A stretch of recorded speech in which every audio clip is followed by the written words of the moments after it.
All right, what's up, gamers? I figured that if literally everyone else, I know Morty Glory, I know Tactical Tortoise, I know 40K Fireside has already started one of these streams, so I figured I should do one too because I'm not doing anything else today. Welcome everybody. Thank you for tuning in to us talking about nonsense. All the fun stuff that has just been posted all over the internet for everyone to see. We have a lot of interesting stuff to go over. I can hear myself in the background. I'm going to turn that off so I do not have to listen to myself. You know, you should listen to me, but I don't want to listen to me. I don't know how that goes. Anyway, um, favorite known liar on the internet. What's up, Wesley? So, yeah, I put this kind of in an order, but honestly, like, I haven't read a lot of this. And also, for full disclosure, I live in Los Angeles, and if you know anything about the world right now, you should know that Los Angeles is currently on fire. So, that'll be fun. I got a false alarm as to whether or not I'm supposed to evacuate where I live earlier on, but luckily so far the fires have been pretty far. Where the leak's coming from, Obelisk, I have no goddamn idea. Someone has just like taken photos of their codex and like whatever they got early on, and they have posted it online. I know I saw some people speculating that this is the like super broken codex, and the pro players or the playtesters or whatever like send it back. This is too good. But to all those people, I'm like, they do not send. Nobody in history will send like playtest of like this high quality of a book, right? They're going to send you a PDF. They're going to send you like a couple of pieces of paper, right? They're going to send you something that is so low effort in order to actually get like rules. As somebody who's done like a lot of playtesting for like other board games over the years, and like my friends have like developed stuff, it's like we're using Monopoly pieces for whatever the nonsense is. They have handwritten some of their rules. This is absolutely very credible leaks. So anyway, um, like I said, I kind of put this in an order. I have like the army rule, and then we'll talk about the new data sheets. And we'll talk about data sheets where I have noticed changes or other people have noticed changes. Then we'll end off by talking about the detachments and kind of close things out. Having seen a ton, I'm beyond excited for both your take on them, and also having spoken to a few competitive mates, we have been fangirling all morning. Yeah, this is gonna be rather entertaining. So anyway, let's go ahead and start talking about what we already have. So we're gonna start off with the army rule, voice of command. As far as I can tell, this did not change, which was a pleasant surprise to me. I actually kind of expected that this was going to change a little bit, but let me double check. Your army faction is Astra Militarum, blah blah blah. How many orders I can issue in a battle round? Which units are eligible to receive those orders? Yep, that's the same. Each time a model issues an order, select one of them below. Select something within 6 inches of that officer model to issue to. Yep, that's exactly the same. So far, officer models can issue orders in your command phase at the end of a phase, which they disembark from a transport and were set up on the battlefield. Yep, until the start of your next command phase, the unit you select is affected by that order unless otherwise stated. Only affected by one order at a time. It replaces the old one. Cannot be ordered to battle shock units, and if unit becomes battle shock, that order ceases to affect that unit. Yeah, so I think the only thing that I see has obviously changed in this so far is I remember originally, I don't know if this eventually got fixed, but it was kind of assumed that orders cannot be issued to battle shocked units, which was basically how everyone played it anyway. Or even if you could order them, like they had no effect. But there was like some weird people trying to like game the rules and like whether or not that was true or not. Anyway, move, move, move. Plus 3 inches to the move characteristic models in this unit. This one is still very strong. I was actually expecting this one to go down to 2 inches, personally, simply because one of the things that like I don't think a lot of people recognize is power in the guard that we have is the fact that on most Pariah Nexus and Leviathan deployment zones, a lot of the objectives are within 9 inches of our deployment zone. Whereas, so that means like our little schmucks, our Cadians, our Catachan, our Krieg, whatever, with move, move, move, can go cleanse or can go secure no man's land without needing to advance. Whereas a lot of armies, like most Marine armies or most, like Eldar, whatever, most armies um, can't do that. They have to have like dedicated infiltrators or scouts in order to do these things. Whereas, yes, Catachan already scout, but if like we go second, we can generally hide behind like a ruin or something and still get to these objectives with plus 3-inch moves. So that's part of why I kind of was expecting it to go down to 2 inches, but it didn't. Fixed bayonets, weapon skill improved by 1, take aim, ballistic skill improved by 1, first rank fire, second rank fire, improve the attacks characteristic of rapid fire weapons equipped by models in this unit by 1. I believe this is exactly the same as what it was before. Take cover, improve the save characteristic of models in this unit by 1. This cannot improve a model's save to be better than 3+. Also exactly the same. Nice. That'll come up a little bit more. We'll talk about the new detachments, in particular the Recon detachment, when we get towards the end of the video. Or the stream. I don't know what I'm talking about. Alright, duty and honor. +1 leadership, +1 OC. Improve the leadership and objective control characteristics of models in this unit by 1. Awesome. So voice of command, as far as I can tell, did not change. It is one of the better army rules in the game, so I'm excited that we still continue to have access to it. Cool. I'm going to go ahead and throw this up on screen, and I'm going to laugh about it for like 3 seconds, because like, what the fuck is this? Like, there's a lot of stuff in here that I think is like, you know, plausible points. Like Armored Sentinels at 70, a little expensive. Till and Rough Rider at 70, ooh, that's definitely expensive. But there's also a lot of stuff in here that's like, what were you smoking in order to make this seem plausible to you? So the first one, that we have to touch on, and probably the most important one, right, is like the Deathcore Engineers, or what are they called? Krieg Combat Engineers. 5 models for 35 points?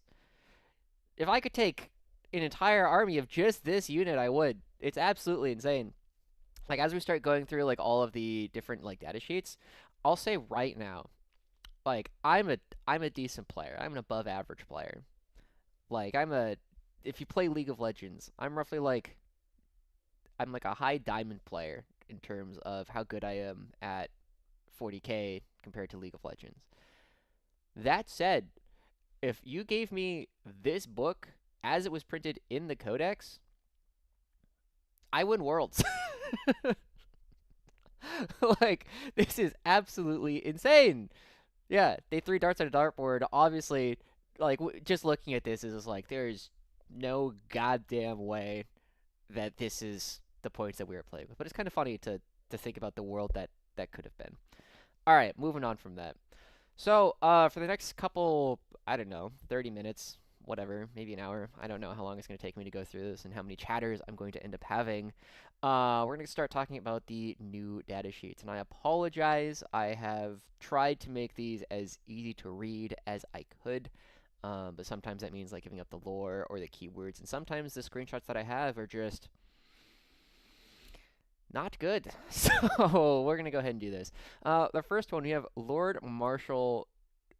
I've been saying Dreir, but I've heard Dreir. Since, I don't know. That sounds like a very European name to me. But either way, I've been going with Dreir, and if someone wants to correct me, it's fine. Oh, on a side note, I'm actually curious, for anybody who's watching, how do you pronounce the new Tempestus unit that we have?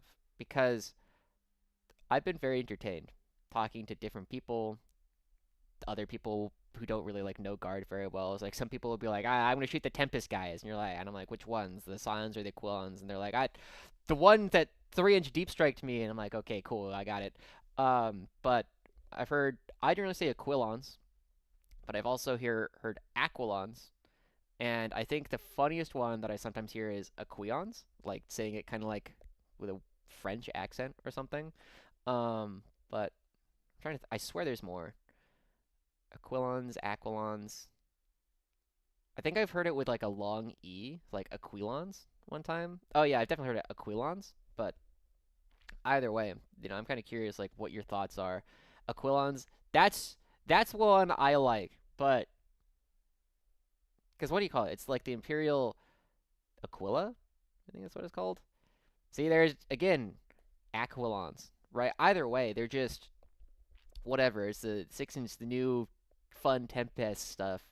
Anyway, thanks for coming in and dealing with me. While we're on it, is it Dreir or Dreyer? Because I, I don't know. This character doesn't have any established lore. They probably. Wait a sec. Maybe if I have time and I care enough, I'm pretty sure in the like preview video that they did at the World Championships, I'm pretty sure they said this guy's name at some point. But do we care about what the author says? Like, anyway, sorry, I'm getting on a tangent. All right, Lord Marshal Dreir. I'm already going back on what I said. Dreir. All right. Thank you, Callus. You agree with me. Therefore, you're right. Moves 10 inches, toughness 4, 4 up save, 4 up invul save, 6 wounds, leadership 7, OC 2. Okay, this is the biggest thing that I look at this right off the bat is that the stat line is like whatever. Dreir. Yeah, I mean it makes sense to me. But moves 10 inches is a little slow for cavalry. And toughness 4, I mean it doesn't really matter. He's generally going to be in a unit, right? Like what can you attach this to? Does it say? This unit can be attached to the following unit, Death Riders. Yeah, you're going to be attaching, if you're going to take this, you're going to attach it to Death Riders, and at that point, like, you are just going to, you're going to be toughness 4 no matter what. The hyphen is silent, though. What? I'm gonna start quoting you. Dry dash as said by Narcoleptic Ltd. I'm gonna quote it.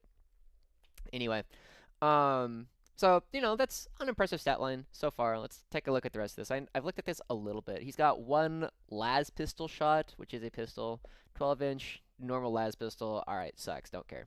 Moving on. Melee weapons. I Look, I apologize. I'm trying to make it as readable for everyone. I think that says Saber of Sacrifice.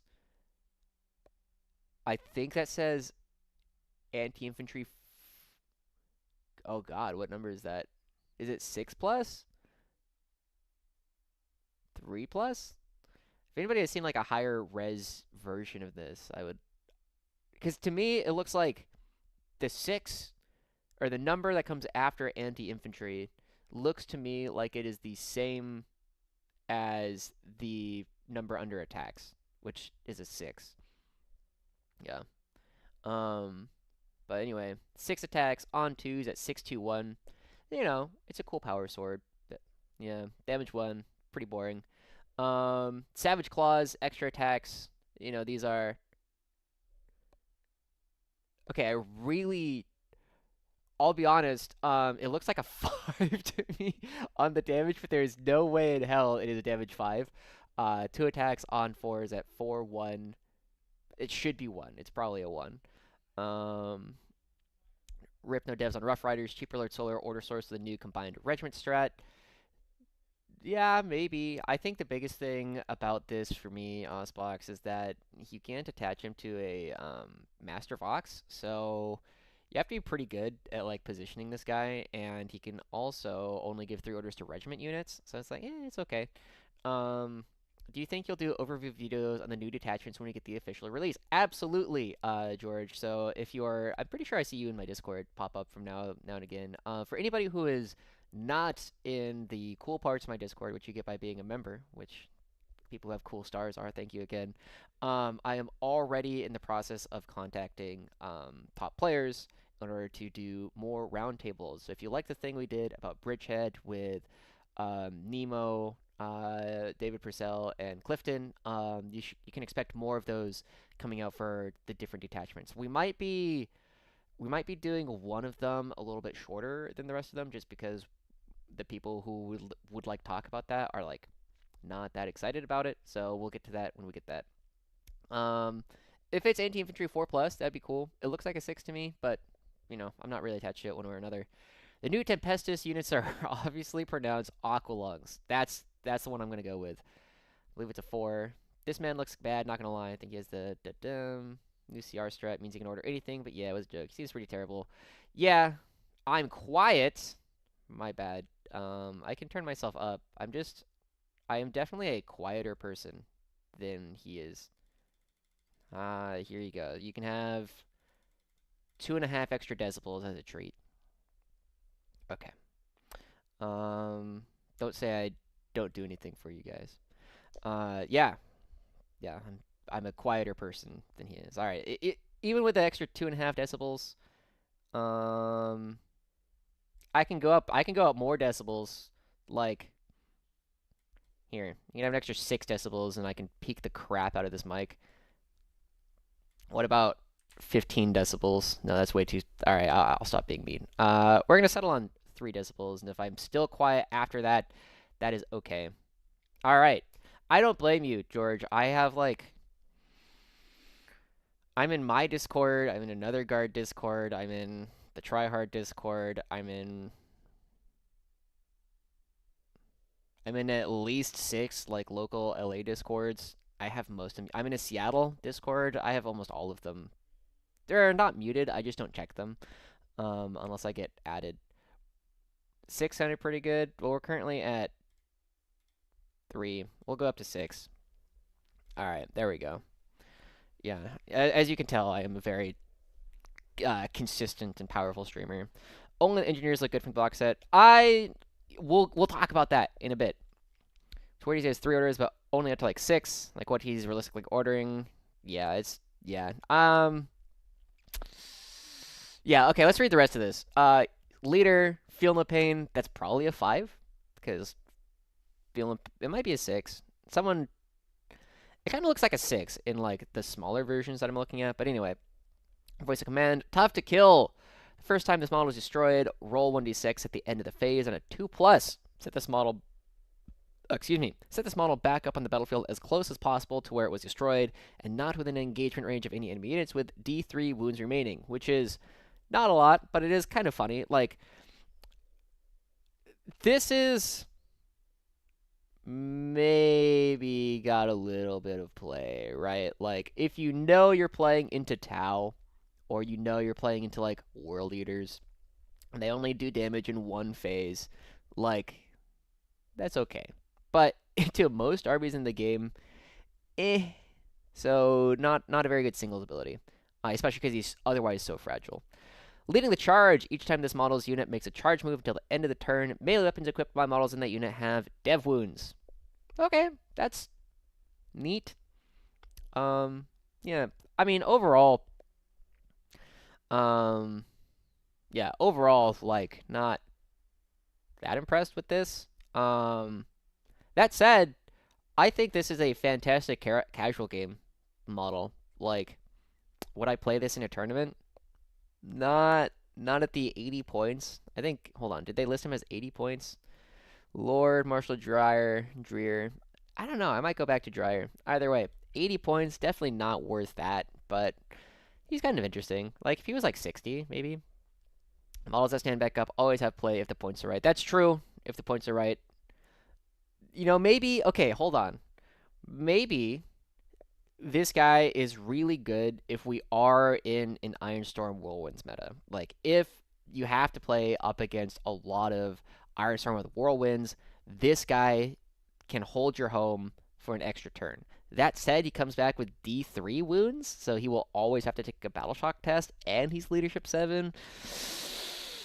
That roll to stand up, like, yeah, basically. Anyway, I'm not particularly impressed with this. Let's go on. What is this? Oh, these are the Krieg Combat Engineers. Yeah, I'm sorry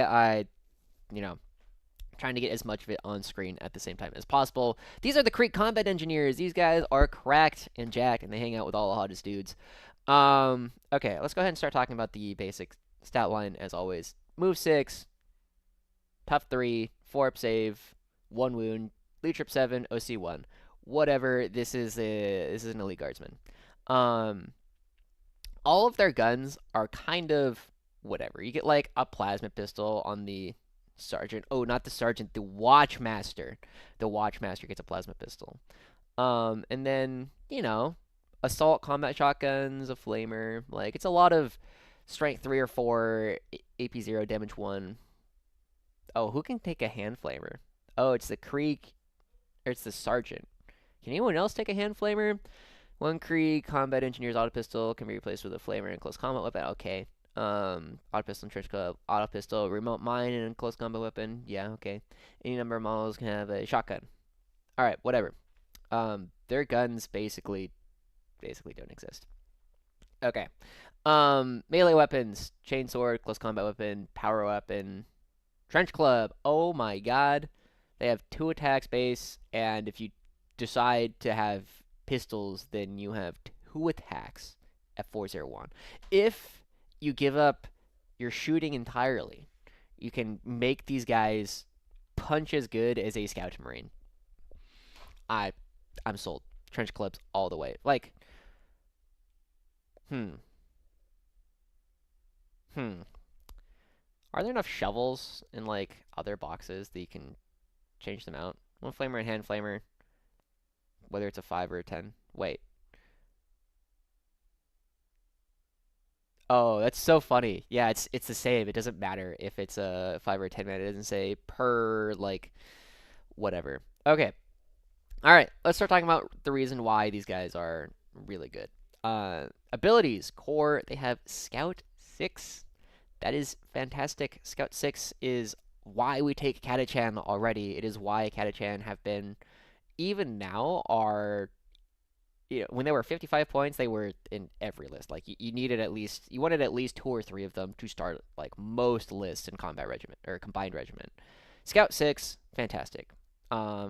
Grenadiers, once per turn, you can target this unit with the grenade stratagem for 0 CP. Now, Catachan Sappers, sounds sick. Once per turn, grenade. Great. You know, 6 coin flips for mortals. Like, you're very consistently doing about 3 mortal wounds to things. For 0 CP. Now, it's important to note that it doesn't say even if you've already done this this phase, so you can't double grenade something like Death Guard used to be able to like triple grenade things for a little while. But still, free grenade is great. It's one of the things that you're oftentimes doing, especially in Combined Regiment, at least currently, in the Index. Like, you're doing that almost every turn anyway. But Remote Mine. We combine Grenade with Remote Mine. Once per battle, at the start of your shooting phase, you can select one enemy unit within 12 inches of the bearer and roll. This does not say you need line of sight. This does not say that you are limited to being in engagement range or like not in engagement range and it's not engagement range. This is fantastic. Okay. On a 3+, that enemy unit suffers D6. D6 mortals. How would you like a freaking average of, on a 3+, here's 3.5 mortal wounds. We are already doing, like, on average, between grenade and this, we are doing 6.5 mortal wounds to anything we want. That is so good. And it's Scout 6? That's crazy. The other thing, okay, so just like with Meltamine and Kazarkin, at least in the Index, I'll have to double check if that's still true in the Codex, you can advance and do this. You can fall back and do this. It doesn't matter. It doesn't say, like, after you make a normal move or whatever. And then at the end, D3 plus 3 instead if it is a vehicle or a fortifications unit. Like, I don't think I've seen a fortification run this edition or last edition. I don't think I've seen a fortification being run since I was playing in 5th edition as a awkward high schooler, and now I'm an awkward adult, so, it's about the same. But, like, what the heck? What you could do with this, so D3 plus 3 means you're doing an average of 5 mortal wounds to a vehicle. So, when you run, like, let's say you take 3 units of this, right? And we'll live in the fantasy land where it's currently 35 points. You should start your list 3. I don't care what detachment you're taking. If these are 35 points, you start your list with 3 of these. Okay? You can scout them forward. You can put 2 units of these in the same Chimera. Okay? You can move the Chimera, or you can, like, scout the Chimera 6, then you can disembark 3, and then you can advance 2 of these units. So you're moving 6 plus 6 is 12, plus 3 from the disembark is 15, plus another d6. So you can move 15 plus d6 inches for an average of 18 inches. And then both units, you can, what's it called? Remote mine. a vehicle, deal 10 mortal wounds to it before you have fired a shot. And then, if you happen to be within 8, because this happens before you throw a grenade, you can then go, I seem to have killed my target. Let us grenade that thing instead. It's insane. One advantage of Meltamine is the start of any phase, but this is locked to your shooting phase only. That is true. Yeah. It is. That is true. That is something that is nice about Meltamine. Yeah. 3 Chimeras, 3 of them, and 3 Ogryn. Yeah, I'm picking up what you're putting down. This is 35 points is like a total Fantasyland. Bro, Dreir is such a lackluster data sheet. I agree. And I think I'm going to go back. I was originally saying Dreir. I think I'm going to go back to Dreir. So, whoever said that they were agreeing with me before, you're wrong now. That's how that works. Yeah. My expectation right now is that this unit either gets crazy nerfed and goes up to like 80, 90 points as like an overrate. So, okay. So do you guys remember there was like a period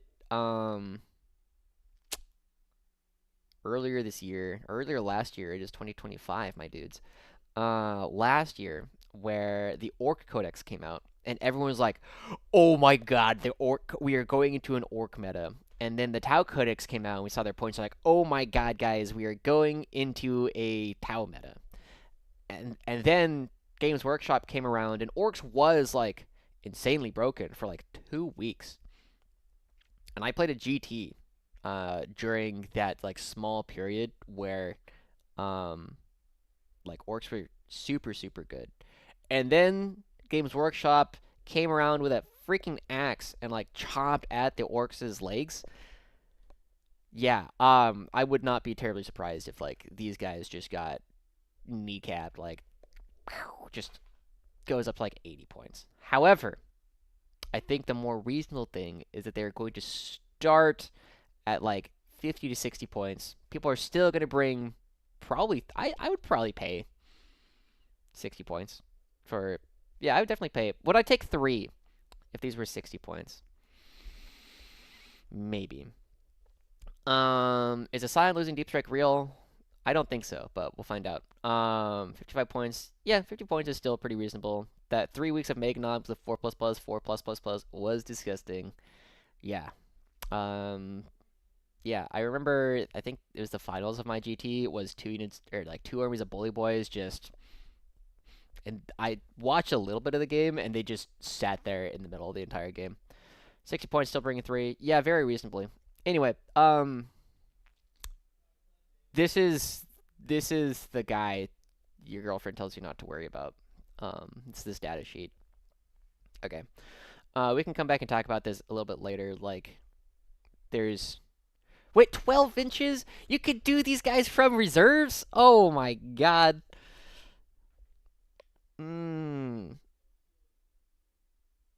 Just, okay. Alright, we're not moving on to the next data sheet yet. You can scout them. That's cool. That's great. That is a powerful way to use them. Let's say you're playing up against Ironstorm, right? Your opponent has left a small... I think these guys are on 28s, but I'm not sure. Probably 28s. And your opponent has left a small spot. You know, it's only like 3 or 4 inches. But that's okay, because we can put in, for 105 points, we can drop all 3 of these units in on one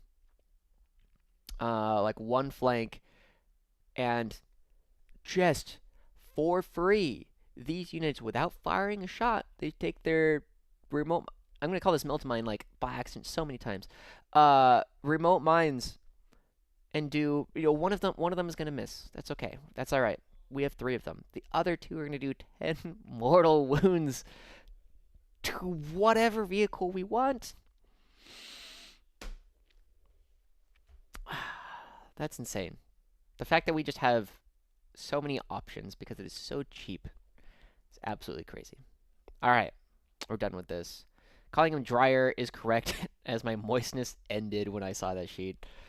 Based, I like that. Yeah. Alright. This is, you know, the other stuff is cool, but I like this. All right, moving on. Krieg Heavy Weapon Squad. I'm going to do all the new stuff first, and we can go back. Rapid Inger's Threat. True. It's pretty spooky. Oh, because then you can grenade and remote mine. Best Ashy in the game at 35 points. Yeah. I think I was, my Discord was talking about like 60 is probably where they become reasonable. Okay. Krieg Heavy Weapon Squad. Heavy Weapons Gunner moves 4, and the Fire Coordinator moves 6. Cool. Toughness 3, 4 up saves on the guns, 2 wounds on the guns, 7 leadership OC 1, or 5 up 171 on the Fire Coordinator. Cool. So this is technically a 4. I know! I don't normally, like, actually talk to people. Sometimes I'll do TTS. But anyway, this is technically a 4 model unit, which is kind of funny and a little bit annoying because I think they take, barking, they take up a space of 2. And each weapon equipped by these models is considered to be 2 models weapons for the purpose of firing deck. So they were already listing. They were like, what if we put one of these things in a Chimera and was like shooting all of their guns? Let's go ahead and talk about them. Krieg Heavy Flamer. I presuming it says ignores cover torrent. 18-inch range. It kind of looks like a 19 to me, but it's definitely 18. D6 attacks at 512.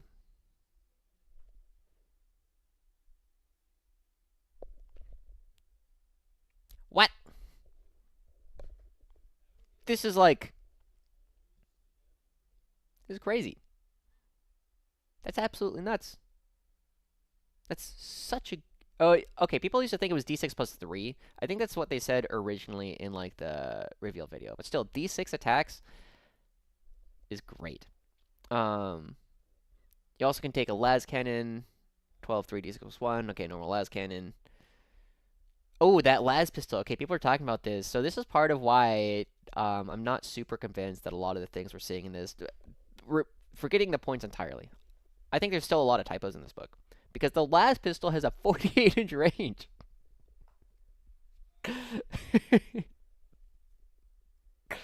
48-inch range las pistol. Who gets one? Everyone gets one. Great. So that's 4 48-inch range las pistol shots. Cool. I think it says Krieg Heavy Stubber. Oh, it's a Strength 6 Heavy Stubber. It's probably... I'm guessing it says, like, Heavy and Rapid Fire 3. But Blitzskill 5 at 611. Or is it? It looks like a 6. It's probably a 6. It's got a stock. Yeah, the stock on the pistol. I like it. It's not a guard codex, about half a dozen typos, dude, at least. It's the Magnum. I like that. So anyway, this is pretty good. Let's go ahead and keep reading. While this unit contains a fire coordinator, each time a heavy weapons gunner model is destroyed, roll a d6 on a 3+. Do not remove it from play. That destroyed model can shoot after the attacking model's unit has finished making its attacks and is then removed from play. That is great. Heavy rapid fire 3, twin linked. Ooh, twin linked heavy stubber. Nice. Yeah. So this is very good. I mean, you just kill the little dude last, right? Like, whatever. We can choose the order in which we take things on. This is very powerful, yet again.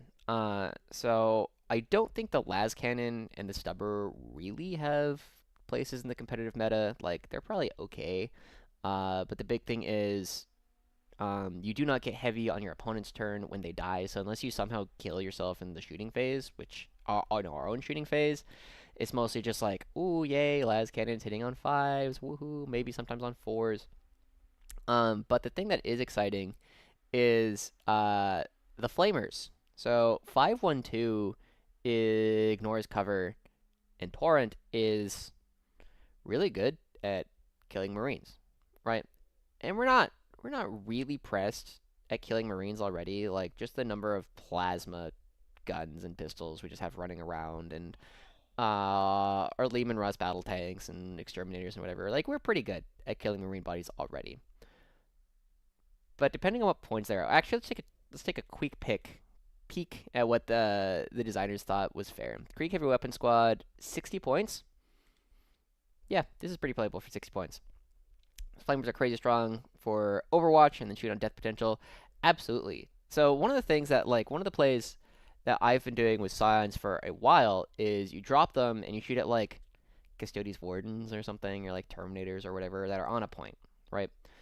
Those, you're going to kill a couple of models, like, for Custodes Wardens, because they have the 4 Feeling of Pain, you're going to kill, like, 2 or 3. But then what you do afterwards is you hold the gun to their head and you're like, do you want to move? Do you want to charge these guys off this point? Because you're going to get shot a second time. And this unit does the exact same thing. And then you can't shoot them. It's like, whatever these shoot, if it doesn't kill it on the first go around, because you're averaging, what is it? It's like 3d6, you're going to get 10-ish attacks, 10, 11. And then you're going to wound 7-ish, we'll call it 7. And then they'll save half. So they're going to kill like 3-ish Marines every time these shoot, but then you can overwatch them and do it again, and then when they die, you can do it again. So it's very powerful. Getting this thing out of the transport could be clunky as fuck, depending how big they are with a 4-inch move. That's true. I'm expecting they're on 50s or 60s, so that's like Sentinel size. But yeah, I mean, it's whatever. This is pretty good. I'm pretty convinced that you will be seeing these played a fair amount, at least at the outset. If they still cost 60 points, 60 points is like, I'd probably say 70. I think they should probably go up about 10. Anyway, let's talk about the next one, the Rogal Dorn Commander. Okay, I'm gonna be honest. I do not. Okay, the competitive player in me is very happy that this data sheet exists. The person who has to buy models is a lot less happy that this data sheet exists. And we'll go ahead and talk about all the stuff real quick. So move 10, tough 12, 2 up save, 18 wounds, 7 leadership, OC 5. So this is exactly the same as a normal Rogal Dorn battle tank. Makes sense. It's a tank, right? You have all of the same armaments. So let's double check. The oppressor, D6 plus 3, 12 to 3. Yep. Yep. It is still just explicitly better than the twin battle cannon. Pulverizer, 933 is the same. Melta. Yep, that's all the same. Heavy bolters, stubber. Cascadator is still bad. And the coaxial autocannon, it lost a +1 ballistic skill. I'm not crying, you're crying. Yeah. Okay, let's look at the abilities. It says Voice of Command, Deadly Demise D6, the same as the normal Dorn. Voxnet can issue orders up to 12 inches away. It can issue 2 orders for squadron units, and then a bracket's at 6 wounds. Cool. Called shots.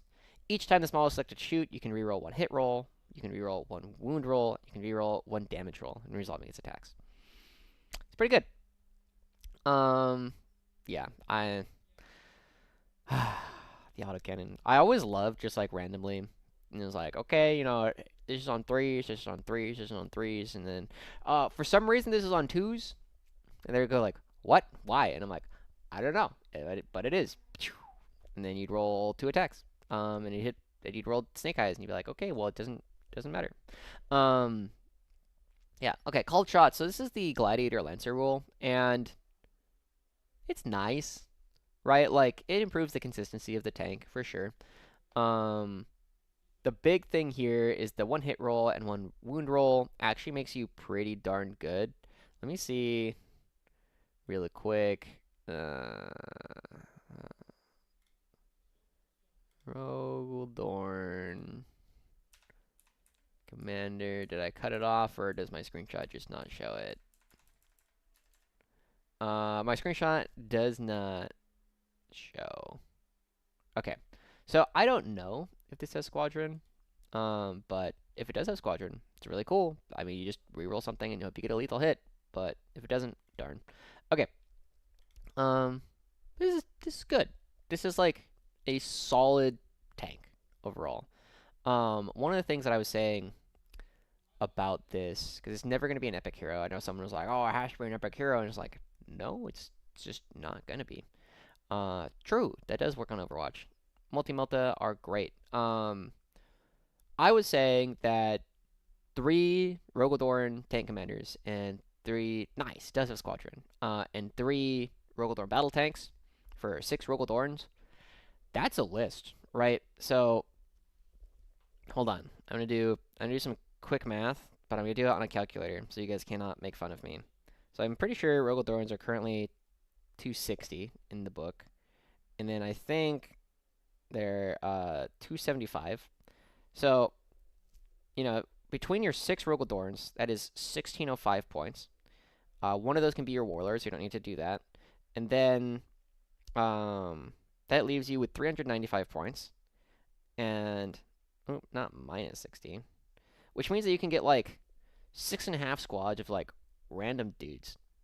Right? That's enough to get you 2 turns of screening random nonsense. And then all the anti-tank armies. So there's, like, a couple of lists, right? Like, this is a funny Ironstorm. Or, what's another list?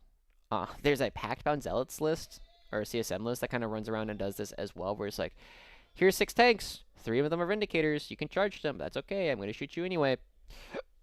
I mean, that's a list. Like, you can absolutely, is it a good singles list? I don't know. Do I want to pay $300 to get 3 more Rogal Dorns to play singles? I don't know, probably not. But, would I do this for teams? Absolutely. Yeah. Does a squadron not taking Dorns before this is more expensive with a worse ability than a tank commander? Yeah, I mean, it's good. Like, is it incredible? No, I think this is like a very solid high C.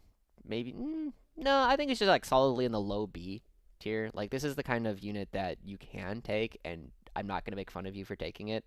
David Purcell will make fun of you for taking Rogal Dorns, but that's a him problem. Even Nassim was saying like, yeah, it's a decent tank. Arguably just as good as the DC. It'll stick around longer since it's actually very tanky. It is. This is like, it's a little bit tankier than a Land Raider, except it does not have access to Armor of Contempt. So pretty cool. Will I be playing them? That's a interesting question. I think I'm gonna try. So I have 3 Rogal Dorns.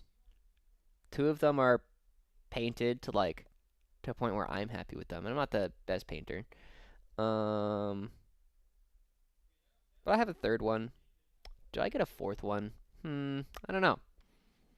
It's pretty good.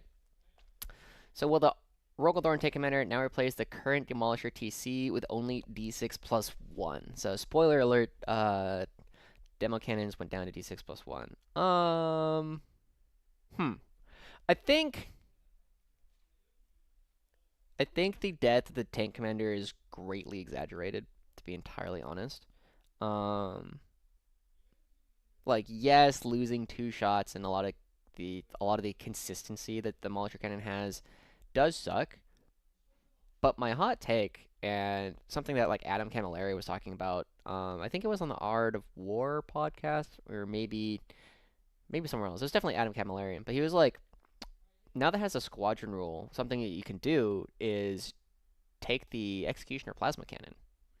And one, it's an extra hazardous, so you can make yourself go boom, which is always funny. But the other thing that it does that is really cool is it has lethal hits. So the main weakness of the Executioner gun is that it has low strength, but if you're shooting it at vehicles, lethal hits, when you have a 5-up to wound, is basically the equivalent to +1 to wound. So you're basically +1 to wound Executioner Cannon. And at, I think it's like AP 3 damage 3, something like that. That's pretty cool. 6+++, so 6-up field and pain enhancement from the tank detachment will be good. Yep. Dorns are cool. Definitely have 1 and 1. Makes sense to me. I think you've been, okay, I'm pretty sure you've been like experimenting with double Dorns for a while now, but there's a lot of names in my Discord, and it's always hard to remember which names are which. Demolisher Cannon, nerf hurts. TC is pretty bad if it turns out to actually be real. I'm pretty sure it's real, yeah. Plasma cannons are still good. It is Great. Yeah, I grabbed what screenshots I could, but we'll go on. All right. Artillery team, another new one, and a very high-res screenshot. Praise the leaker. Okay. Move 3. Yeah, this thing's not moving. Great. Tough 7.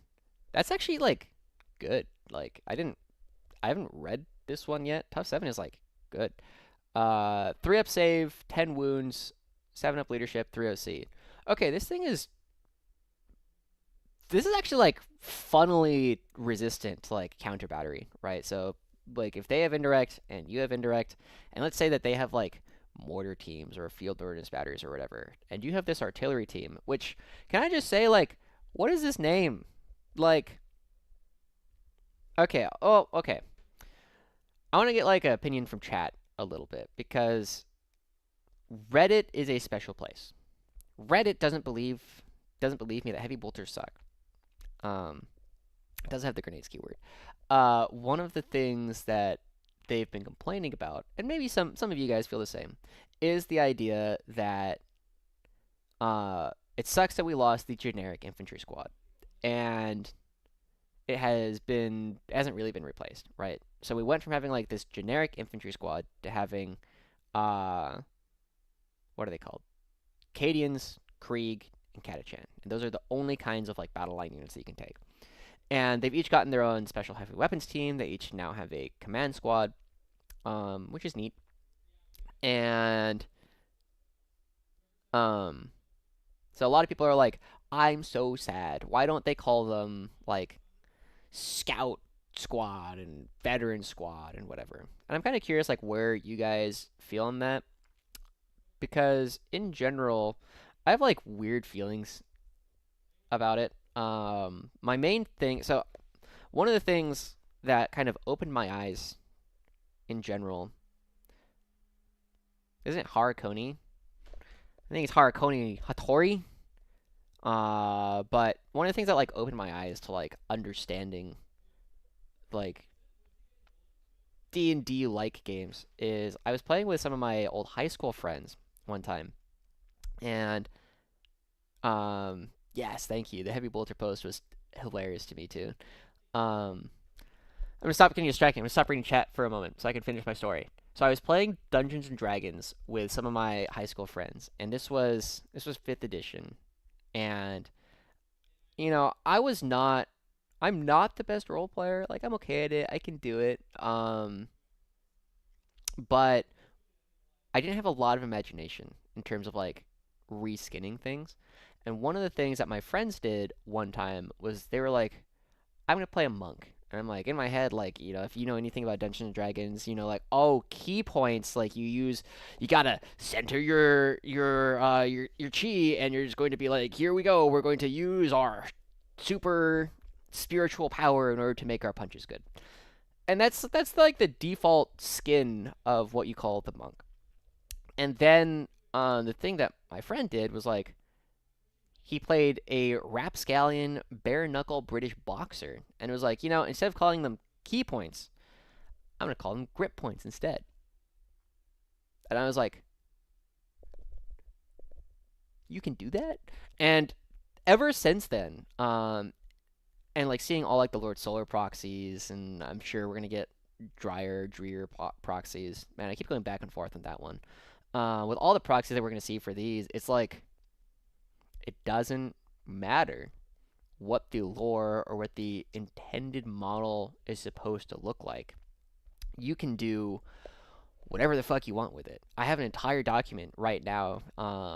Don't flame me, but I'm like trying to figure out how I can play an Eldar army, but every single model is like some 3D printed thing that looks more guard to me, and I'm gonna paint it up to look like it's Inquisition, right? It's like everything's gonna look red, but you have to think it's like, what does this datasheet do? So one of the easy ones, you know, easy example is swooping hawks. They're dudes with jetpacks and guns, right? Like that's pretty easy to do. But one of the tougher ones to do, or the striking scorpions, they're dudes with chain swords and pistols, right? That's easy to find. That sounds like Catachan to me. They scout. I think they infiltrate. Whatever. And then the last one, that that I think was more interesting was the warp spiders. Because, like, the warp spiders, you know, in the lore for the warp spiders, they're here, and then they jump into the warp for a moment, and they blink into existence somewhere else. And that's cool, but that's the lore.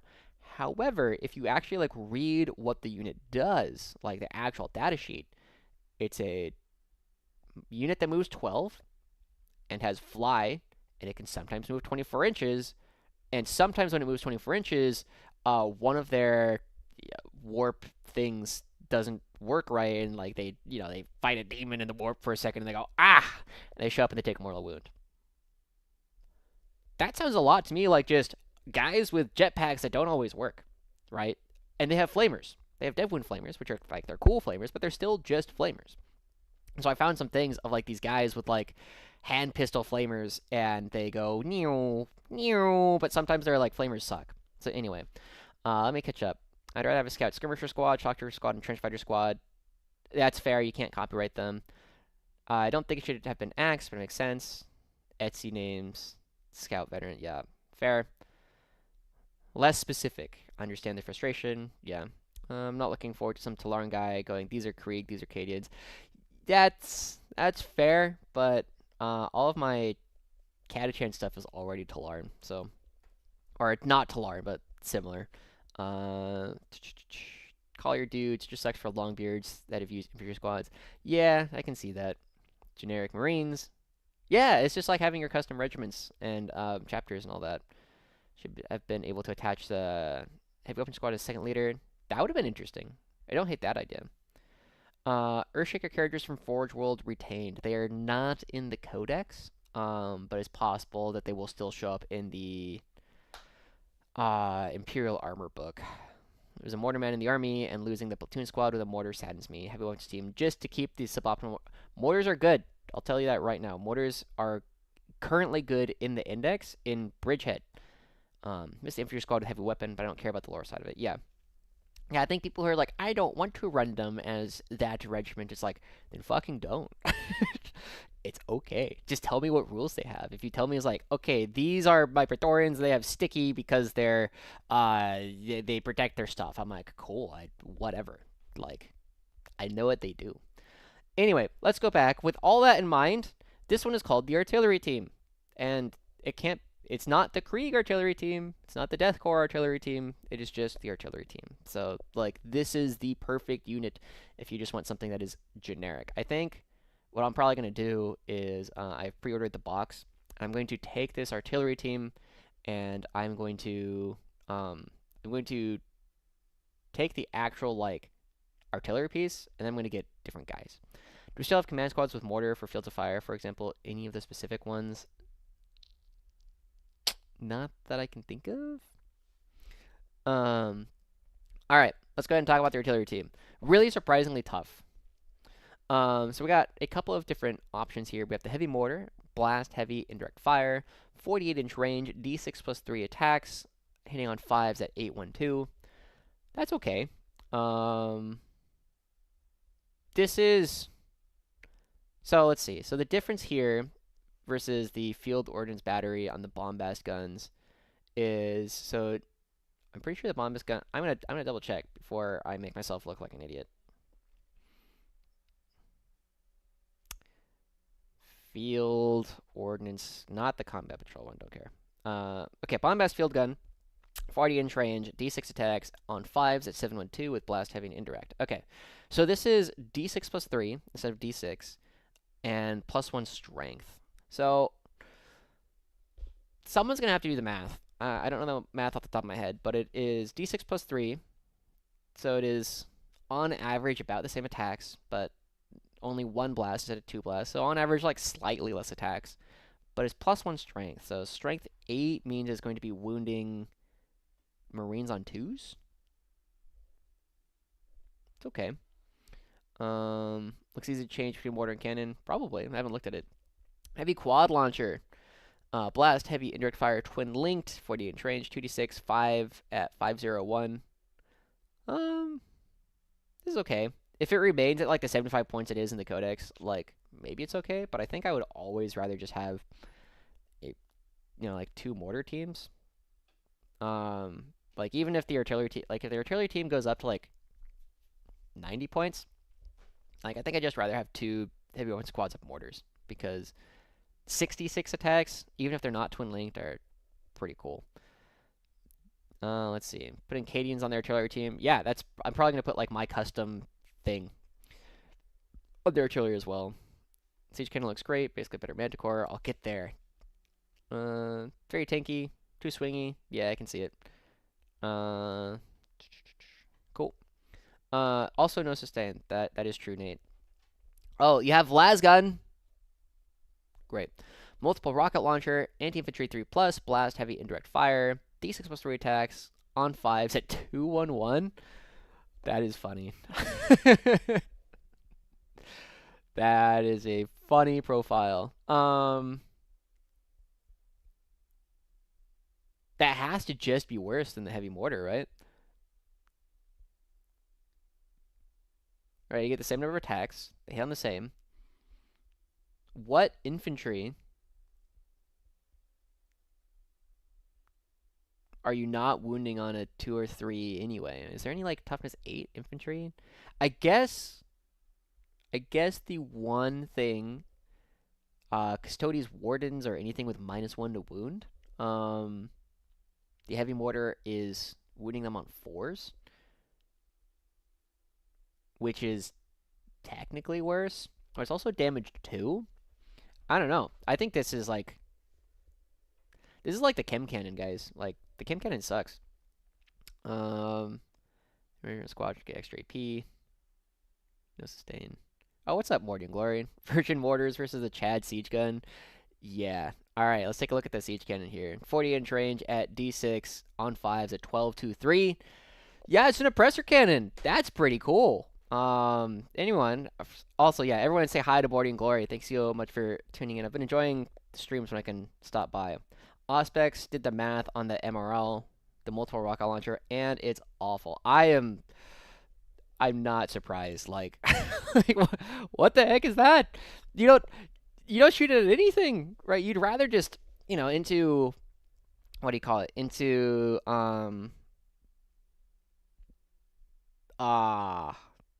aspect warriors. I was talking about Elder earlier. Into aspect warriors, you still want the wounding on 2s from the heavy mortar, and then the damage 2 means that you actually kill the sergeant, the Exarch. I think that's what they're called. That's terrible. He doesn't do anything. Behind the stream, but regarding your Warp Spider proxy, the idea reminds me of Chrono Legionnaires from Red Alert 2. I, unfortunately, did not play that many Command and Conquer games. So I'm trying to remember. And if I did, I was probably like 6. Maybe use the siege gun as a direct fire gun. I think that's alright. Guess the MRL makes them take a worse battle shock test. Okay, yeah, let's get to that. Let's get to that in a moment. Crew, close combat weapons, blah, blah, blah. Showed it into Cultists and was less than 2 models. Oh my god, that's terrible. Alright. In your shooting phase, after this model is shot, if one or more of those attacks made an indirect fire weapon scored a hit against an enemy unit, that unit must take a battle shock test. If an infantry unit is hit by 1 or more attacks made by a rocket launcher, they must subtract 1 for the... I don't care. Like, holy moly. Heavy mortar is take all comers. My heart belongs to the big boom cannon. Yeah, that seems pretty reasonable to me. I think the siege cannon, so one of the big things to me, I'll talk about it since it has already been previously leaked. One of the things that has instantly become exciting to me is, I use exciting in like a weird way because I don't like indirect being strong in the game. But if you put this in the artillery, the siege detachment, and you just go, these 3 things that I want to shoot at do not have cover. Here's a bunch of oppressor cannon shots into that. Like, oh my god, that kills so much. 12-2-3 ignores cover is so powerful.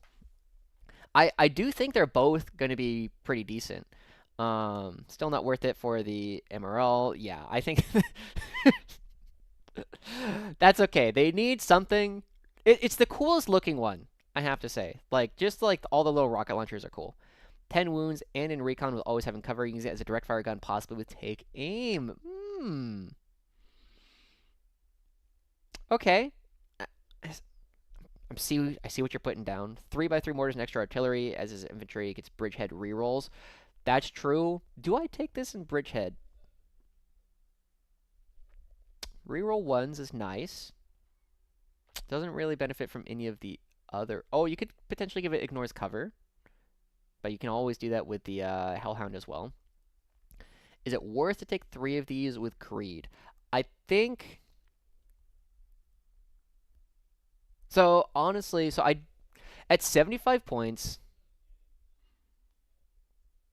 it's like... It is enough damage for the points that you just take them. Creed don't have the 3 orders. I haven't seen that one yet. Like I said, there's a lot of these data sheets that I just have not read before this stream. So that's interesting. 3 orders with Creed, and one of them, because it has the regiment keyword, if it's still the same rule, gets to like reroll number of shots like you used to do with Medusas. That's pretty interesting. These seem playable in bridgehead, then make you win the mirror if your opponent prop mortars. That's that's what I start off with. It's tough to 7, 10 wounds. I think they're pretty good. And you keep her within 6 inches of all 3. Oh, easy. Easy. Catchin. I see the siege cannon being useful to finish off. Enemy tanks are still alive. Yeah, I talked about that a little bit in my indirect video, actually. In general, you always shoot your indirect last, because, you know, normally you're like, I want my indirect to shoot that thing, but then you're like, oh my god, I have left this Imperial Knight on 1 wound. We're going to shoot 9 mortars at it, and hopefully we chip the last one off. Because that is such a big difference, especially when you're trying to, like, ping off the last bit. Somewhat decent thanks to survivability, especially when compared to the fobs. Probably the least bad indirect we have now, yeah. This put the fob even further behind now. Yeah, the fob was... I think the only... Like, you saw the field endurance battery pop up, like, once or twice. There was some guy... So Matthew Edgington over in the UK was playing like 1 or 2 of them. He was going back and forth on whether or not he wanted field ordnance batteries or mortars in his like all Scions combined regiment, which is pretty interesting. I think he went undefeated at LGT, like 4-0-1 or something like that, maybe 4-1. He did pretty good. And then I know in modern incarnations of the list that I have been calling Wesley's Horde. You know, kudos to Wesley St. Hines, who is here in the chat. Great dude. Yeah, mortars and field endurance batteries are like playable. But I know right now going to Nottingham, I think it's David Gaylor just taking 1 unit of field ordnance batteries, and he said specifically he's taking them because they win the indirect fight in the mirror. Which, yeah, so like one of the things that becomes really interesting is if, let's say you have 2 units that are, or 2 armies that are identical and they both have 3 units of mortars. If you just kill 1 unit of mortars per turn, or even every mortar that you can remove by shooting your mortars at them, it saves a lot of the lives of your rest of your guys. So, but it is also one of those things where it's like if you are shooting the mortars, then you're not shooting at the guys like in the first place. But yeah, I don't know. I think fobs, they just need a rules rewrite. They didn't get one in this edition. These are on 130mm bases, and cheap army might not fit in the DZ. That's 130mm. Hold on. 1 sec.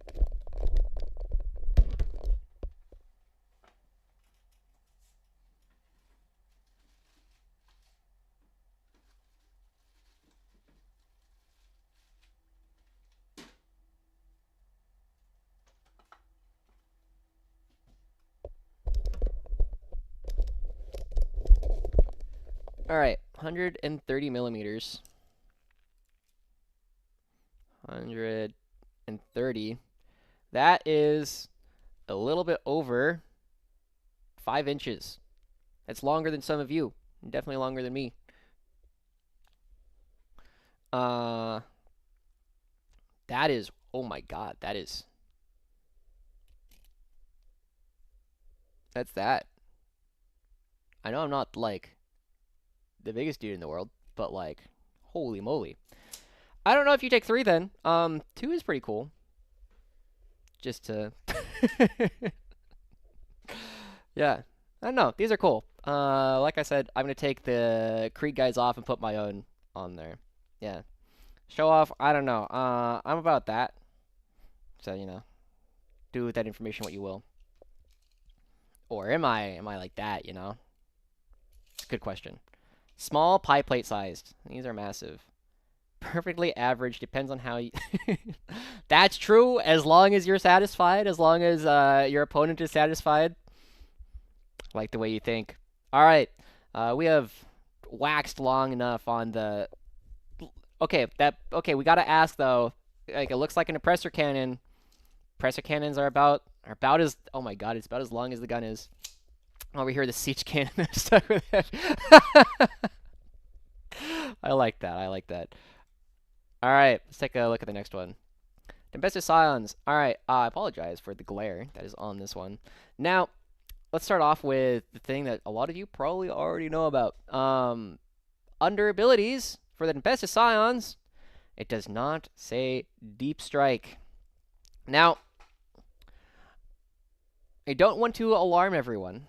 Too bad, because not having Deep Strike is really bad for Scions. But the other major part with this is to think about another unit that can't strike deep. Man, 130 millimeters and not being able to strike deep is a tough combo. Each time a model in this unit, oh right, not being able to deep strike hurts these a lot, right? I think one of the major things to think about with this is, if this is true, Bridgehead is so much worse than it is right now. Because even the people who are like arguing for multiple transports of having Scions in them, like John Winter Russell, he recently got third at the World Championships, was still taking like two units of dudes that were deep striking. And so not being able to do that is a very, very big change. However, yeah, as Kay is saying, it will be a day one patch. I'm crossing my fingers. I personally am also of the opinion that it will be changed immediately because Aquilons were also released. Or okay, so like the data sheet that they gave us originally did not have Deep Strike, but their abilities keyed off of the Deep Strike keyword. And Bridgehead, yes, you can do it when you're set up after getting out of a transport like a Torax Prime, but like the abilities don't work in Bridgehead. Like the entire point of the Bridgehead like pickup, the aerial whatever, is to get them out. So I don't think this is gonna stick, but we'll find out. It's gonna be a big change, if that's true. Yeah, Silent Command Squad also lost it, and then the Valkyrie also had their rule change such that it does not key off the Deep Strike keyword. So we'll find out. People are gonna be very, very sad. I just bought a lot of Scions as well, so I'll be very sad if they lost Deep Strike. Plasma pistols, do they still hit on 4s? Why?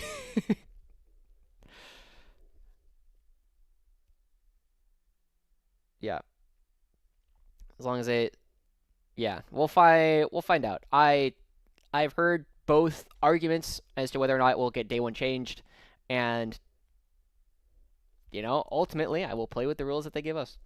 Let's talk about what has happened. So Tempestus Scions, they have all the same guns. Their pistol still hits on 4 for some reasons because sergeants suck.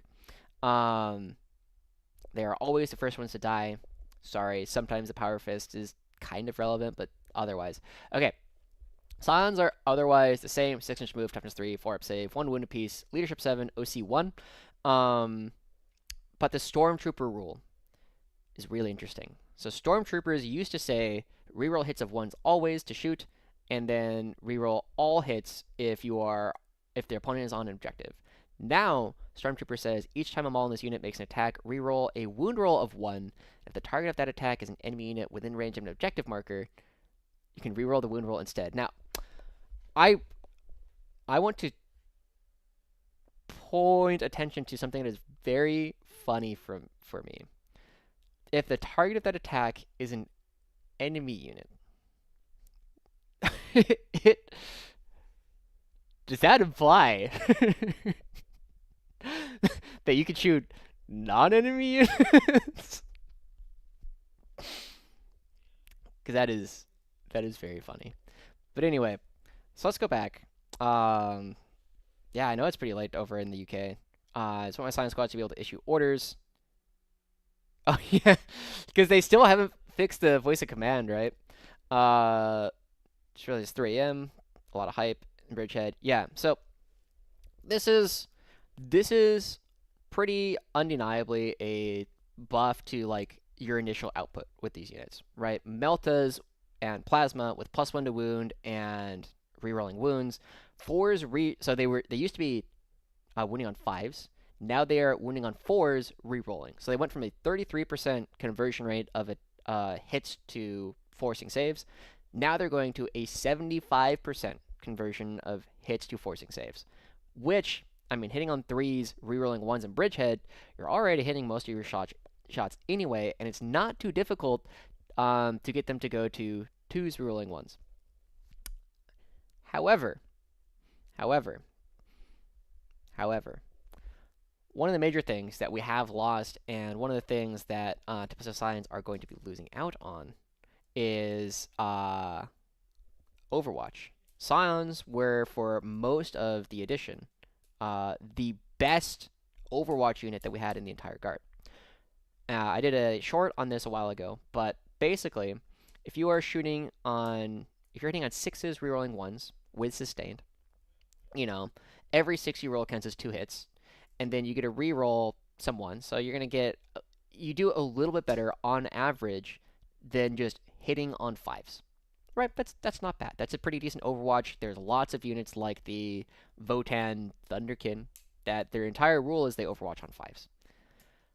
But if you were hitting on 6s with sustained, rerolling all hits, you were doing almost as good as hitting on 3s, which is nuts as like a secondary rule that's like not even like initially built into the unit. So in exchange for hitting a lot harder on the drop, or if they have to walk on or like getting out of a vehicle, yeah, this is a pretty big trade-off, but it is a really interesting trade-off because in general, you just kind of, into most targets, you would rather just do the damage immediately.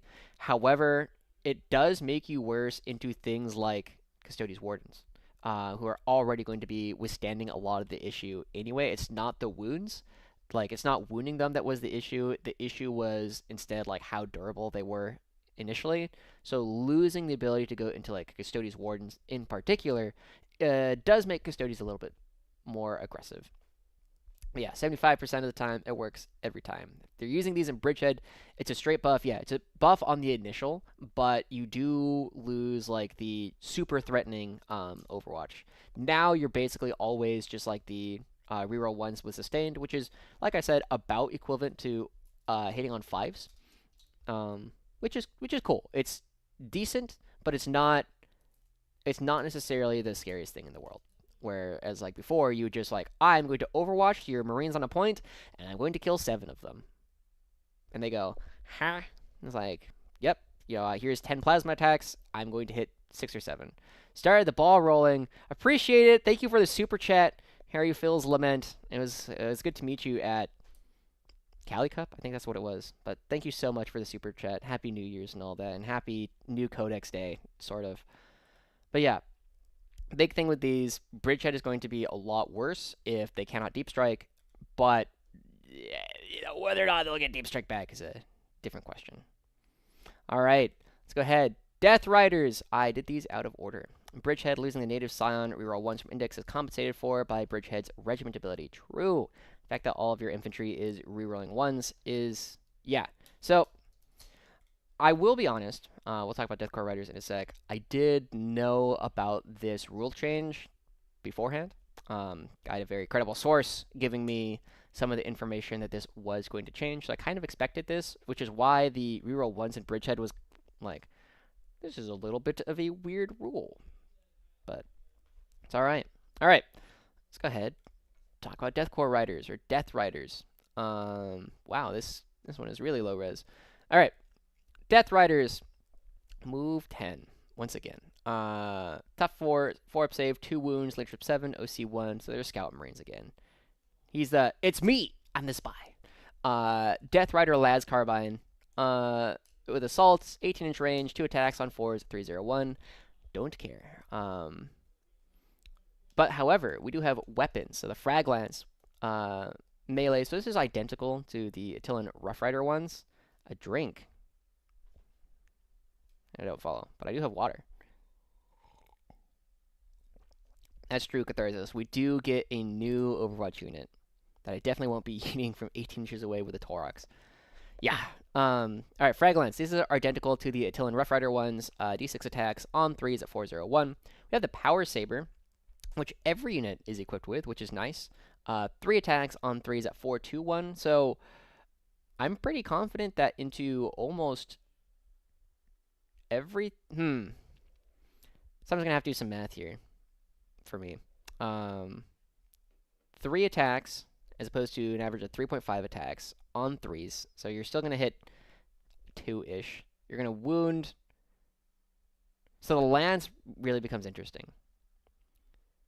You're only going to take 1 squad of these with the Krieg horse dude.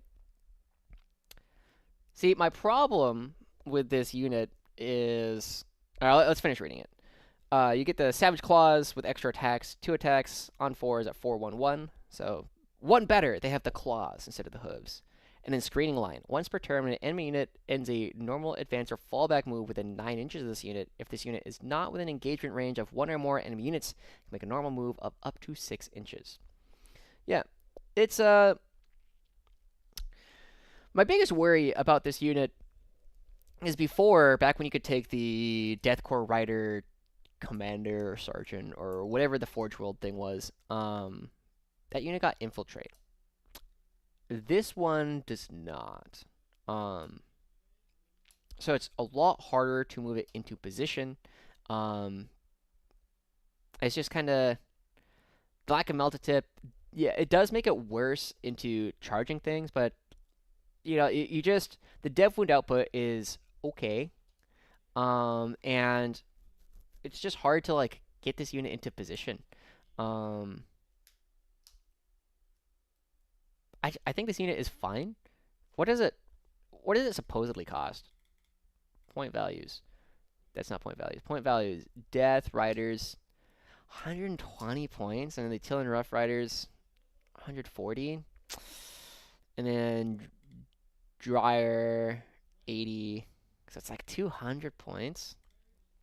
How does Paul Clifton make 50 cav work? That is a great question, and I'll probably, you know, there's probably a world in which I get Paul Clifton and who, if you guys don't know, I did the roundtable because he was messing around a lot of science beforehand, and then John Winter Russell, who is another cavalry apologist. You know, maybe get them to talk about all this. I think it's okay. So competitively at the current points, I'm not convinced, but I think it's a fantastic casual. You only take 1 unit max for some cheeky dev wounds. Power Sabers are fun, at least. It is. This unit is very fun. Is it good? That's another question. How many devs average put out? That's a good question. So 3.5 times 10. So 35 attacks. Is it all of your melee weapons? Melee weapons, yeah, so all of your melee weapons.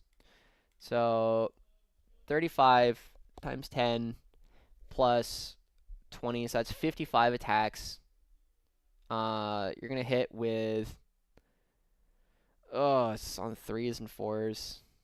55. I'm going to be generous and call it 40. 40 hits, and then 1/6 of that. That's going to be like 7 or 8 dev wounds. Okay, that's not bad. That's not bad. 7 or 8 dev wounds. Yeah, it's probably like 6 to 8 dev wounds. That's not bad. Wow, that's going to take some people by surprise. Just like, when you just like frag lance a tank down. And the crew inside just goes, they just hear like all these explosions like, What's going on out there? Those are anti-personnel grenades. Recon Detachment has a cav board redeployment stratagem. Walkers can use it too. That is true. It is interesting. Like, this unit is really interesting for going to like hunt down little things, but it's slower than Rough Riders. Run him solo for 3 vehicle orders and combined regiment, maybe. Spending a CP on that every turn is... parry this. Could we ride from one board edge to the other like a Mongol? You probably could.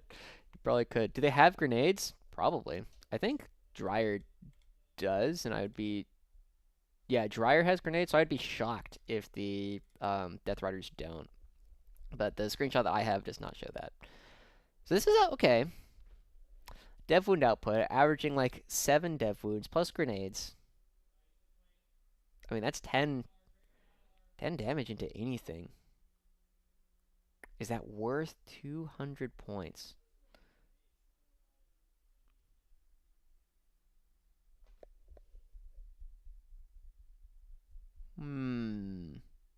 Maybe.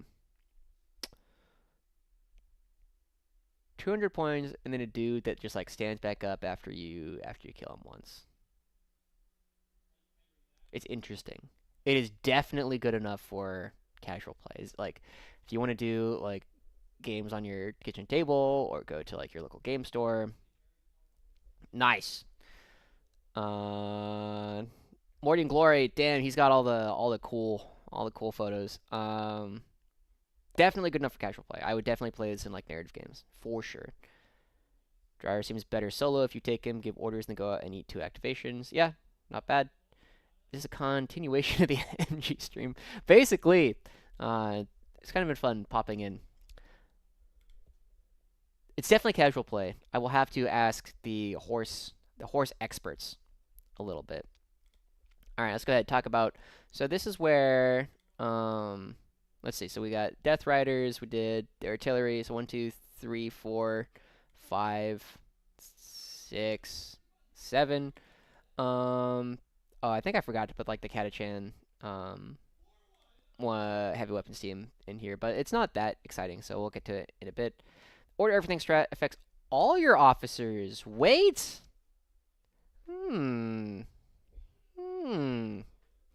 Okay, Sentinels.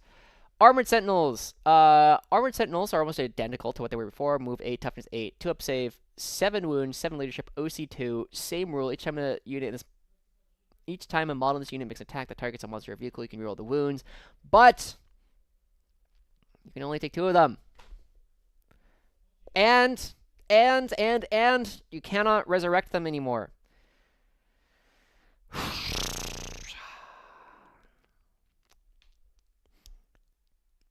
This is sad. So, like, I know a lot of people in the Recon detachment, when it's like the walkers, I think walkers also get like the benefit of cover or whatever. It is so sad that you can only take 2 armored sentinels in a unit. They still have the regiment unit, they still have the squadron keyword, so they still key off of all the cool stuff in the recon. But you still get, I think you still get the Creed things. But like Sentinels weren't even that good to start with, you guys. Like they were nice. They were definitely one of those things that you could play like instead of Bullgryn if you wanted to run like Creed and give them like 1 CP armored might or free smoke or free heroic. Like they were fine. They were decent. They were good enough to show up in some top lists. Scott Cairns, one of the better Texas players who eventually moved to San Francisco and then beat me up when I went up to a GT up there. You know, he would play them sometimes. They're good. They're very playable, but I guess the one thing I'm glad about this, I already have 12 Sentinels, so I don't need to buy I don't get to buy 6 more. They have Regiment and Squadron. Yep, they still do. I don't know where on the doll. Regiment and Squadron, Stealth Walkers, and Ogrins here in the heart.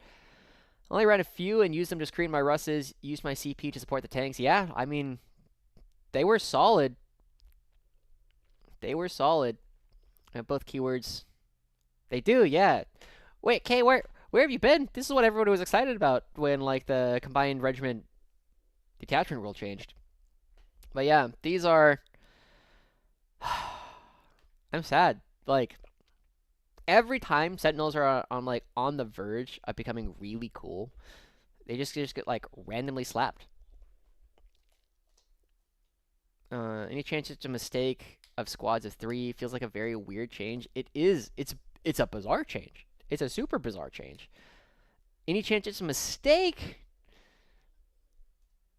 I mean, I think if we think no, because hold on, I'm gonna show you the points as well.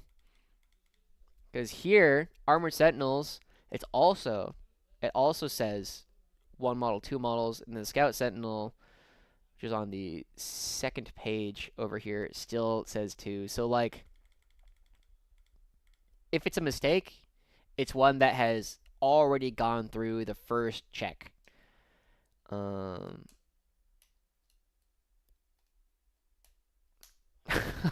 We're gonna talk about the special weapons in a bit. Okay, Scout Sentinels, same thing. This is otherwise identical. Scouts 9, move 10, 18-inch, still only 2. They did keep their spotting. You still point to something within 18 that you can see, and you roll hits of 1.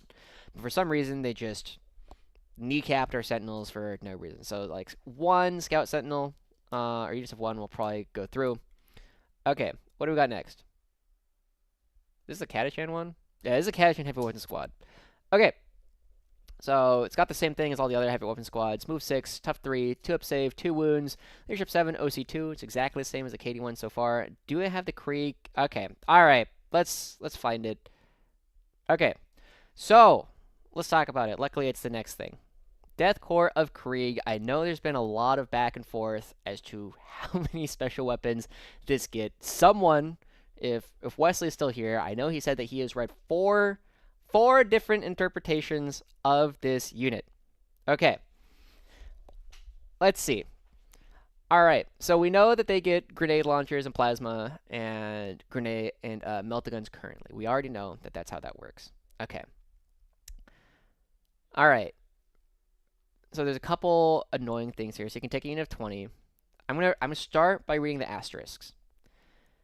Asterisk 1. You cannot select the same option more than once per unit unless it contains 20 models, in which case you cannot select the same option more than twice per unit. Okay, so based on that, where are those? Those are for the Flamer, Grenade, and Long Las, and then, oh, okay, Voxcaster, Plasma, Melta can each have their lasgun replaced with the following. Okay, in the double asterisk, you cannot select more than 2 of these options per unit unless it contains 20 models, in which case you cannot select more than 4 of these options per unit. And then the 3-star, a model can only take 1 of these options. For every 10 models, you can get a med pack. Okay. So, you're limited to... So in a 20-man, you're limited to 2 of like set A, which is Flamer Grenade Launcher Long Las. So yeah, so you looks like 4 of Grenade Launcher and Long Las, so 2 of each. And then the second one, in which case you cannot select the same option more than twice per unit. Yeah. So as far as I can tell, guys, like I read this and I read you get a grenade launcher, a sniper, a melta, and a plasma per 10 guys. All right, did I piss anyone off? Let me read. Okay. They get 8 because it means I need to build a whole bunch of new weapons. Here comes the double star or special weapon gang. All of them. Time to get the pitchforks. Pretty clear from the wording based on what's in the box. You get 2 options from the first list and 2 options from the second list. That's what I'm reading as well. Oh, I understand. I understand what the counter argument is here. That's how it reads to me. Going from 6 special weapons to 4 is going to suck. Why would it be separate bullet points if the total restriction counts both? I see now what your argument is. Does the double asterisk say that, does it count like this first section, you get 2 of those, or what? You get 4 of those, and the second asterisk, or in the second category, that's an interesting one. Okay. That's an interesting question. Let me see. I'm going to let me take a look to cite the old scrolls, the ancient scrolls. Let's take a look at what the current Death Corps looks like. Okay, so I have it up on my phone. War gear options. Oh, it only has the 1 asterisk in here. Oh, okay. So the precedent is not set with this one. Is there any other really weird one? Surely it's 8. Let's settle this now. Oh, the ancient scrolls. The 9th edition, or the current index doesn't say. Technically, you can't build the Melta, Bolt, and Plasma Gun out of the box. They all share the same arm. Does the double asterisk... Oh, English to create a parser writing.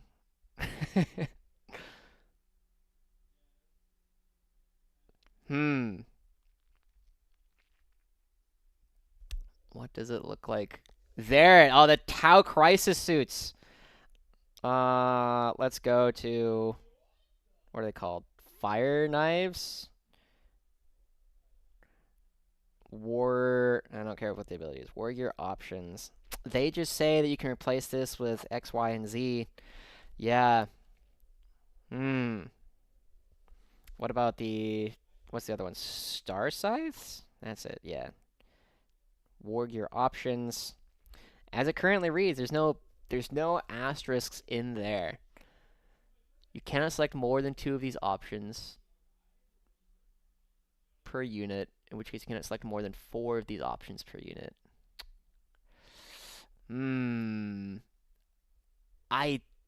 Commander suits. Oh, commander suits. Okay. Alright. Commander and Cold Star Battle Chute. War gear options. Just says you cannot have duplicates. At least as it's currently written in the app, it only has the 1 asterisk, and it only says you cannot have duplicates of these pieces.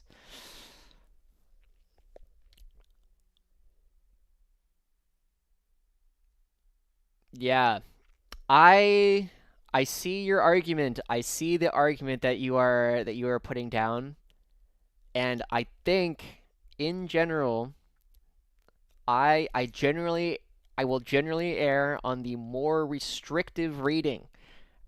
I will err on the more restrictive reading. So I think for now, maybe on the PDF, for now, I'm going to side on it as 4 special weapons per 20. That is going to be until we have something more definitive.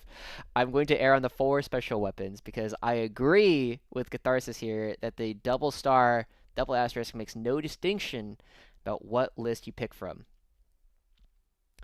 Fun Jackham says it's probably best to assume you can only take 4 and there can only be a max of 2 of the special weapons. Yeah, that is the more conservative. It's 2 special weapons. If you know what the Krieg box, you only have 1 arm and you can't build a meltdown plasma for 1 box. Fun Jacker says I have a lot as a completely totally different aside. I'm a big fan. I have a tattoo here of it's a board game called Root. These guys are called Leader Games, Leder. They have the best written rules of any board game I have ever played. What about 4 and 2 Melta? Wait, what? They'd surely combine all the special weapons to 1 bullet point list, though, right? I mean, that's the thing. Games Workshop is well known for having stupid things. 4 special weapons and 2 Vox.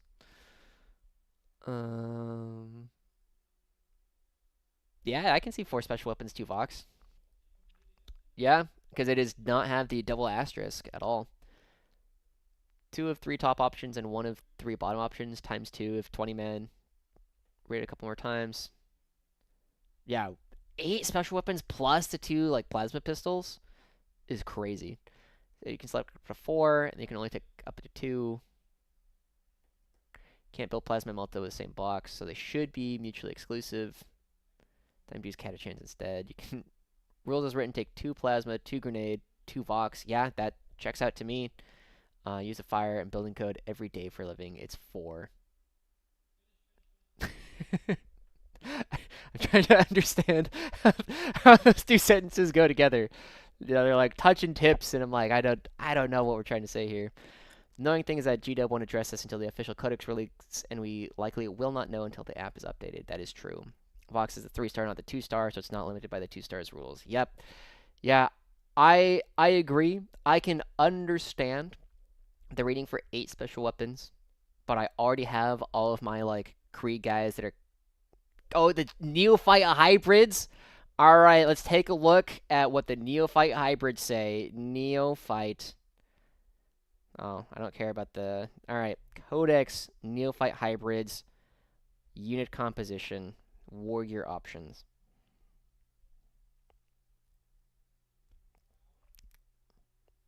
So, at least in the app, which is not always the best thing, for every 10 models in this unit, up to 2 Neophyte Hybrids can each have their hybrid firearm replaced with one of the following, to a maximum of 1 per 10 models in this unit. But there's no second, like, double asterisk that's coming out. Take 6 times blobs of 8 special weapons each and try to convince the TO.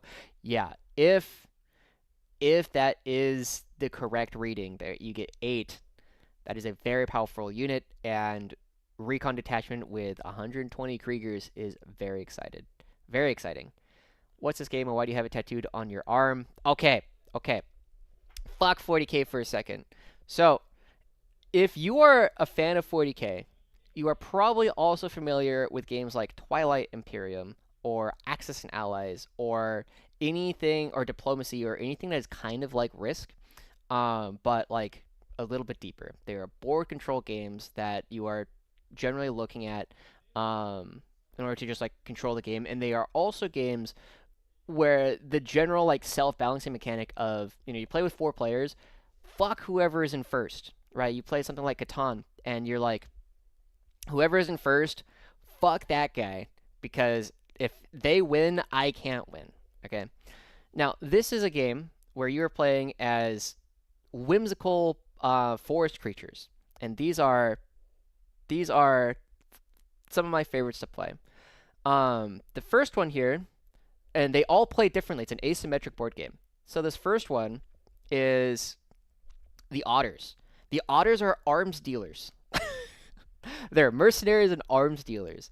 So what you do is, this is the faction of, I love table talking. I love getting people to buy things from me, because the more they buy from you, yes, they get stronger because they get cool stuff out of it. But the Otters, they get to take, for everything they buy from you, you get to take a bigger turn.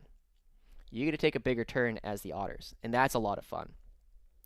These, the green ones, hold on, there we go. And you can see my partially unmade bed. Okay, Otters, the blue ones, those are the arms dealers. The next one is, everybody thinks this is toast, and I agree, it does look like toast, but this is the Rebel Alliance from Star Wars, right? And at the beginning of every turn, you try and build another Hoth base, right? But when you build the Hoth base, you blow up whatever was there beforehand. And so these guys generally don't get to play like the board control part of the game at the beginning of it. But because every time, like, you turn 1, you put like a token down. It's kind of like a Death Strike token, basically. Like, you put a Death Strike token, and then on your second turn, you can blow up the Death Strike token, and it kills everything that is there. However, the difference is, in this game, it's like a Death Strike token, but it's a spore mine that your opponents can shoot. However, in shooting it, you get you get more powerful, so you get to take a stronger turn next time. So you give your opponent a spore mine, they shoot it, and then if they don't shoot it, you blow everything up. And once they are on the board, they are incredibly tough to remove. Next, we have the lizards. This is a cult. They are trying to make a lot of space on the board, and they can turn other people's like dudes into their own dudes. They're really weird to move because they don't get to choose. So there's like 3 colors on the board. They don't get to choose what colors they're interacting with that turn. The rest of the table collectively, by playing cards, will choose what color you're interacting with. And then lastly, you have the Vagabond, which is a raccoon. And the raccoon is like just a dude who just like runs around on the board, just trying to do quests and trade with people and like explore ruins. And he puts a clock on the game really hard. These are my 4 favorite. There are like 10, I think there's 10 factions altogether. Maybe more than that. There's another expansion coming up, but the game is called Root. Root. Root. And it is my favorite board game. These guys have also put out another game called Arcs, ARCS, Arcs, which is kind of like Twilight Imperium.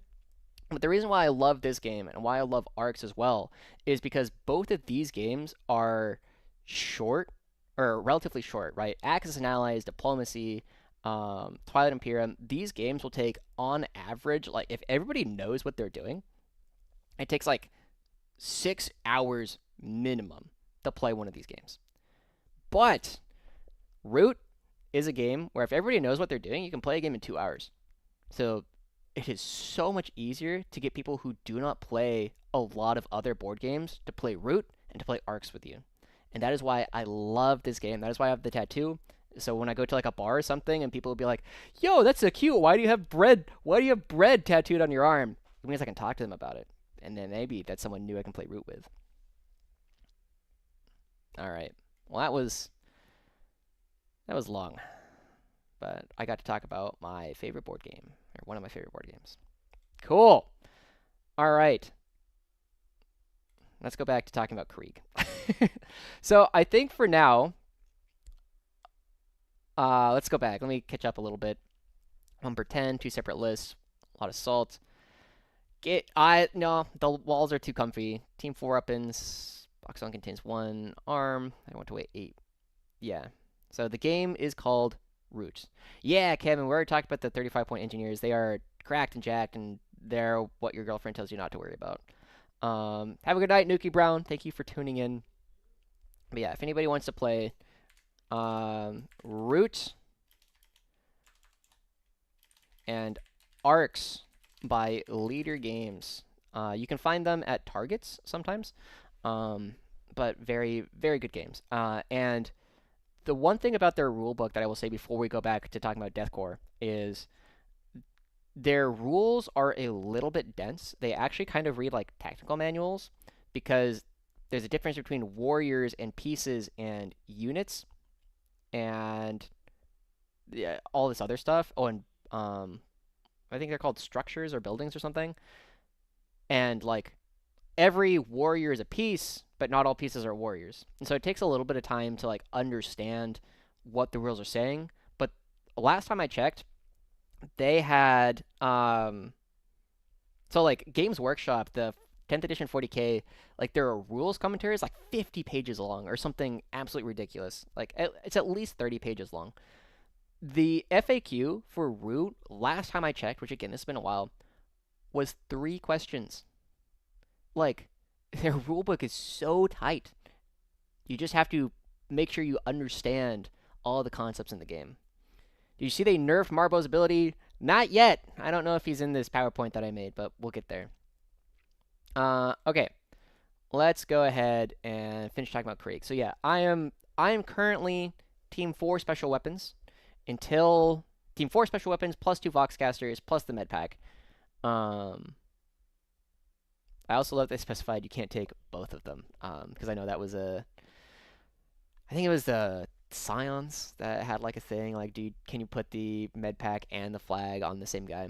Anyway, I'm Team 4 Special Weapons. Let's take a look at the other stuff. Grim Demeanor, +1 to hit if you're below starting, +1 to wound if you're below half. Deathcore med pack. Oh yeah, this change. At the start of your command phase, if the bearer's unit Below its starting strength, you can return up to D3 models. If the unit contains 2 models, you can return D3 plus 1. Okay, that's nice. Oh, excuse me. I think it reads 4 special weapons, but if you choose 4 Plasma Melta, you can't have Vox casters. Yeah, I think that makes sense to me. Yeah. Yeah, so because I generally err on the more conservative side of reading rules, I'm going to go with 4. But anyway, all right. Let's go back. We skipped talking about the Catachan Heavy Weapon Squad. I don't think there's a lot to say on this one. You have autocannon, heavy bolter, las cannon, missile launcher, and a mortar. So all the same things you can take on the Cadians. They'll have ballistic skill 5. They are all identical. Cool. Yeah, these are identical to the Cadian ones, except for the rule. Oh, they have Scout 6! It's actually really interesting. Bring it down. Each time a model in this unit makes a ranged attack that targets a monster or vehicle unit, reroll a hit roll of 1 and reroll a wound roll of 1. These are nice.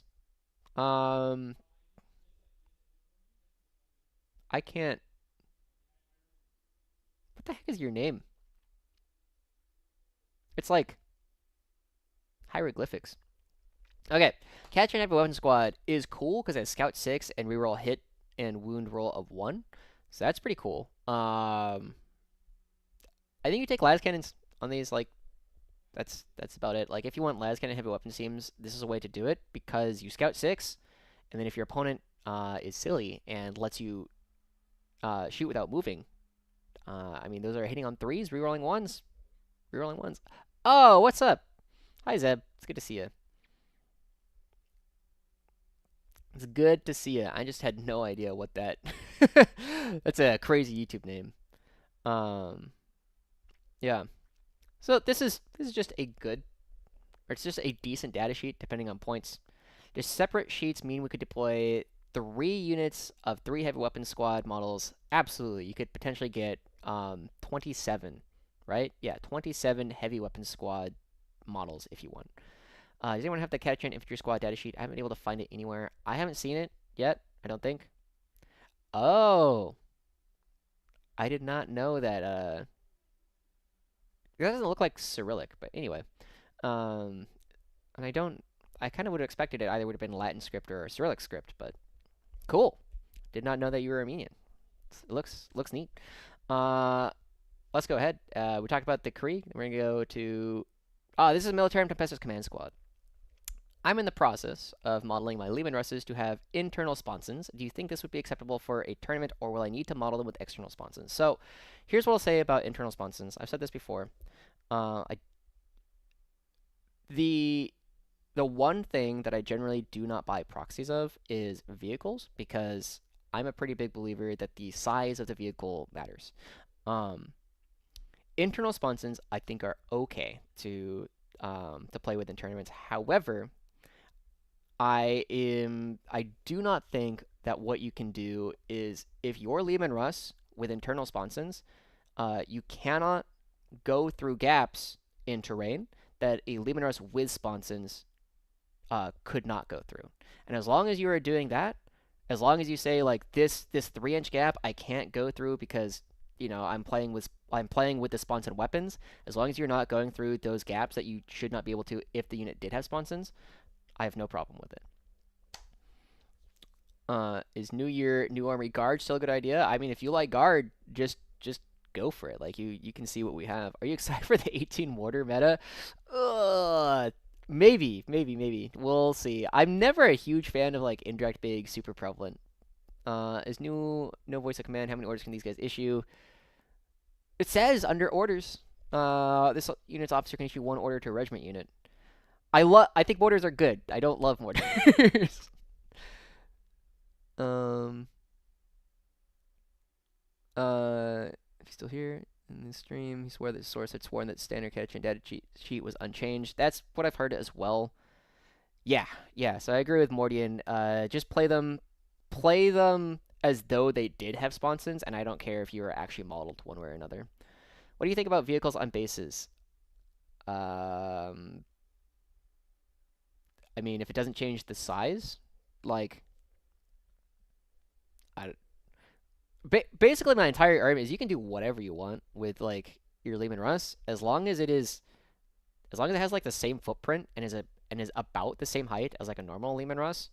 I don't care, right? If you want to do something that makes it look cool, makes it look more like a diorama, go for it. I think that's super cool. Um, Rogal Dorns are cool, and now you can play 6 of them.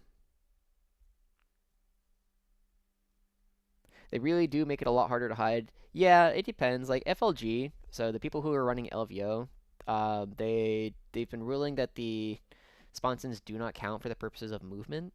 Um, so like the count is like overhanging, which I think is like a weird ruling, but you know, it is what the TO says. Should we make some original thickness determining proxy base size, checking base cards? I found my Grimguard Station Forge Krieg Battle Tank is halfway between Leman Russ and oh, that's an odd size. Um, what are your thoughts on antennas? Honestly, like they break off so often, and I do not care enough to replace them. So, like, if people are playing without antennas, okay. So one of the things here, I'll show you. I'll show you guys real quick. Another one of the models that I use. It's over. It's not in my box. It's on my shelves.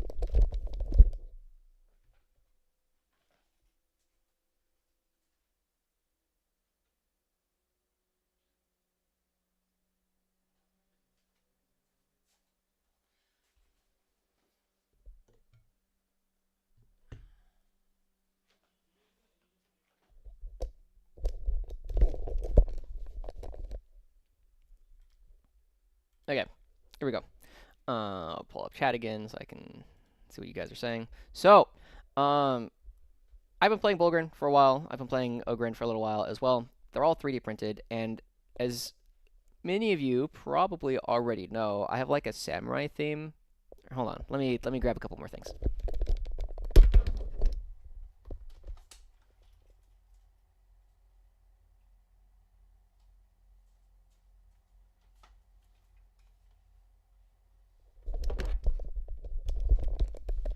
So my base regiment, like my guys, have a samurai theme, and so this is my Lord Solar.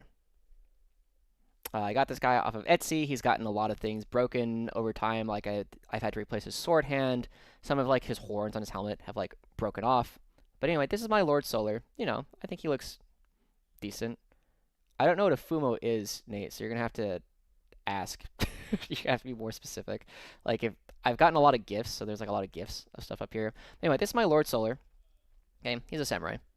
Um, and he is within half an inch of the proper height. Like that's why I have like this cork board in order to build him up.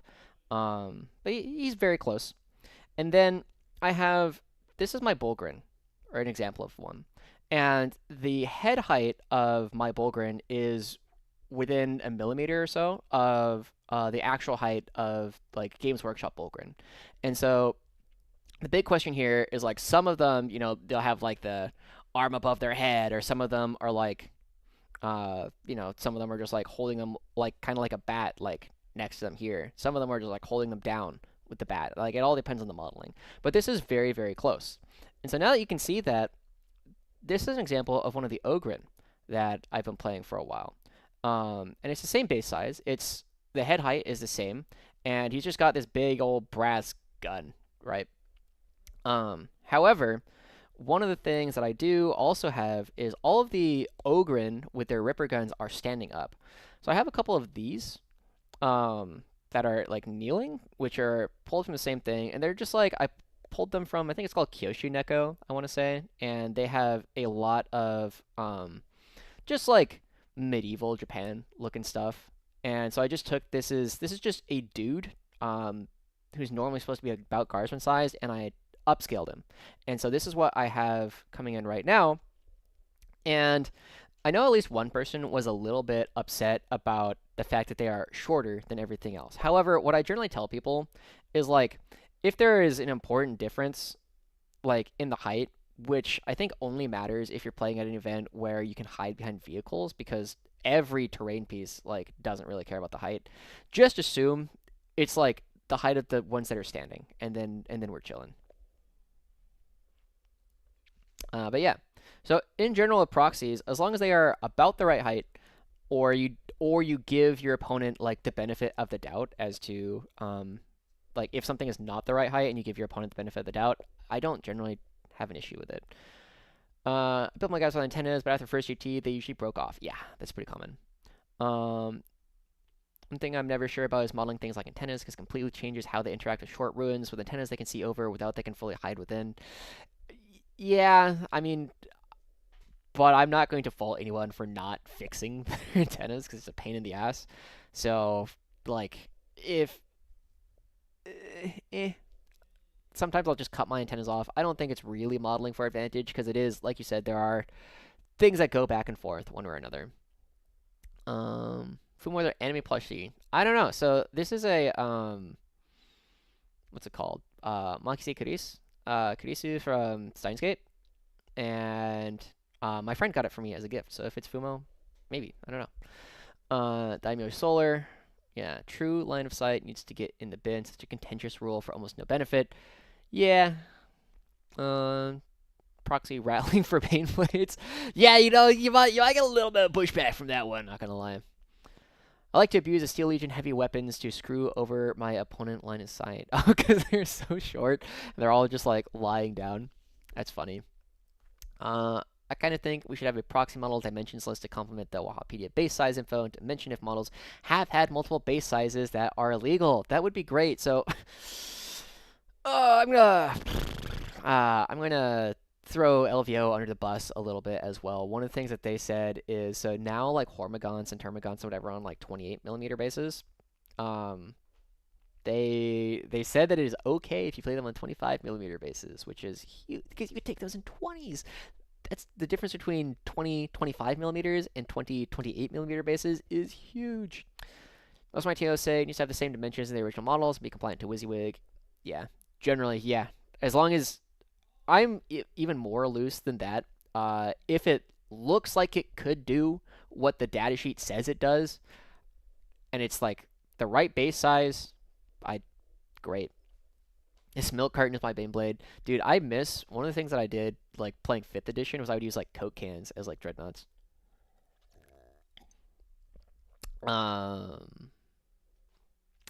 now, Death Riders on 40mm or 60x35 are both allowable since they were both sold, and it changes how dense they are a lot. That is unfortunately not a question I can answer for you.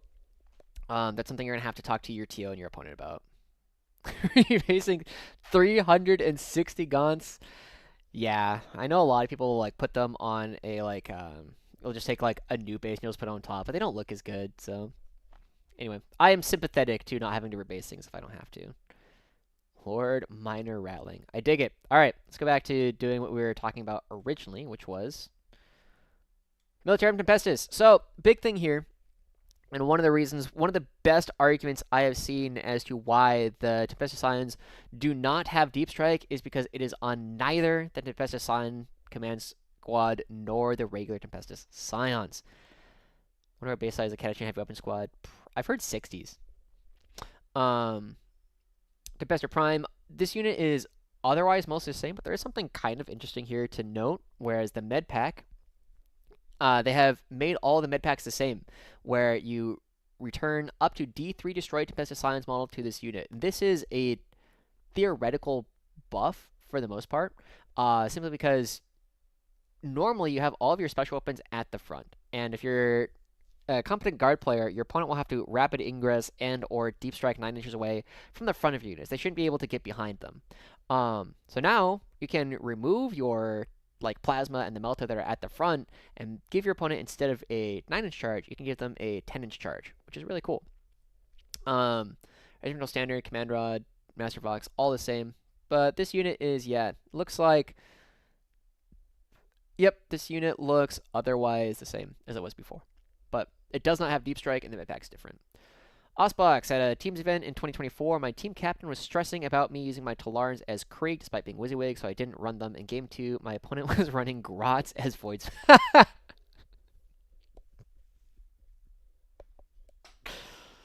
Yeah.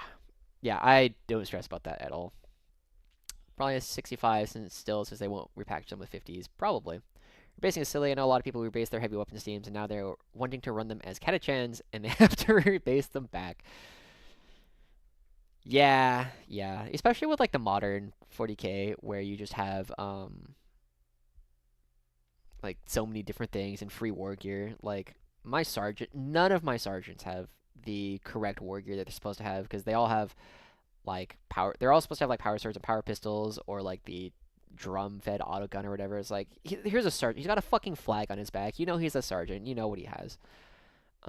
Catchers are 60s. The Scions don't have deep strike. This will be the first time they ever don't, going back to when they were still stormtroopers 25 years ago.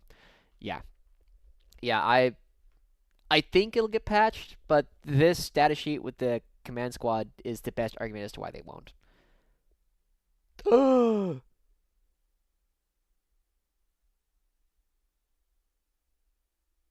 Dang, yeah.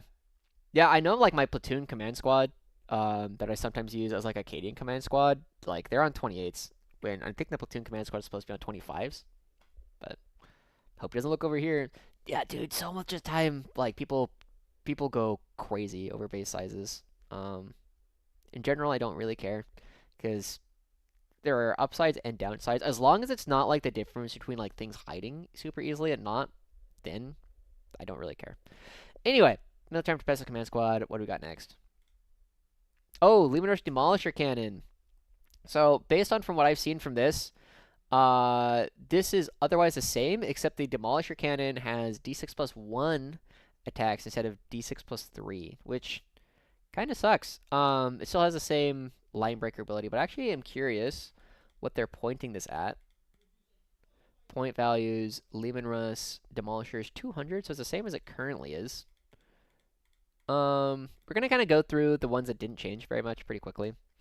Let's see. Yeah, F, so command squad is on 28s, but Catachan command squad is on 25s, probably. Do you think tank commanders will move away from demo cannons? Hot take, I suspect that, oh, the plasma cannon, oh no, those are sponsons, never mind. I suspect that tank commanders will start looking at the executioner plasma cannon a little bit more. Push fit like Space Marine Heroes could solve the basing of warrior options, yeah. Yeah, I think the tank commanders. So one of the things I mentioned this earlier in the stream, but Adam Camilleri, one of the best players in Australia, and he does a lot of commentary at like he did commentary at WCW, and he does like the Art of War Down Under podcast. That guy, he was already looking at trying to take like executioner plasma cannons during the index, and so I would not be terribly surprised if that was something we end up doing come Codex. So we'll see, because the D6 plus 1 hurts consistency a lot. TC Vank meta incoming! I don't know about that. But it could be fun. It could be fun. Because I think they'd give 2 orders now. Not for 200 some odd points. Anyway, Demolisher, D6 plus 1 shots. Torx Prime, alright, things are gotten a little bit out of order here, but this one changed a little bit more. It is, as far as I can tell, it is otherwise the same, but the transport rule has changed in your shooting phase after this model is shot, blah, blah, blah, until the end of the phase.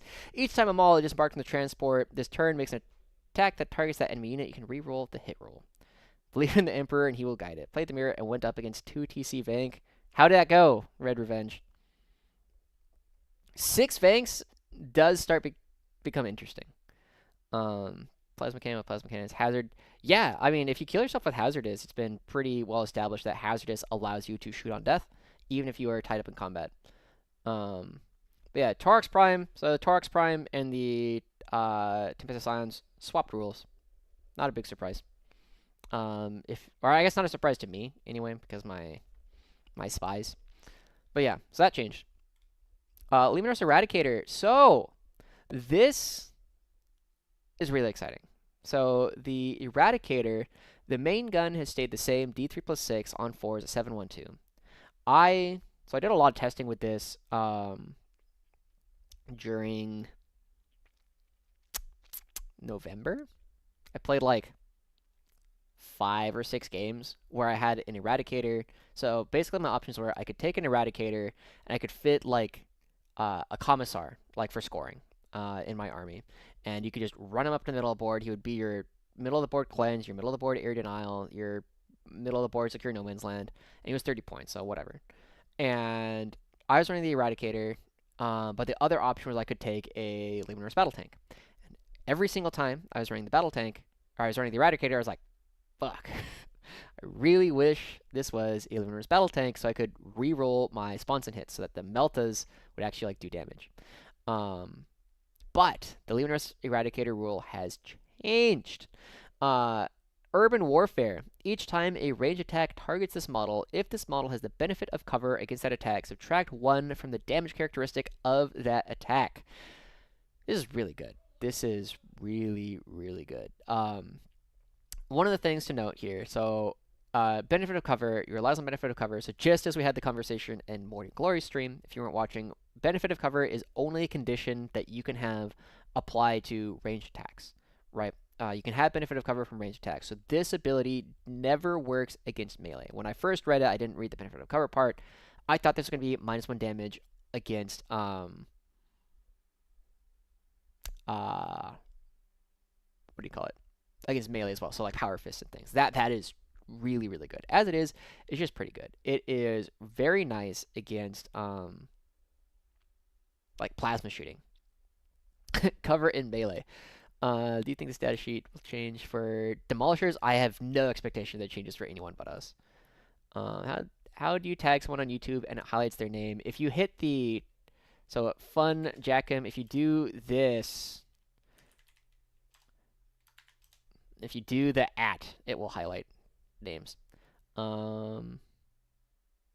Smoke screen. So yeah. So to go off of what Nate says, if you just pop smoke, then you can just have -1 damage against a lot of shooting, and it will oftentimes not make the difference because like when you're taking D6 damage from like melta guns, like okay, whatever. But if you are doing it against like plasma, that's really cool. So like the Riptide, like if you're taking it up against a Riptide, ooh, I need to double check something. I'm going to read ignores cover because does ignores cover that unit, that target cannot have the benefit of cover against that attack. Okay. All right. So you don't get it against a lot of Tau stuff. But, I mean, this is the difference. The things that this is really, really insane against is like Armiger Hellfrins or autocannon shooting. Because a lot of those are already like AP1, right? So the benefit of cover functionally removes their AP. And also, damage 2 or damage 3 goes down to damage 2. That's a big difference. So it takes 5 damage 3 attacks to kill a Leman Russ Eradicator, but it takes 7 damage 2 attacks to kill the same Eradicator.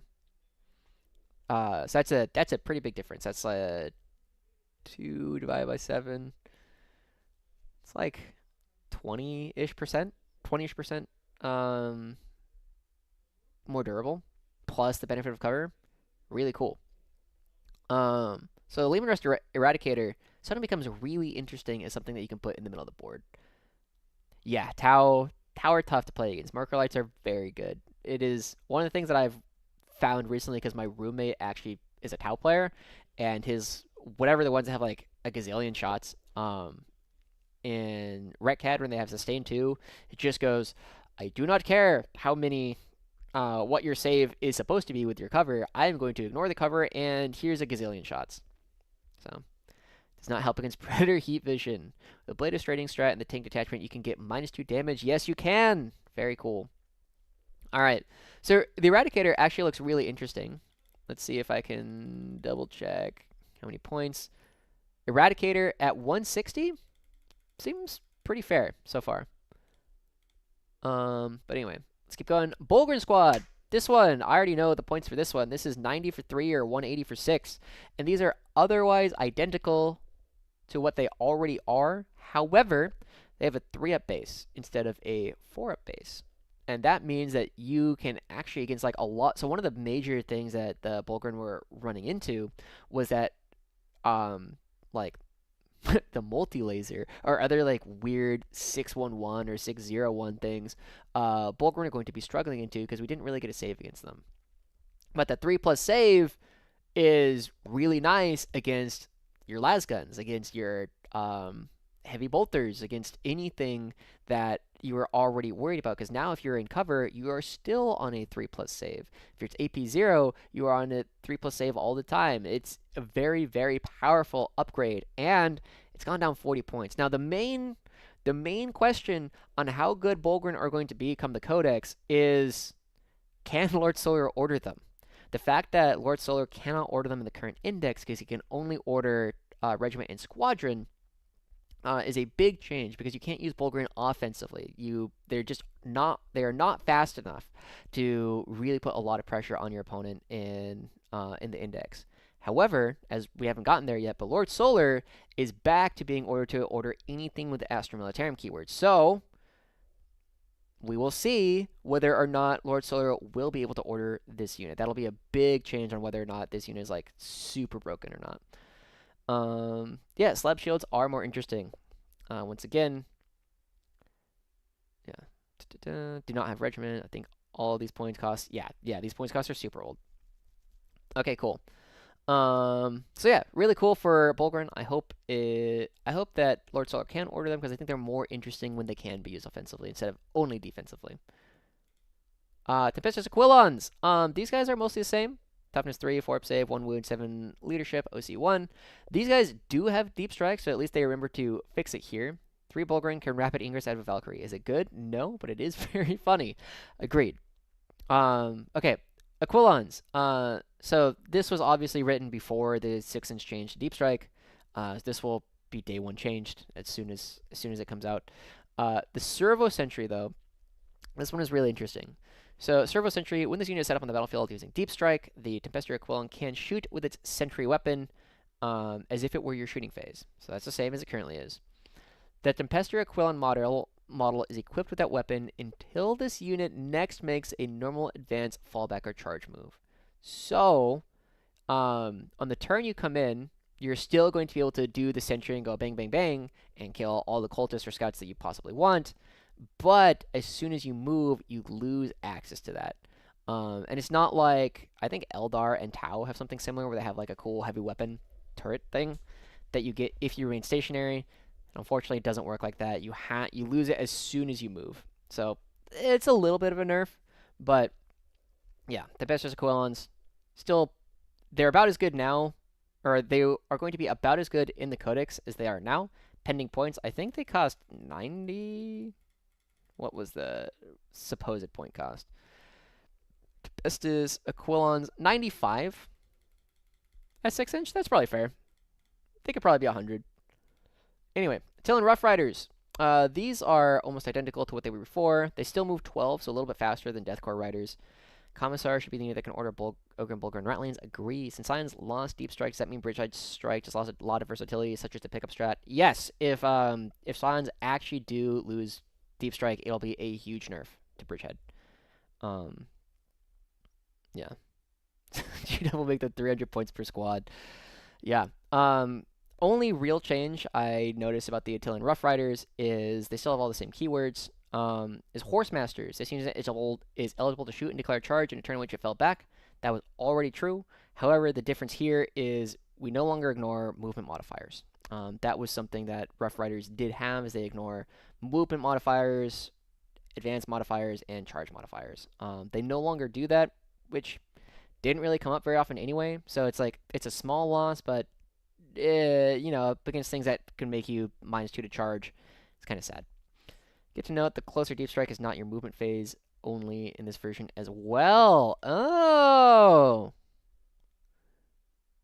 that is true. I wonder if we will be able to rapid ingress this 6.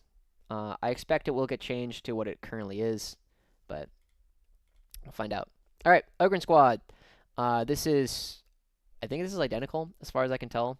Rapid fire 3, 4 attacks, a 5-1-2. Ripper gun 6-1-1, point blank barrage, +1 AP, closest target. Yep, this, as far as I can tell, this is identical to what it was before. Field Ordnance Battery. This one, affected by an order and remain stationary, have sustained. As far as I can tell, this one is also identical to what it was before. But if someone notices something, it doesn't have the 48-inch las gun, so it's worse than the artillery team. Leman Russ Exterminator. Still 4 rapid fire, 4 twin linked.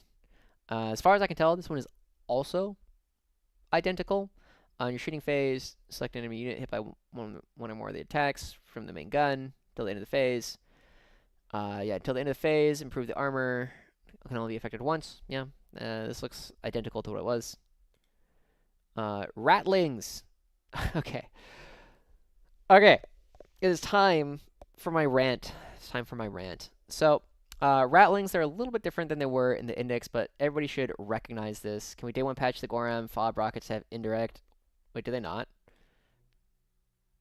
Yeah, they don't.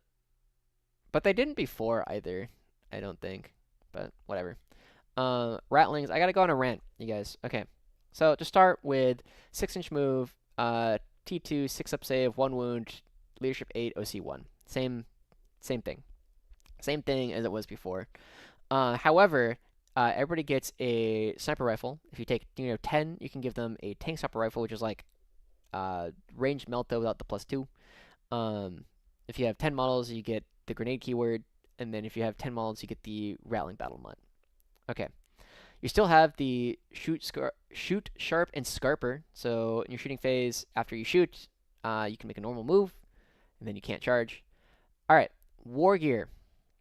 This is where I have to have a little bit of a rant. We're gonna go full screen for this one. Where is it? There we go. Okay, one of the major things about 10th edition that has annoyed me is how much like narrative we lost. One of the things that I oftentimes have said is that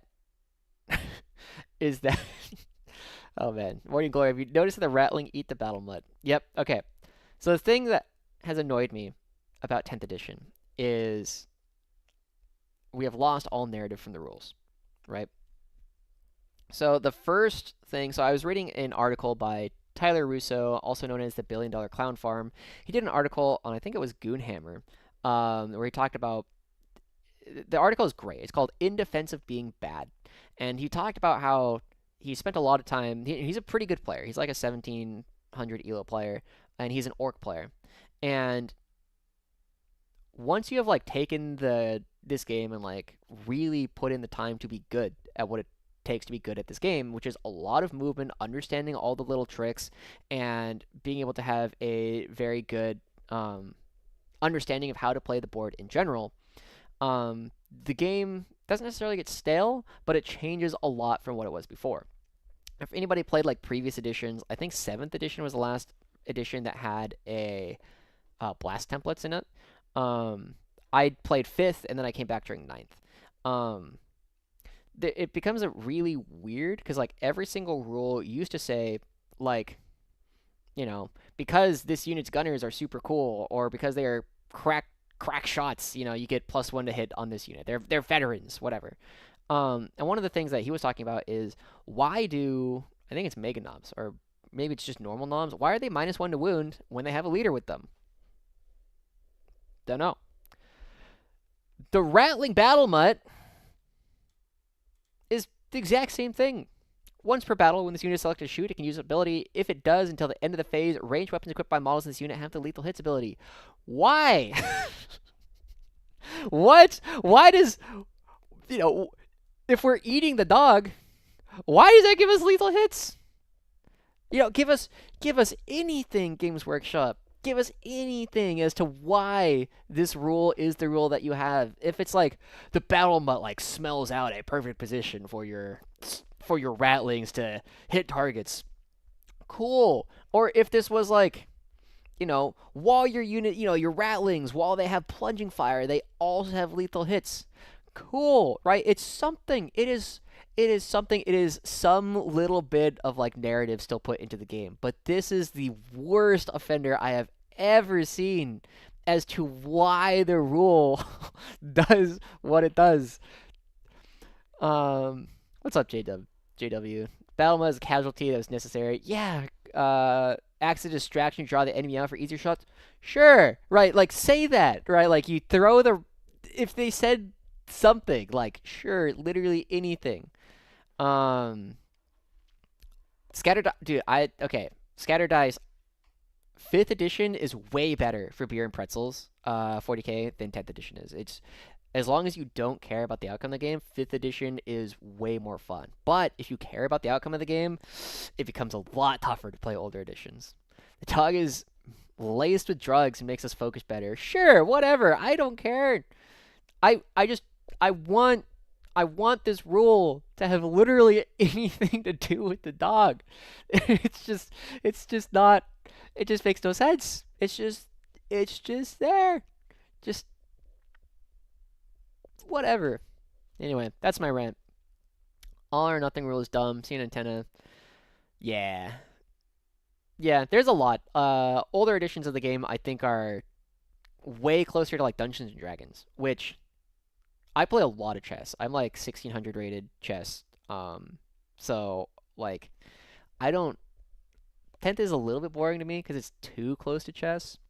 5th edition, Leman Russ Battle Cannon, oh, the Temple Linear Squad of Marines, they're all dead. I do remember that. That was fun. I loved throwing a demo charge and it would like scatter back and hit your own unit, and you're like, well, there goes my 40-point demo squad, whatever. The Ratlings get a morale boost. That's pretty funny. I still haven't assembled mine, giving me the idea. Think the biggest offender is the Tau drones. It's so sad what they did to the drones. Yeah, I think it's a little bit boring. And now Tau is like all of their units are weirdly durable to make up for the fact that like the way that it used to be against Tau is like you would shoot all of their shield drones and the shield drones would all slowly die, and then once all the shield drones were dead, the army collapsed. Right, like none of their stuff was durable once you actually got through the shield drones, so you had to position your shield drones intelligently. Now they're just weirdly durable, and they like all ignore mods. So like there's definitely somewhere between the I'm going to put that las cannon is going to kill one drone, and the Riptide just has 14 wounds and a 2-up save and a 4-up invul, right? Like it's weird. Like there's some design in between these two points where it's okay. Like maybe like the shield drone, it has like 2 wounds or something, but any excess damage that goes through the drone hits the Riptide. Something like that. That could be cool. I don't want that many drones, but there's somewhere in between. There's something more interesting than what we currently have with a lot of the war gear. Anyway, that's Ratlings. Let's go on to the next one. Canadian Heavy Weapon Squad. I think this didn't change, as far as I know. I'm going to assume it didn't change, and then someone will complain in the chat and tell me otherwise. Boom! Chimera! Firing deck 2, deleted my D3.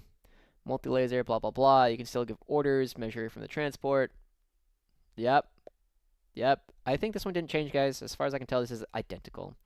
Yeah, Ghost Kick straight up blank. It's annoying. Removed how? I'll let my roommate know they have to find a new army. Make drone give 2 wounds instead of 1. Sure, I mean, I don't... Tall Giraffe, I don't really know what the balance... Like, there's some number, or there's some, like, mechanic that you can design that makes shield drones interesting. And unfortunately, they used to be interesting but too good, and now they're not interesting and also not interactive at all. But make something disgusting or trash. Yeah, there's a lot of just like piles of stats. That's kind of what Guard has been for most of this edition, is just bundles of stats. You just take the best bundles of stats you can, and it's true of a lot of armies. It's been my main complaint about 10th, but 10th has been getting better as we get more and more codexes released. It was inherently better in balance back when Scatter Die and hitting just wasn't... I don't know if that's a fair way to put it. It was definitely funnier. Like 40k used to be way funnier. But better in balance?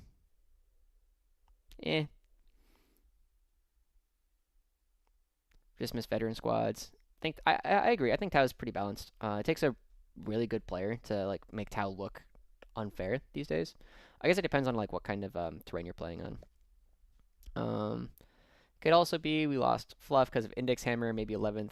If no Index Hammer, we can return Fluff. Yeah, I agree. Like I said, as 10th has gone on, my opinion of it has gotten better, partly because I think Toriah Nexus is generally a better mission set than Leviathan was, and also as we get more codexes, because it used to be like at the beginning, it's like, okay, every army has like, here's my Terminators, here's my Ripper Swarms or Cyclops or Spore Mines or Nurglings, whatever, that's going to go do actions for me. And then you had your vehicles that were good at shooting other vehicles. Yeah. Scattering your own demo chart. Yeah, it's a lot of fun. Okay. Chimera, firing deck 2. Firing deck. Did someone say firing deck got worse? I don't think firing deck got worse. I think the heavy weapon squads were specifically changed such that they counted as 2. I swear someone said that. Anyway. But the Chimera, I believe, is otherwise identical. Vehicle, smoke, squadron, transport. Yep. Cool. Leman Russ battle tank. This one is, I think it's the same. Let's check the main gun. D6 plus 3, 4, 10, 1, 3. Reroll 1s, reroll hits. Yeah, as far as I can tell, this one's the same. Moving on. 11th edition soon? Probably not. Calculating the parallax of a scatter die. Yes. Yep. Yeah, parallax was always tough. That's why one of the things that my friend did for a little while is he had like, like one of those popper things that you could do with like sorry or whatever, and you would push it and it would pop it, and he would put it as close as possible to the thing like the scatter dice. It was funny. Super heavy firing deck. Oh yeah. But that's not on the Chimera. Kazarkin. Kazarkin got a cool little buff. Meltamine is the same. Yep. Warrior Elite, once per battle round at the start of any phase. That's big. At the start of any phase, you can select one order to affect this unit until the start of your next command phase, in addition to any other orders issued to this unit by an officer model this battle round. That's this didn't used to work because it only worked in your command phase, and so you could do it while in strategic reserves, but you couldn't do it within a transport. Now you can, as soon as you disembark. So that's pretty cool. I actually don't think I've seen any of the super heavy detachment stuff, but anyway, Kazarkin, what is this? This is a Vanquisher. Vanquisher, I don't know if this is the same gun, actually.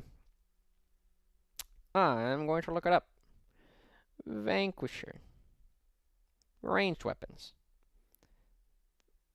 Vanquisher battle cannon. 1 attack on 4s. Strength 18, AP 4, damage D6 plus 6. 72 inch range. Cool, it's the same. That sounds fun for Dread Mob. Reroll, wound roll. Cool. I mean, this is the same. It's cool. Torox. I think this one is also the same. You can't disembark after advancing. I think this is exactly the same. Minister and Priest. Now, I'll be honest. I don't understand why this still exists.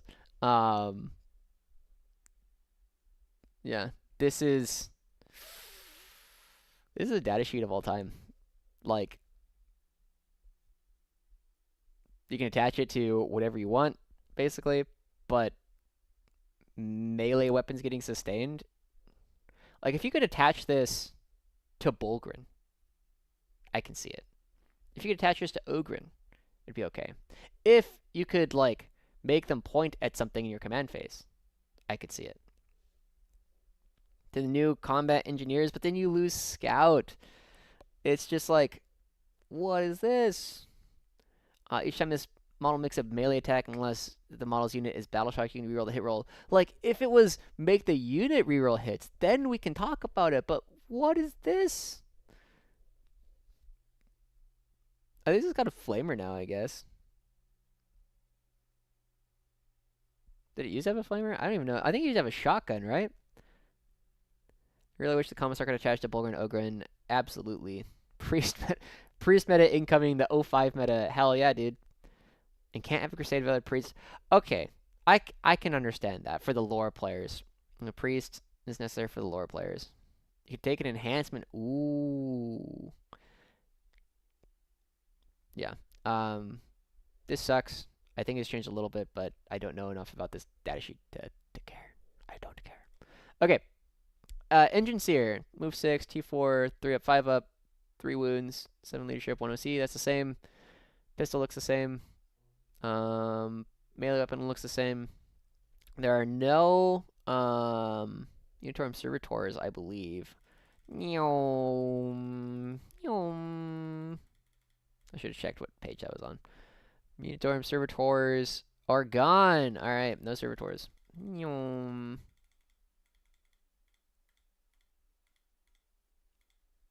All right. This is the same as far as I can tell. They don't actually use the priest. Real talk. I saw one person arguing that you should bring them instead of commissars in Leviathan because they have scout or not scout because they had an assault gun, so you could advance in action with them. But ever since that was no longer a thing in Pariah, like yeah, no, there's no reason to ever bring a priest. Cool. As far as I can tell, the engineers are the same, other than the fact that the servitors are gone. Oh, what's up, Clifton? Speaking of, here we got the Commissar, and as far as I can tell, the Commissar is the same, as in still kind of bad. I want to use a priest because a man yelling scripture in the middle of a fight. Yeah, look, if you want to use a priest, I think it's a great crusade datasheet, right? If you just give this guy like random buffs until he becomes really cool, and like if you want to do your own Cardinal Zaphon from the Siege of Rax, this is perfect for it. If you have your Traitor Guard, this is perfect for all of that. I've used him. I regretted it. Anyway, the Commissar. The major thing here is that the summary execution is still kind of bad. Once per battle round at the start of any phase, you can select one, blah, blah, blah, kill a model, and then you're not battle shocked. The thing about this that makes it really rough is that it is once per battle round, or not per battle round, is the fact that it is the start of any phase. So it doesn't like and battle shock happens at like the end or towards the end of the command phase. So you can't use this ability to score. Like sometimes you can use it to score some secondaries, but eh. The other thing is this model can be attached to not Ogryn, not Bullgryn, but everything else, which like cool. So Commissar is mostly another action monkey and crusade data sheet, which is cool. I think Commissar should exist. I just think this is a really boring version of the army. Yeah, or of the data sheet. Cool. All right, Caden shock troops. As far as I can tell, these did not change. Moving on. Valkyrie. I couldn't actually see all of this because the screenshot that I have does not show a lot. If only they had kept our Lord Savior Strachan. Yeah, dude, I'm very sad that Strachan is gone. But let's go ahead and talk about this one. The Valkyrie. Airborne insertion at the end of your opponent's movement phase. One or more units embarked in the transport can disembark from it. It is otherwise the same. Toughness 10, 2 up save, 14 wounds, leadership 7, 0 OC. So this is the other major spot where I've seen where the argument is that Tempestus Scions lose Deep Strike is because of this rule. It used to be that you were locked to things with Deep Strike that could disembark, and now it's not. So that might be an intentional thing with the Tempestus Scions. I agree, Deja Vu. I hate that they nerfed the Sentinels. It was really random. Yeah. Alright, Nork. Clifton, you're gonna have to tell me if this one changed at all, because I've never run this data sheet. Move 6, tough 6, 4 up save, 6 wounds, 7 leadership, Ripper gun. 3 attacks with rapid fire 3, 5-1-2. That looks the same. Huge knife with dev wounds, 8-1-2. That looks the same as well. Yeah. Attached to a command squad. Still not just an officer, still a command squad. Takes up 3. Now, the really interesting thing here, for me, is that it says this model cannot be selected as your warlord. Is that something that used to be true? Because if Nork is like a character now, that's actually kind of a downgrade. Nork. Loyal Protector, unit composition. Where would it say?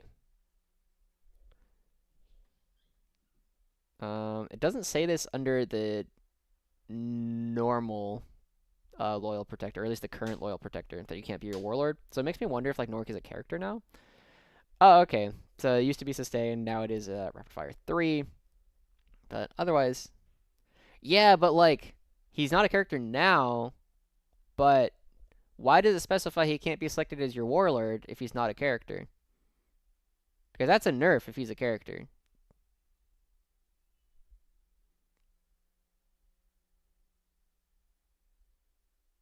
Yeah, I know for like Nate and Deja Vu, I know he's an epic hero because you can only have one of them. But Morty and Gloria is saying that he's a character now, which is worse.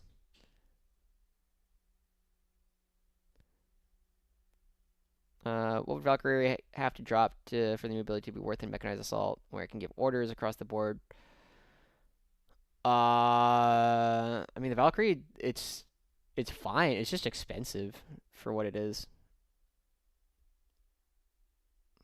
Combat Guard used to be really good. Talk to Paul Clifton about Catharsis, about the what melee guard used to be. He's one of the Paul Clifton here in the chat is one of the strong players over in China. He's had a lot of success. He was on the short list for the WTC team, but unfortunately had other things to do.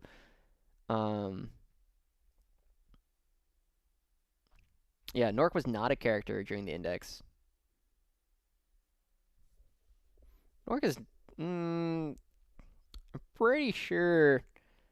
Yeah, so keywords right now, average white shark, infantry, epic hero, Imperium, grenades, Lord Protector, Ogren, and Nork Dead Dog. He was not a character during the index. How many points is the Valkyrie in the new codex? I still think it's like 190, 180, somewhere in there. Valkyrie, oh god. Yeah, it's the second to last one here, I'm pretty sure, and it is 190, which is just too expensive.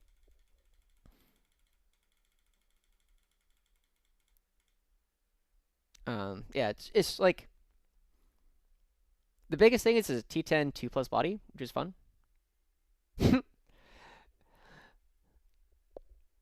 All right. Nork, Lord Solar. Yeah. This is back to what Lord Solar used to be. He's got his 2-shot pistol. He's got his power fist, and then his horse will kick you. Yeah, this is what he is in the index. At least originally. So we'll see if his orders changes, but he can still redeploy, and he still gives you a CP. So otherwise the same.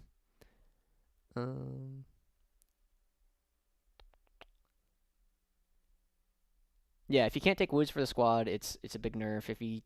Yeah, and also he just gives up like more assassination. So suddenly like the old Strachan plus PCS plus Nork brick, like that is now 12 fixed assassination points. However, of course, Strachan is gone, but blah blah blah. Literally Strachan riding a servitorized Catachan Devil because everyone needs a mount. That'd be fun. Yeah. I'm getting close to running out of. I have not seen all of the new data sheets, so it sounds like other people have seen them, but I did not see them. So we're gonna start talking about the detachments pretty soon. Leman Russ Tank Commander. I know it says gives 2 orders, but otherwise it is the same. But the Demolisher Cannon is D6+1, so kind of skipping over that. All right, let's start talking about the detachments because I don't have all of the I don't have all the data sheets to talk about. If someone wants to send me them, let's see. Did anyone send me them? Or were they put somewhere where I can see them? Let me do a quick check. What about in here? Did anyone put them in here? Nope. People were arguing about the Krieg stuff. All right, whatever. I'm not that concerned about it. It's also starting to get to the point where I need to start making dinner, so I'm not too concerned about finishing this up soon. Okay. So let's go ahead and talk about the new detachments, because I think this changes a lot about all the other stuff. So we have the new Combined Arms detachment. This is the Index detachment, which was Combined Regiment. It is now Combined Arms. Detachment rule. I think this is the same. Each time a model in a regiment unit from your army makes a range attack that targets a visible unit, that attack is lethal hits. Each time a squadron targets a visible monster or vehicle, that attack is lethal hits. Looks the same. I'll send you via February. Yeah, don't worry. I will get one on the day it releases as well. So, enhancements. Death Mask of Olanius. Officer model only. Well, the Bears unit is Battle Shock subtract 1 instead of changing it to 0. This is okay. Like, you probably don't take... Like, we didn't really take this to begin with, so I don't think we'll be taking it anytime soon. Dual commander, officer model only while the bearer is leading a unit. Each time a model of that unit makes a ranged attack, if you remain stationary, you get crit 5s. This is alright. I mean, again, this was not really useful. If you could take this in the Recon detachment, it'd actually be pretty interesting.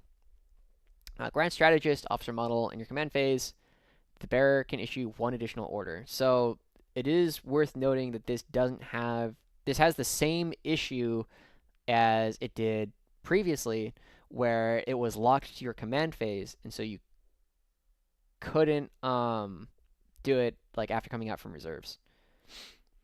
Reactive command, officer model only. Each time an enemy unit is set up within 9 inches of the bearer's unit, the bearer can issue 1 order. This is not counted towards the number of orders the bearer can issue in a battle round. I think this is useless, to be honest. Yeah, take it easy, Clifton. Thanks for stopping by. So only time enemy units are set up within 9 of you are 6-inch deep strike, where you can sometimes consider giving take cover, which is not the worst. Like, if this is like 5 to 10 points, I'll think about it. But if but otherwise, they have to like disembark from a transport that you're already next to, in which case you would give them like take cover or fix bayonets.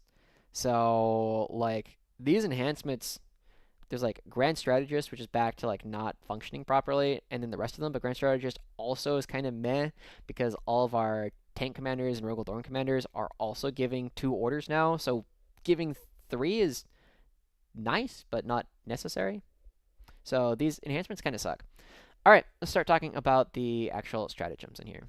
Coordinated action. Start of any phase, 1 regiment unit from your army and 1 squadron unit from your army within 6 inches of and visible to that regiment unit. So they have to be next to each other. They have to be able to see each other. Until the end of the phase, orders affecting one of your units affect the other and vice versa. This is okay. So we have to think about like... So the main thing that would be required for this to be good is it needs to be accepted that you can use the same order twice, right? Because first rank fire, second rank fire doesn't really affect anything in most of our tanks because they basically have stubbers as their only rapid fire weapon. Also, the exterminator could get an extra shot. That's whatever. Giving take aim to most of our infantry is whatever. Like if you can do it on Khazarkan, that's cool. So like if Khazarkan suddenly are going to hitting on 2s with first rank fire, second rank fire, that's pretty cool. But most of our other infantry just simply does not do enough damage that this is interesting.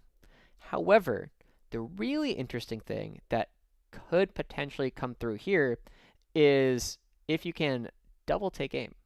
So if you give take aim to 1 unit of infantry and take aim to a tank, and the order affecting like the infantry also affects the tank, and you could double take aim, and suddenly our battle cannons are hitting on 2s.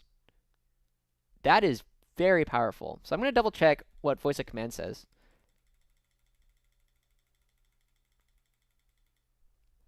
And it says, unless otherwise stated, a unit can only be affected by 1 order at a time. This says otherwise. I'm pretty sure this works.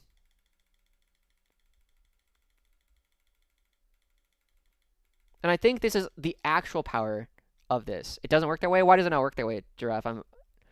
I'm reading this for the first time. It's a mildly buffed version of the index because the stratagems, a bunch of data sheets, and combined arms, loves. Seems like they got rules buffs. Maybe.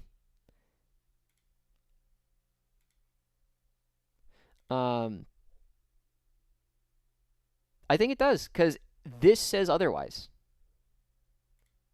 Then shooting phase, use a strat and infantry squad that was given take aim. Now the tank flips to take aim. That's okay. Yeah, like that's nice. But it doesn't come up that often.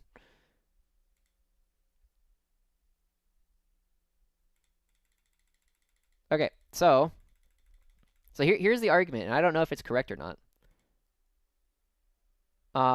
Wasn't this question asked before an FAQ ruled no? Kind of. It was said for Khazarkan that you cannot give them the order that they give themselves cannot be the same as the other order that they receive from an officer. However, so here it is. Until the end of the phase, orders affecting one of your units affect the other and vice versa, right?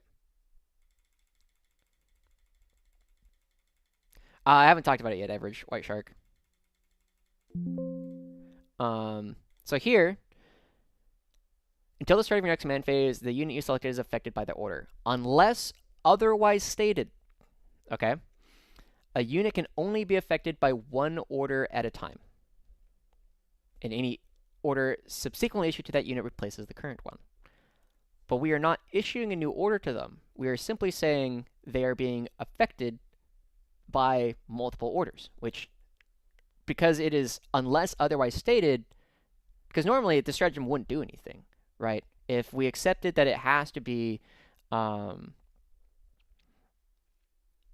if we accepted that the unless otherwise stated unit can only be affected by one order at a time, you only get the one order, and you just pick whichever one is better.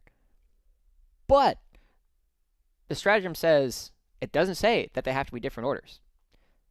So as of right now, the way that you can do this is you can make your tanks hit on 2s, because they are both simply improve the ballistic skill characteristic of ranged weapons equipped by models in this unit by 1. And there is no, and the only cap that you have is you can never hit on 1+ or better. We replace a standing order. It's also not an aura. The one order at a time is going to be up to a TO to interpret. Yeah, I mean, we're probably going to need an FAQ, because until otherwise, I will absolutely be doing that. Some TOs are going to say it's another order, even though it says do it again. It's in the parentheses, you get issued a second take aim, and it replaces the original take aim. But not with the strat, because it says that it would allow you to be affected by multiple orders. So because it is otherwise stated, a unit can now be affected by more than one order. Wait, does that work with the Baneblade? I think it needs to be Squadron, so I don't know if the Baneblades are like the Super Heavies or Squadron. Then it would work like that, as far as I can tell.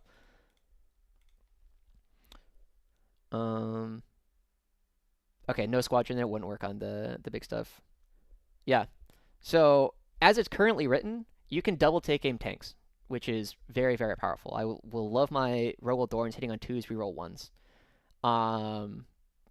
That would be a lot of fun. More double order possibilities. People get so salty with these. Yeah. Until it gets an FAQ or whatever, I think it currently works.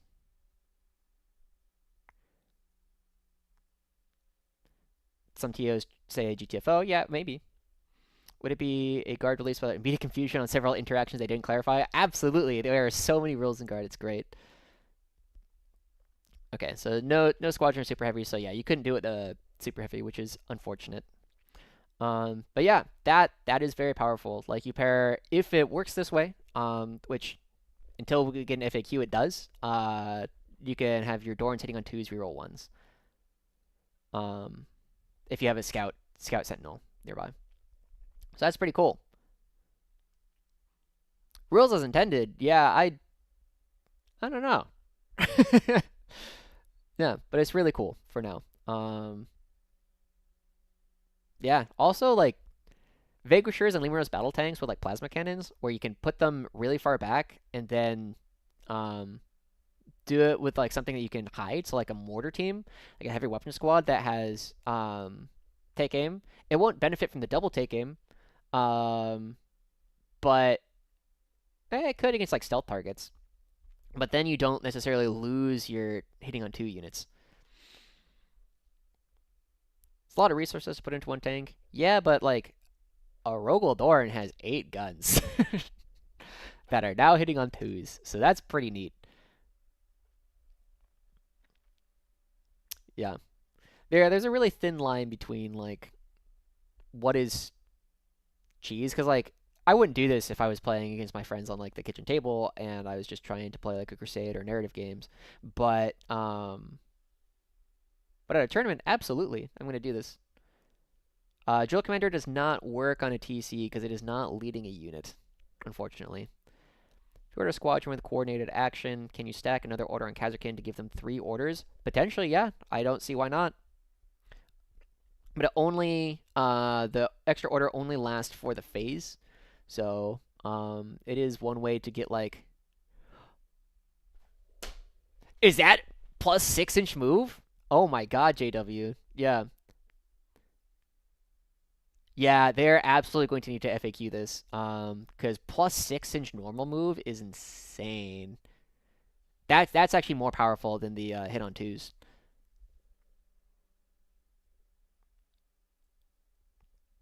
Yeah, so it lasts until the end of the phase and then it reverts. Oh my god, and you're limited to doing this per phase, so you could potentially have 2 units get, as is currently written, plus 6-inch move, and then both hitting on twos. Because you order one of them move, you order the other one. I guess they couldn't both be hitting on twos. But with Kazarkin, if you double order them, take aim and move, a tank, take aim, they both move an extra 6. Then as long as you have another CP, you do it again so that now everything is hitting on twos a second time. That's very powerful. So this is probably gonna get FAQ, but as it's currently written, this is nuts. This is game defining.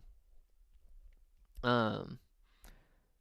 Oh yeah. Oh yeah. We're gonna have the super long FAQ there, Catharsis. Sorry for the dumb question. I started Warhammer in 10th, but when, how do we find out what survived the Forge World Purge? We will know when the new next Munitorum Field Manual comes out. So when they give us the actual points, so like the PDF that they have everything in there, that will tell us what will and will not survive. Leadership 4 with the Commissar, OC5 with the flag. Yeah, yep, very cool. Assuming this doesn't allow doubling of orders, but allows stacking a new unique order, you could order Kazakhin or Scions with Command Rod, move, and take cover, then bounce to take aim. Yeah, it's pretty good. Needs a day 1 FAQ. Forget this is halfway point of the edition. This is where GW breaks the game. Tall Giraffe, if used on Kazakhin to apply both orders to tank. Yeah, I don't see why not.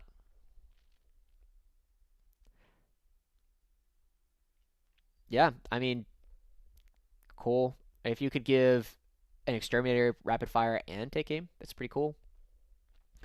Wait for the Eldar Codex. Oh, yeah. All right. Okay. Let's get on to the next one. Reinforcements. Any phase, 1 infantry regiment unit from your army that was just destroyed. You can target that unit even though it was just destroyed. Add a new identical. You can't return character. So this is mostly the same. The biggest difference is it's only infantry, which means it is way worse. You basically just use this on a 10-man Scions. Basically every time now. Because you cannot use it on Rough Riders. You cannot use it on Sentinels. Just whatever. What about the rumored Commissar Tank Commander teased in the community page? As far as I can tell, that was just a cool painted tank commander. Okay, flexible command. Your command phase, any number of Astra Militarum officer units from your army. Until the end of the phase, your officers can issue orders to regiment and squadron. Okay, so this is better than I thought it was before. When I first read this, I thought it was just pick one guy, and then they can order whatever. But this is not bad. It's a little weird and a little niche, but this will come up. This will mostly come up when you're just like, I can't order the thing I want to order. So, and then is it worth 2 CP for that thing to be ordered? If it's, especially like late in the game when you're like running out of officers, having the ability to order something that you could not normally order for that extra 3 inches of movement in order to flip a primary point or to do a secondary when the game is really close, this is mostly when this will come up. But it is really interesting. It's not worth 2 CP to just like have Creed order 3 tanks in general. Because 2 CP is a lot of CP. But it's neat. Okay. Works on all officers in play. Yep. Yeah. You could do it for 1 CP, but even then, like, committing 1 CP per turn so that Creed can do orders, I'm not sold. But maybe. Like, we'll see if people can make it work. Alright. Is reinforcement still once per battle? Now it's infantry only. Yeah, because it was a general balance data slate update. Yeah. I still don't want to spend 1 CP per turn to just give orders, though. It's pretty gross. Anyway, let's keep going. Fields of Fire. Your shooting phase, 1 regiment unit and 1 squadron unit from your army that have not been selected to shoot. Select 1 enemy unit until end of the phase. Each time you shoot that thing, you get +1 AP.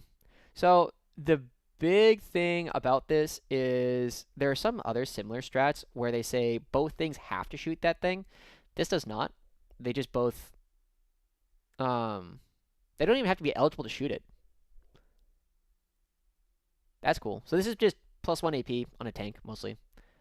So this is decent. I think this is where a lot of Creed stuff is going to go. You're going to discount it from the regiment unit, and then the squadron unit just gets plus AP. Fun Jackim, are you going to Thanatos? I live in Los Angeles, so unfortunately, it is too far for me to travel to the UK for a narrative games. As fun as that would be. At least I think it's in the UK. I know MG is over there.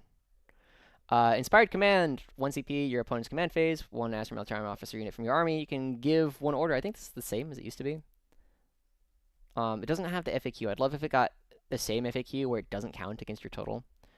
If you run out of regiment units, can you use Fields of Fire? I don't believe so. I feel like Leman battle cannons are so bad. Yeah, they've been pretty good.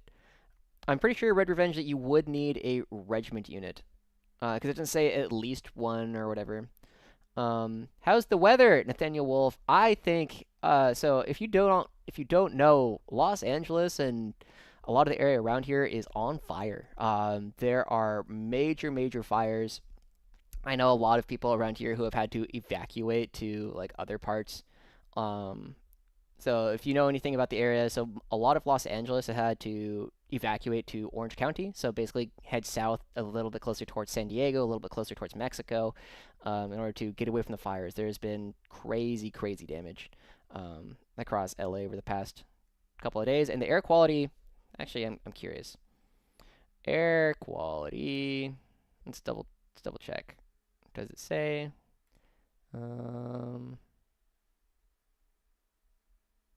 Air quality. It's actually okay. So it's gone down. It used to be up to AQI of over 200. Now it's AQI of 95. So it's getting a little bit better. Field of Fire could cause 0 if you select the new artillery in a tank, or so near the artillery could make it for 0. Yeah, I believe so. This is a buff. Artillery is regiment, so siege cannon is a good candidate. True. Yeah. They have to be. Yeah, because they don't have to be next to each other. That's the other big thing. So they say if there's a Warhammer shop I know in Fullerton that's selling the army set for 163, you should DM me about that, because the one I'm paying for is going to be like the 230, but I have like a RTT store credit that I'm basically getting it for like 130 before taxes. A lot of fires there. Yeah, this year is really bad. Points per dollar spent. It's pretty bad. Yep. We were Odyssey playing and they had to close the store early. Yeah, that doesn't really surprise me. Am I safe? Yeah, I had a false alarm evac warning, but there's a lot of I'd say like it's about a 30-minute drive last I checked. Let me double check. I'll double check on the fires for you guys and see what's going on.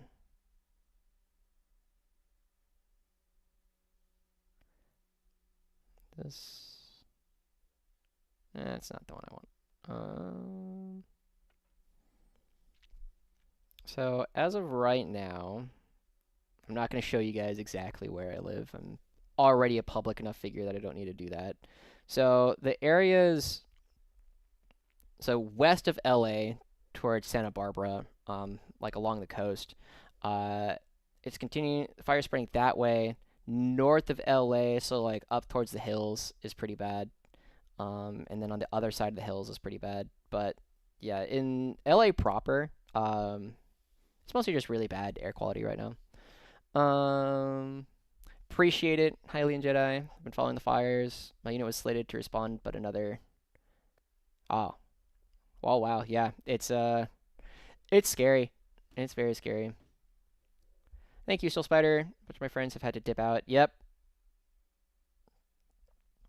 If coordinated action doesn't change, you can hit with a tank at +2 and have +1 AP for 1 CP. Yeah, very powerful. I actually think Dorns are really are looking way better in the Codex than they are in the Index because of how much stratagem support they will have. Anyway, let's go ahead and talk about the last one. Stalwart Protector. 1 CP when your opponent's shooting phase, just after an enemy has selected its targets. 1 Astro-Military vehicle unit from your army until the end of the phase. Each time a ranged attack is allocated to an infantry model from your army. If that model is not fully visible to every model in the attacking unit because of your vehicle, that model has the benefit of cover against the attack. This is a very flavorful stratagem that I will never use. That's about it, but that's okay. We have Coordinated Action is very good, even if you can't double orders. Fields of Fire is good. Reinforcements is fine. Flexible Command is conditionally very good, and Inspired Command is also conditionally very good. So we have two really good strats, one that's okay, and then 2 that are very powerful, but only used in a couple of specific situations. So overall, enhancements suck, but the enhancements have already sucked, and we have more better stratagems. So this is overall a little bit better than the Index, which is already pretty powerful. So I would say like this, depending on points, depending on the points that we get, if we had the current points, this is like a mid A tier. So you could absolutely win a GT with this detachment, with our current points. All right, let's go ahead and talk about the next one. Siege Regiment. So artillery support. So personally, yeah, I think Combined Regiment, I think this is pretty good, or Combined Arms, this is pretty good. You can absolutely win GTs with this one. If you take this, you will never be able to blame your detachment for why you're losing, at the very least. All right, Siege Regiment, I think this one is very powerful. Artillery support, at the beginning of the battle round, pick one of the following. Creeping Barrage, you roll a d6 for everything in the enemy army. Wasn't Flexible Command, it was Inflexible Command in the 9th edition secondaries. Creeping Barrage, roll a d6 for every unit that is not within 12 of any unit from your army. On a 5 up, that unit is shaken and is -2 move, advance, and charge. Pretty cool. Very powerful, I think. So a lot of people have been complaining on this one, and I agree that this one is very dumb. The main thing about this is one of the major things that this does is it can prevent your opponent, and it has a knock-on effect, whatever. Because if your opponent loses 2 inches of movement on turn 1 and cannot get to their staging positions, that's a major power. Like, that is a lot of power that they suddenly don't have. If, let's say, they have like 3 tanks that are like in a row, and you slow the front one, that stops the second and third one from moving nearly as far. Like, there's a lot of random power in this, but because it's random, it's really hard to plan around for either side, which is, I think, is a lot like the Cold Ambush GSC. Very powerful, but I would rather just say I pick 2 things and they're -2 to move. Because as it is, it's so powerful. But with no control. And also, this will eat up your clock time like nobody's business. All right, next one. Incendiary Bombardment. Select a number of enemy units, which is 3 if you're playing 2,000-point games, more than 12 inches until the end of the battle round. Those units are scattered. While a unit is scattered, it cannot have the benefit of cover. This is good. I like this a lot. This pairs very well with things like the siege cannon artillery thing, and then just Russes, whatever. Very powerful. Smoke Shells. Select a number of units from your army. Until the end of the battle round, those units have stealth. The maximum units you can pick is 3 in 2,000-point games. Yeah. Oh, yeah. The Creeping Barrage is just, it's very powerful, but it's very unpredictable, which is rough. Okay. So when I read this, the major things that I already look at is I think this is the Rogal. There are 2 things that I'm instantly interested in. One, a lot of artillery, because if you just pick 3 things that cannot have cover and you shoot them with 3 of the oppressor cannons, right, at 12-2-3, D6 attacks, that's pretty good. 12-2-3, ignoring cover, you're going to be doing a lot of damage. That kills Terminators. Okay, that's really cool for every shot you put out. And if it's 225 points for 3 of them, that's basically just a Rogal Dorn's worth of shooting against things without cover that your opponent cannot interact with. Very powerful. The other one, The other thing that I think you can do is Rogal Dorns are also very powerful. Yeah, mortars are good. Anything, pretty much anything is good. It needs a little bit of AP in general, but the smoke shells is also good in the Rogal Dorns because if you are going first, because it's the beginning of the battle round, you get to pick the things on the other side that doesn't have cover, and you just get to shoot them. And then if you go second and your opponent gets to shoot at you first, you just have suddenly 3 stealth Dorns, which is very powerful. Yeah, Artillery with Creed sounds great in this. 3 Rogal Dorns sounds great in this. Just tank, like, this is honestly like a decent tank detachment. Simply because you can give stealth to the units that need it. It's very powerful. And then if you're playing up against a melee army where you don't care about the stealth, and you don't want the cover because you're going second, or you don't want to remove cover because you're going second, and your opponent can choose like to make things impossible to shoot, then you just go creep and barrage the entire time, and your opponent doesn't get to move the way that they want to. So I think this is very powerful already. It's already strong. We have to see what the rest of it looks like. Eager Advance, and this is where it gets a little bit tough to read. Infantry officer model only. Well, the bearer is reading a regiment unit. That unit has Scout 6. Not bad. What would I put this on? I guess you would put it on a 29 Krieg, which is cool. Stealth Thorn TC meta. Yep. Flare Burst is pretty great with them. I'll get to that. Flash Grenades. Infantry officer model only. Enemy units can't use a fire Overwatch stratagem to shoot at this. This is not bad. One of the things, I was playing a game yesterday against Blood Angels, and I could not move some units because they were going to get Overwatched by a ball predator and just die. So this is not super key to this, but it could be pretty interesting. Legacy Sidearm, Infantry Officer model only. Add 2 to the attacks characteristics of the bearer's pistols. Don't care about this one. It's a 3-shot plasma pistol, which is okay.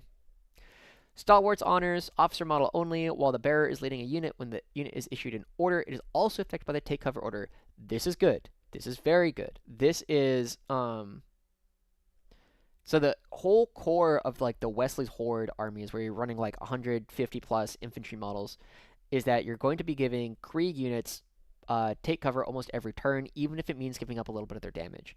And if you can give them first fire, second fire, or take aim, depending on how many like special weapons you have and what special weapons you care about, and then also getting take cover, very powerful. Funny enough, the Krieg Commissar can have both a plasma pistol and lance pistol, so 6 shots. Okay, that's funny. I don't know if it's good enough to take this over the other 3. Am I making that up? I swear you can only take 3 enhancements, but I swear that's a rule. But so far, so we have a very powerful detachment roll. We have a very powerful enhancement, Stalwarts Honors, and then Eager Advance and Flash Grenades are both solid. Like, they might be played, but you will take Stalwarts Honors every single game.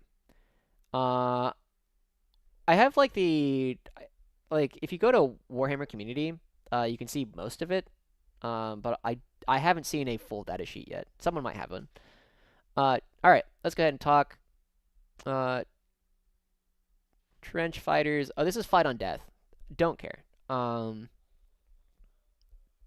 This is so niche. So it's 1 CP, fight phase. After an enemy unit has selected its targets, you pick an infantry unit and that is being attacked, and then on a 4+, they fight on death. Yeah, sorry, I'm not cool enough to have all the leaks yet. But anyway, over the top. Start of your command phase, 1 infantry officer model from your army until the end of phase. When your model issues a move order, it can issue that order to any number of eligible friendly infantry regiment units, regardless of range of the model. This is powerful, but not as powerful as I think a lot of people think. Because it cannot go to Bullgryn, because they don't have the regiment keyword. So you can't do it there. Yeah, but okay, like 1 CP fight on death is like for the Bullgryn, it's okay. Like if they are specifically fighting Marines, it's not bad. But then you have to expect to be losing a decent number of Bullgryn. So it's like it's okay. I don't expect to use it very often.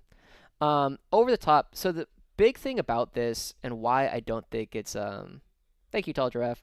The big reason why I don't think Over the Top is nearly as powerful as a lot of people think is one, you don't generally need to give move, move, move to that many units, right? In general, in most of the games that I have played, I need to give move, move, move, or rather, I need to give move, move, move to like 1 or 2 units at a given time, and it's usually because it gets them to a position where they can score me points. Um, and it is very rare that I have not been able to give those units orders when I've needed to. Um, so the major power with this is I've heard a lot of people talk about, oh, 2 CP, turn 1, your entire army moves an extra 3 inches. But then you need Lord Solar or Creed to discount it, because otherwise you do not have the CP to do it. And the second part of it is the main thing is that this is going to be useful for hitting those like 1 or 2 units like at the back. Like you've put a unit of Aquilons, you put a unit of Scions in their backfield because they opened up some space, and now they need to move 9 in order to get to the enemy home objective, right? You need to advance them or something. So this is niche. It will win you games, but it's not going to be the super powerful stratagem that you're going to use every game. You're going to use this maybe every other game, maybe every 3 games or so, and that's what you're actually going to use this for. So it's okay. Infantry orders are so much plentiful. Yellow orders are just more plentiful in the codex than they were before. You can always get a CP from discarding a secondary or from a Vox, but I agree. Yeah, like this is powerful, but it is just niche. Okay, Flare Burst. I actually haven't read this one before, so we're going to try and figure it out. Your shooting phase, 1 Astra Militarum character unit from your army that has not been selected to shoot until the end of the phase. Each time your unit makes an attack that targets a visible enemy unit within 12 inches, you can reroll the hits. Cool. This is awesome for Dorn tank commanders. What is the wording on trench fighters again? Sorry, hard time reading that pick. Not your fault. Yeah. So it's fight phase. It's fight on death, 4+. And it has to be done in the fight phase with one of your Astra Militarum infantry units. So Bullgryn, maybe there's some weird times where you can do it with Death Corps of Krieg, like trying to fight like cultists or something. Yeah. Cool. Flare Burst, this is fantastic for Dorn tank commanders because it's just full reroll hits. Like, cool. Full reroll hits on a Dorn tank commander that's shooting at something that you are ignoring cover against. Fantastic. Callous Sacrifice. I've definitely read this one before. Hold on. Sorry, I can't read it super well either, so I'm going to go to Warhammer Community and just read it from there. Da-da. Sorry, I don't have the highest quality. Your shooting phase, 1 platoon unit. Oh, yeah, this is when you shoot at guys. So I had this conversation in Mordian's Discord yesterday. So the major thing about this is you shoot things that are in engagement range of your guys. This does not inherently allow your guys in that unit to shoot, because under locked in combat, it says you cannot be selected to shoot if you are in engagement range. But vehicles and monsters are an exception to this. So, Callous Sacrifice says enemy units are not considered to be within engagement range of your unit for the purposes of selecting targets of ranged weapons. And the reason why that last part is important is because you do not get to select targets until you've already been selected to shoot. But if you are in engagement range, you're not eligible to be selected to shoot. So you have to kill yourself out of the combat in order for that unit to actually be able to shoot. However, it is pretty niche. But infantry only. Yeah. Yeah, and I agree with Catharsis. Catharsis, most of the time, you just fall back and save the CP and dudes. Yeah, I agree. The main times I'm expecting this to be relevant is you really need that unit to charge. Like you have charged them into a tank or something where they wouldn't die in melee, and then you want them to charge again to get to the enemy objective or something. Or you really want them to be able to do an action. So, like, if you don't kill the thing, It's not bad. The other time where I can see it coming up is when you're like engaged with Exalted 8 bound or something else that prevents you from falling back unless you pass a leadership test. So it's okay. You know, there are some small windows where I can see this being useful, but it's pretty niche. Furious Fusillade. Your shooting phase, one platoon unit from your army that has not been selected shoot until the end of the phase. Add one to the attacks characteristic of ranged weapons equipped by models in your unit while targeting an enemy unit within half range. This is awesome. Yeah, I mean, who doesn't want everything to have an extra melt a shot? Yeah, this is Deathcore of Krieg. Um, yeah. Uh, you take the meltas, you double shoot them, you reroll hits. It's very cool. Charge last gun models first into battle. Kill your way out of it in your squad. Can shoot it to special weapons. Yeah, exactly. It's niche, but it's all right. Furious Fusillade, just powerful. 4-shot plasma guns, 2-shot melta guns. Very cool. Minefield. Start of your opponent's charge phase, one platoon unit from your army until the end of the phase. Each time an enemy unit charges within engagement range of your unit, roll 1d6 for each model, and for every, I think it's 5 plus, that enemy unit suffers a mortal wound to a maximum of 6. That's good. You mostly just discourage your opponent from charging things, especially with like little guys, because we can't kill our way out of like 4 cultists or whatever. It's really weird that the Scion detachment got an artillery-related stratagem. We did? Or are you saying this is the artillery detachment or the Scion detachment? Either way, I mean this is looking very powerful. Dumb question for characters leading a unit. Does the rest of the unit also get to reroll hits from Flare Burst? Let's double check. Until the end of the phase, each time your unit makes an attack. Yep, everybody gets it. Quick one as my class gets on with an exercise, and I can't have sound. Read Callous Valor carefully, as it seems really busted. You mean Callous Sacrifice? Oh, I see what you're saying on my position, yeah. Callous Sacrifice seems okay to me, but yeah. 20-man Krieg with rerolls. Yeah, I'll be honest, I think this is more powerful than Combined Regiment. Simply because, but you have to do it with like Dorns and or artillery. This looks very good. I think this is looking like a high A tier, low S tier detachment already. Yeah, removing cover is very, very powerful. Giving your Rogal Dorn tank commanders full reroll hits. Giving them, yeah, I mean, just those combinations is enough to like really put this in a very, very powerful position already. Can eager advance be used to give Nork Scout infantry officer while the bearer is leading a regiment unit? Yeah, as long as he is part of a platoon command squad that is leading or whatever kind of command squad it is leading a regiment unit, you could give Nork Scout. Morty was complaining about tower moving cover. Krieg Brick with command squad and something else with Flare Burst and Furious Fusillade seems super cool. Yeah, seems very good. Give the 28 unit of Krieg Scout 2 with the enhancement. Yep. Scion Blob with full rerolls to hit. Yeah. Battle Cannon Lemans love to ignore cover. Yes, they do. Nork is not an officer, but because you have to attach him to like a command squad of some kind, you will give the enhancement to that thing. So Nork couldn't have it, but the thing he's attached to could.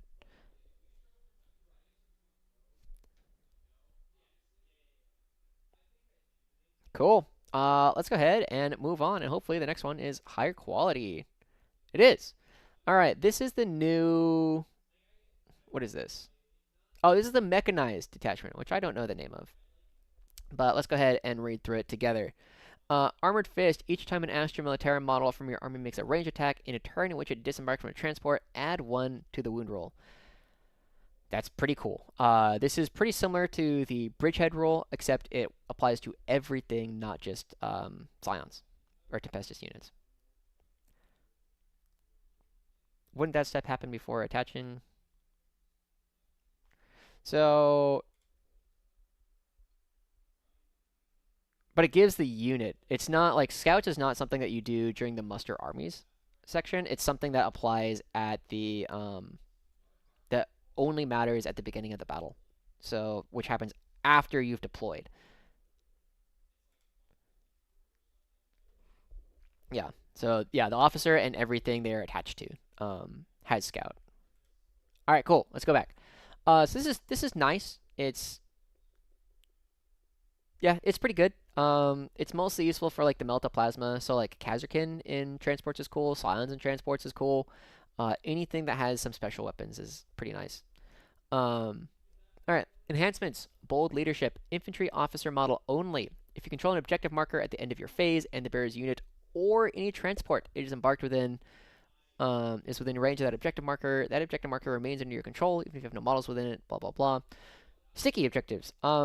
Nice. So you can actually do like some cool jail stuff if you have like a lot of chimeras with this. So this is nice. It's not broken, but it's nice.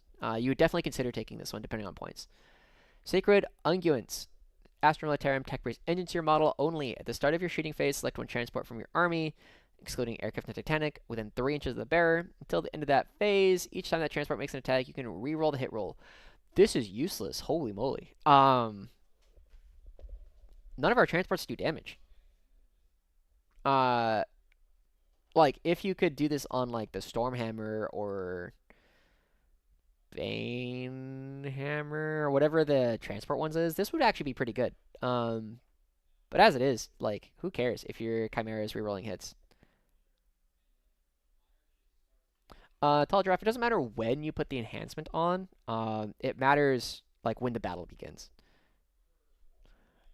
Smoke grenades, infantry officer model only. The bearer's unit has the benefit of cover and stealth ability, while the bearer's unit is wholly within 3 inches of one or more friendly transports. Okay, that's alright. Which strat? Do you mean the Sacred Unguents? Vanguard honors. Vanguard honors. Infantry officer model only. The bearer's unit can disembark from a transport after it has advanced. If it does, it counts as having made a normal move that phase and cannot declare a charge in the same turn, but can otherwise act normally in the remainder of the turn. Yeah, this is alright. I mean, you just turn a Chimera into something that can go very, very fast. Sacred Unguents? I'm really not convinced. I'm curious why he thinks it's till the end of the phase. Each time that transport makes an attack, you can reroll the hit roll. I mean, it's just like we no longer have lethals on our chimeras. The chimeras are mostly like anything that you're shooting just doesn't have like damage. It's like heavy bolters and las guns that are rerolling hits, but without. If there's like another stratagem that it pairs with, then I can see it. Um, Maybe it hits some breakpoints for like killing marines. So I'd have to ask him like what his thoughts actually are on it and like why.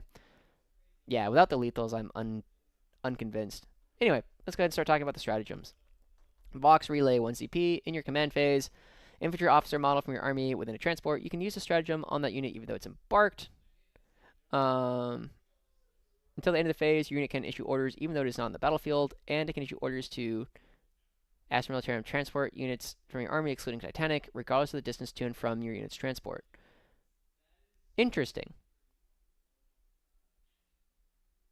Yeah, reroll the Hunter Killers. Kind of fun. Last cannon from Heavy Weapon Squad. Oh, okay. Okay. I see. So it does. It makes the firing deck reroll. And it's not for the flamers, because those are not rolling to hit. But rerolling, like, if you have Kazarkin with, like, double plasma, double melta, and you get to pick 2 of those and you shoot them out from the firing deck, that's not bad. That's not bad. Okay, I can see that. The Vox Relay is really interesting because it allows you to order transports, which otherwise you kind of couldn't in this detachment because you're not really going to be taking a lot of tank commanders that are going to be ordering transports very often. So that's interesting.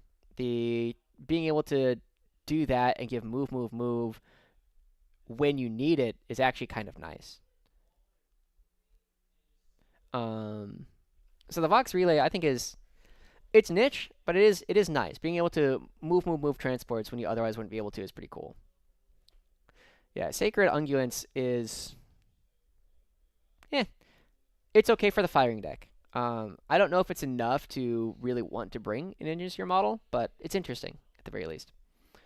Rapid Dispersal, your movement phase. One Astro-Military infantry unit from your army that is disembarked from a transport this phase. Your infantry unit can make a normal move of up to D6. This is interesting. Oh yeah, that's interesting. It's also for a little mini Ogre bus or Scions and a Taurox Prime. Yeah, I mean it's mostly for firing deck is the value of Sacred Unguents. Rapid Dispersal is really interesting because your unit can make a normal move of up to D6. Now, that's just an extra D6 move. So basically, what you can do is you can move infantry 3-inch disembark plus 6-inch normal move. Because you couldn't get move, move, move in that phase. Yeah, 3-inch disembark, 6-inch normal move, D6 advance, and then another D6 normal move. So you could theoretically move 9 plus 2d6, which is a lot, or you could move the vehicle. Let me check the movement phase rules. Could you normal move twice with this? Movement phase. Move units. Start your movement phase. After you finish moving, once you've moved all of your units, you can move any of its models.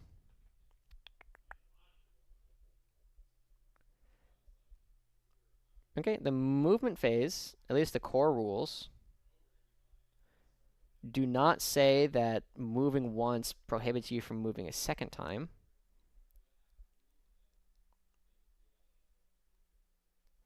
Once you've moved all of your units, you've done so.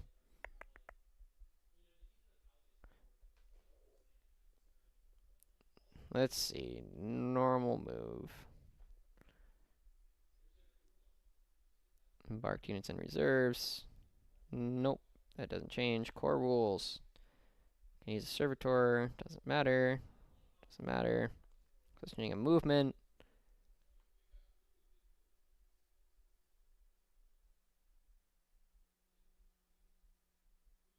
I think this allows you to double move, but there might be something somewhere that actually prevents that. So, maybe someone can find a rule that says that you cannot make a second normal move. But no, because that never happens. Stormlord, yeah. Taurox 18-inch advanced yeet technology. Yeah, that is absolutely something you can do. Is you can move the Taurox, you can advance the Taurox, disembark, and then move an additional D6. So that's really interesting. There's a lot of movement tricks in this so far, between the Vox Relay and Rapid Dispersal. Vanguard Honors. 10 plus 3. Yep. Plus D6. Yep. Plus 3 for disembark. Zoom, zoom. Yeah, it's a lot of theoretical movement, which is tough for people to deal with. But it's also really hard to use. All right, clear and secure. Your shooting phase. Disembark from transport. Reroll hits, reroll wounds. This is awesome. Yeah. That targets a unit within range of an objective marker. This makes Scion or Khazarkin basically as scary as Scions. Just because they're rerolling hits, rerolling wounds, which is something that Scions would love to be able to do both. It's kind of one of the things that the Taurox Prime was doing in the first place. So that's pretty exciting. Your opponent's movement phase, swift interception, 1 CP. Your opponent's movement phase, just after an enemy unit ends a normal advance or fallback move. Target 1 transport from your unit, excluding Titanic, that is not within engagement range. Your transport can make a normal move of up to 6 inches. Better. They get their order too. That is true. They can hop out and get an order. So yeah, clear and secure is really cool. So far, this is definitely reading like the Khazarkin and Chimera's detachment so far.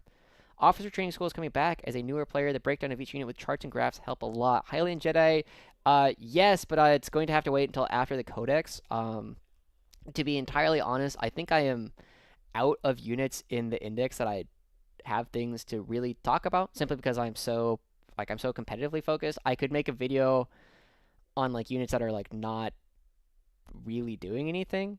But I don't think that's as useful this close to the release of the new codex to just talk about like units that might be changing or like not that interesting.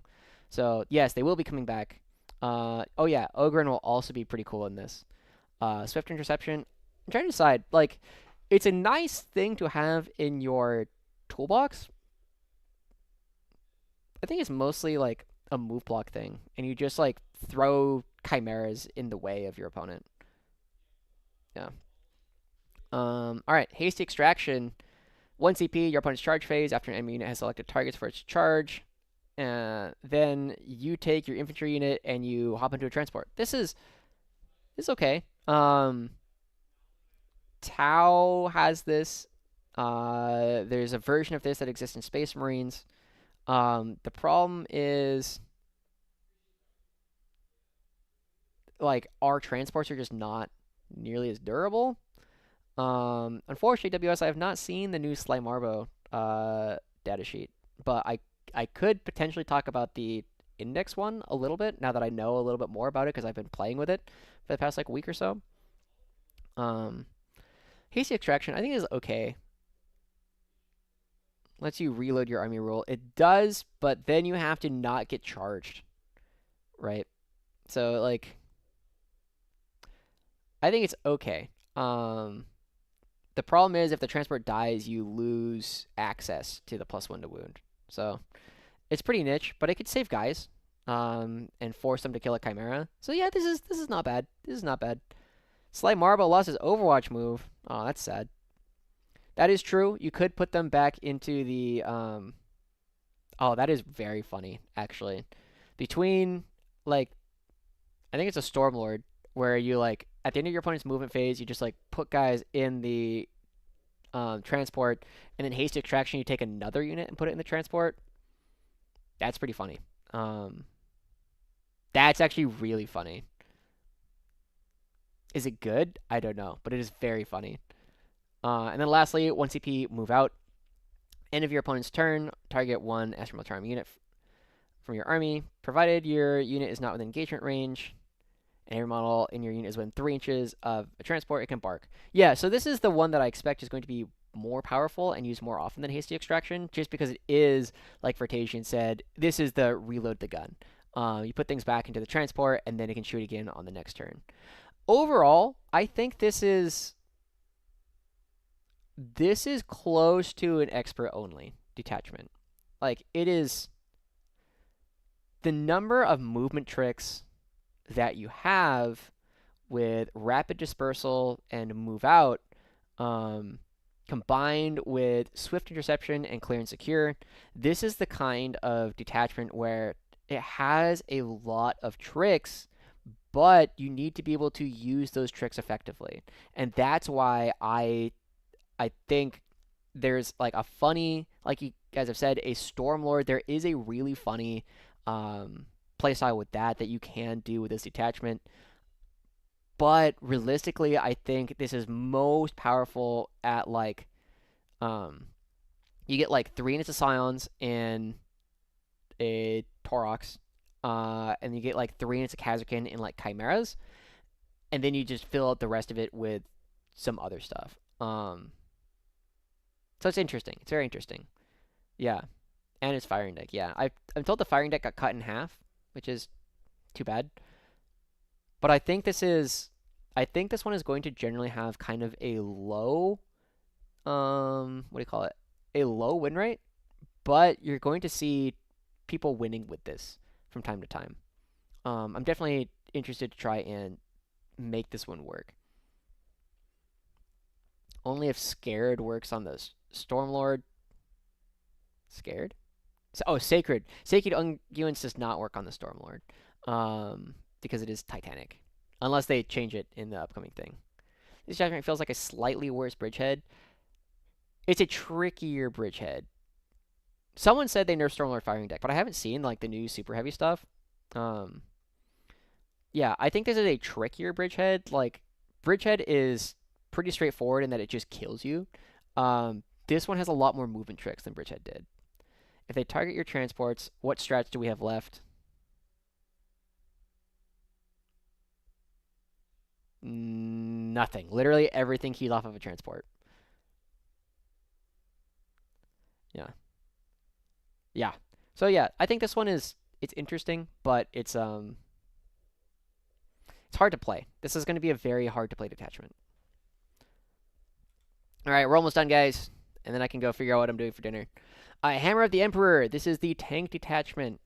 Iron Tread, the detachment rule. Each time a squadron unit from your army advances, do not get an advance roll for it until the end of the phase. Add 6 to the move characteristic of models in that unit. And when making that advance move, that unit can move within engagement range of enemy models, but cannot end that move within engagement range of enemy models. Interesting. This is okay. Like, because it does not inherently give you assault as well, I'm not super convinced. Alright, enhancements. Calm under fire. Vehicle officer model only. Once per turn, after the bearer issues an order to a squadron unit from your army, you can issue the same order to another squadron unit from your army. So this is basically, what's it called? Grand Strategist. So you give an extra squadron order. Yeah. Indomitable Steed. Vehicle officer model only. The bearer has a feel no pain 6+. I mean, you could put this on a Dorn tank commander, depending on points. Like, if it's like 10, 15 points, it's okay. Maybe 20 points even. But anything more than that, it's just like, it's not that exciting. Regimental Banner. Vehicle officer model only. Add 3 to the bearer's objective control characteristic. OC 8. It's pretty nice. It's not bad. Alright, Veteran Crew. Vehicle officer model only. Each time a model in the bearer's unit makes a range attack, reroll hit rolls of 1. You could put this on a Dorn tank commander or just a normal tank commander, and it's fine. So far, like, the detachment rule is meh. The enhancements are Like, it's okay so far. Alright, final hour. This is where we can hopefully see it come back. Final hour. 1 CP, your command phase. 1 squadron unit from your army that is below half strength, excluding officer units. Until the end of the round, of the battle round, ranged weapons equipped by models in your unit, excluding one-shot weapons, have hazardous. Each time a model in your unit makes a ranged attack, you can ignore in your all modifiers to that attack's ballistic skill characteristic and to the hit roll. This sucks. This is terrible. So it used to be that, like, in 9th edition, when you would bracket and you'd go, like, second or third bracket, you could 1 CP, top yourself off, and make, act at full, top bracket.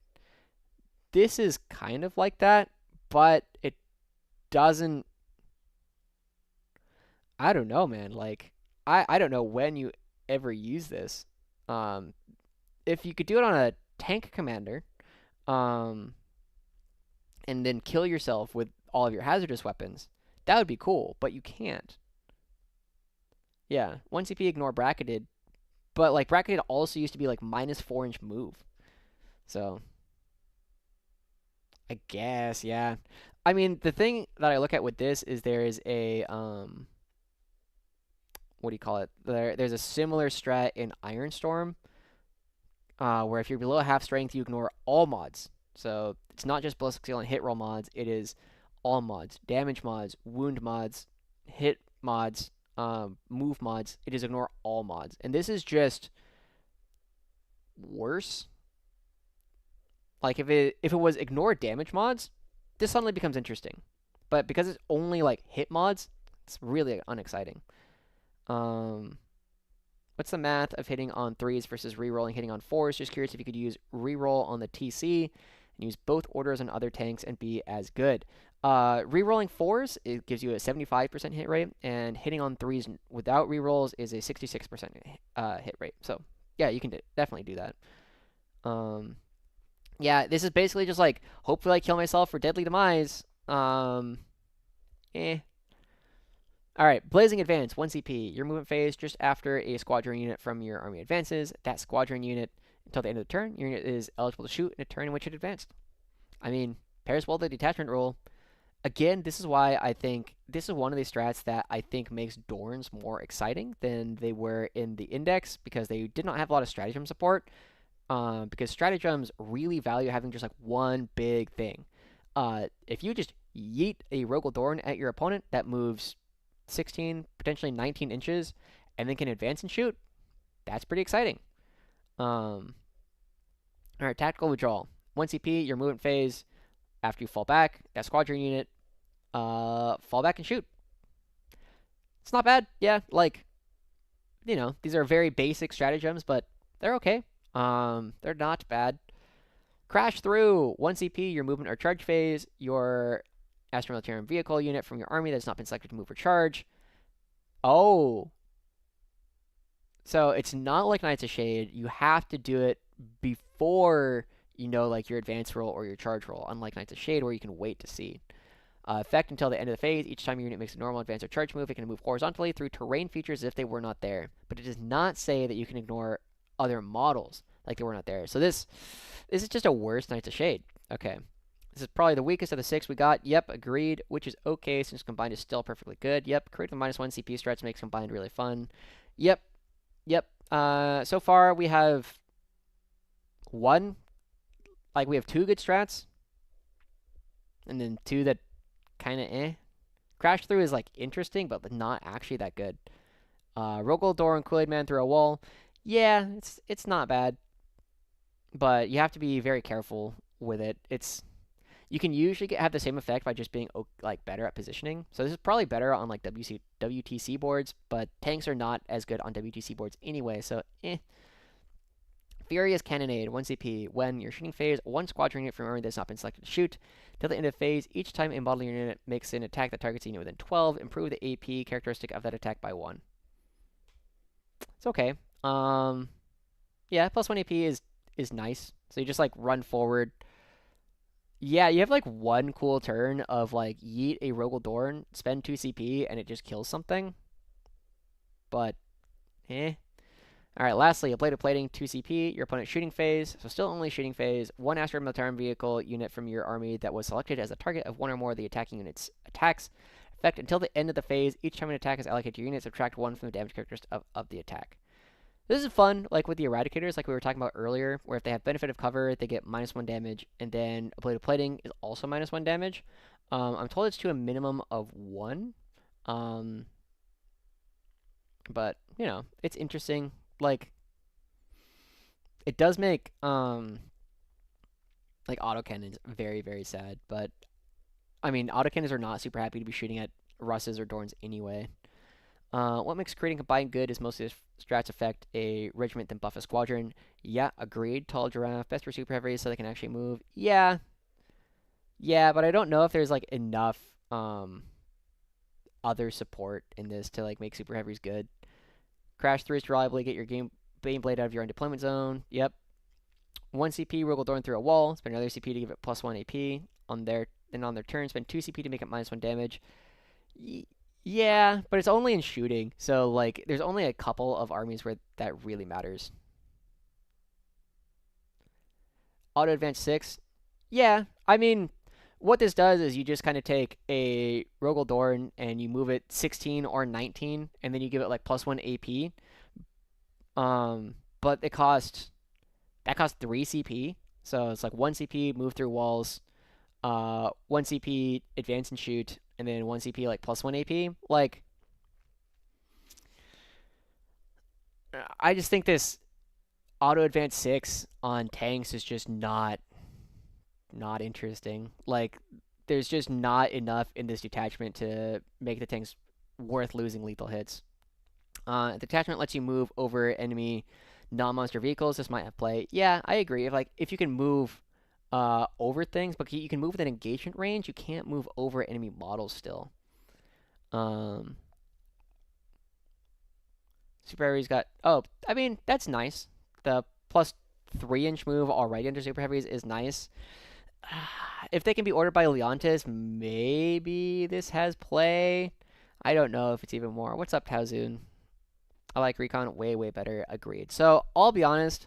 This is the only detachment that I've seen so far that is just a miss. Like, this just kind of sucks. Um, I don't know. There's probably a Crusade army that you could play with this, but I unfortunately think that there is not a way to play this that is good, or at least there's not a way to play this that is better than playing almost an identical list in combined arms.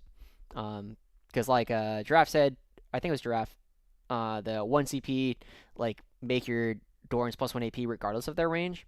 It's way better. If it was too good, it would get our tanks nerfed. I suppose that's true. I do think this is the worst one, but there's a little bit of interesting. There are some funny things. I just think it's just worse to play this in this way than in combined regiment. But that's okay. That's okay. So far, we've got combined arms is good, bridgehead is good, depending on Scion Steep Strike. Mechanized is interesting and very playable, and Recon is the other one, and then there's at least one. Oh, Siege is really good. Yeah, Siege is really good. Uh, yeah. Mordian is like my guard mom. He makes me feel good and tells me what I want to hear and plans fun activities. Joshi is my father. I call him sir and he tells me what I need. I'm going to screenshot that one. Thank you, Tazun. That one needs to be preserved.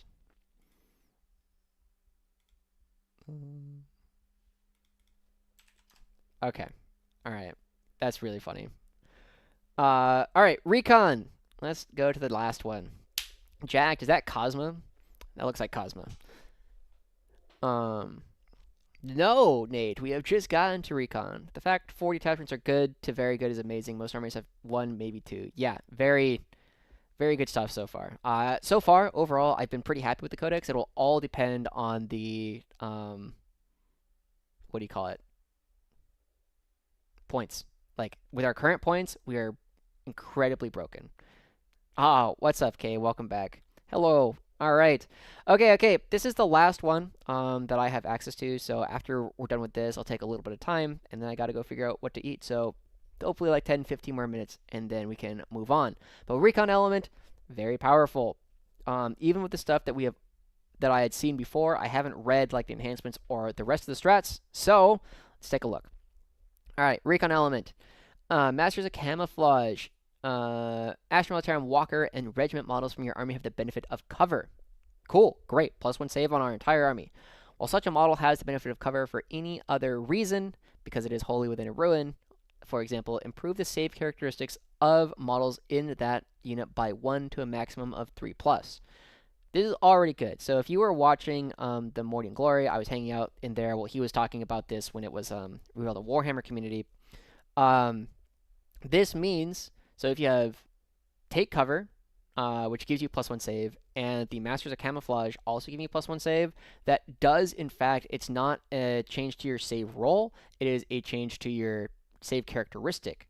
So you do, in fact, have power armor with Cadians if they are in cover, which is really, really powerful. Now, there are some armies like Tau that do not give a fuck. And Flamers are super, super powerful into this detachment. So there are some issues that this might have. That said, also like Walker and Regiment models, or Walker models don't really benefit from the second part of this, but that's okay. So if we have cover and we get charged, do we get +1 to our save because technically we still have cover? Unfortunately not. So the way that benefit of cover works is it only exists while you are getting shot at. So they all say while you're targeted by a ranged attack, if you are like partially obscured or wholly within, then you have the benefit of cover against that attack. But because it says against that attack and it's not a property of the terrain, it's a property of the interaction between your unit and the unit that's shooting it. So unfortunately, we don't get it while we are in terrain. It was Courageous Diversion. Yeah, Courageous Diversion is super, super powerful.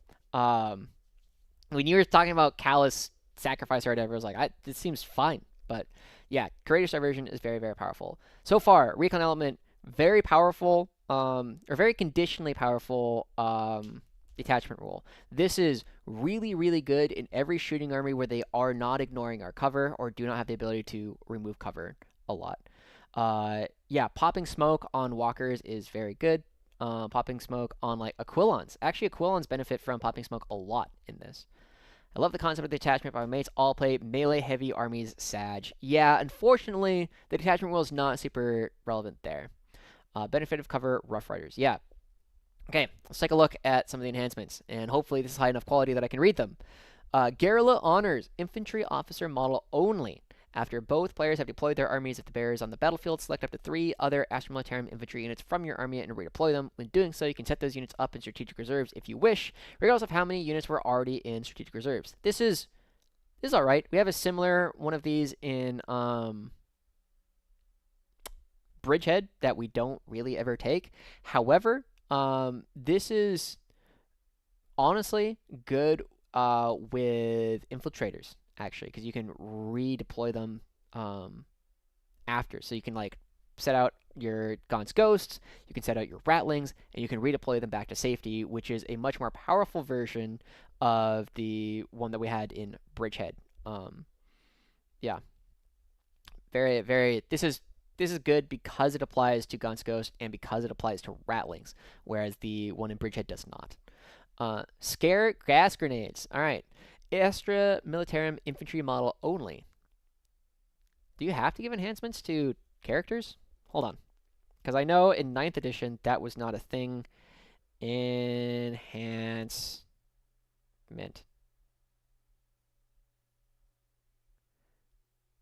Uh,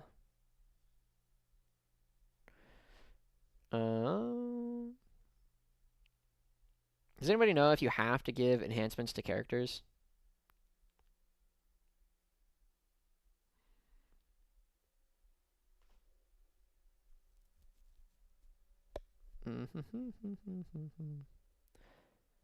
Sconce Ghosts have a lot more value now that Scions don't have Deep Strike. Well, I'm not convinced that Scions don't have Deep Strike, but yeah, Gaunt's Ghosts are better in that situation.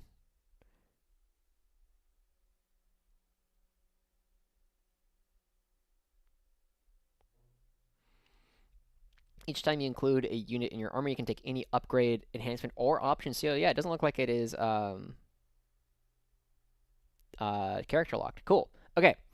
Astra Militarum Infantry model only. Once per battle at the start of any phase, the bearer can use this enhancement. If it does, select one enemy unit within 8 inches, and that unit must take a battle shock. Okay. Yeah. It's a typo. It's going to be a day 1 errata if rumor mill. Yeah, that's why. Yeah, so that's why I've heard a lot of people say that it's going to be day 1 errated. Which I don't know. Like, I don't know if it's going to be or not because there's several. So the Scions don't have it, the Scion Command Squad doesn't have it, and the Valkyrie doesn't key off of the Deep Strike keyword like it used to. However, Bridgehead like doesn't function if you can't if they don't Deep Strike. So it's like I don't know. I understand the arguments both ways. But yeah. The scare gas grenades are interesting. It is okay. This is going to. I mean, Battle Shock is just. It's fine.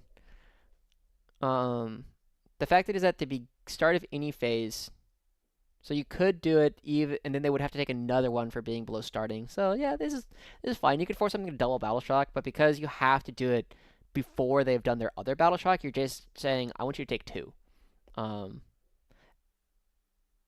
And because you're not the active player during your opponent's command phase, they can say, do you want to force a Battle Shock test before I draw my card? So you don't even know what your opponent's secondaries are. So you could do it at the beginning of the movement phase, which might be nice. Doesn't one of the enhancements give Scion's Deep Strike in Bridgehead? Yeah, arguably, yeah. Because I think the Shroud, not Shroud Projector, the Priority Drop something something.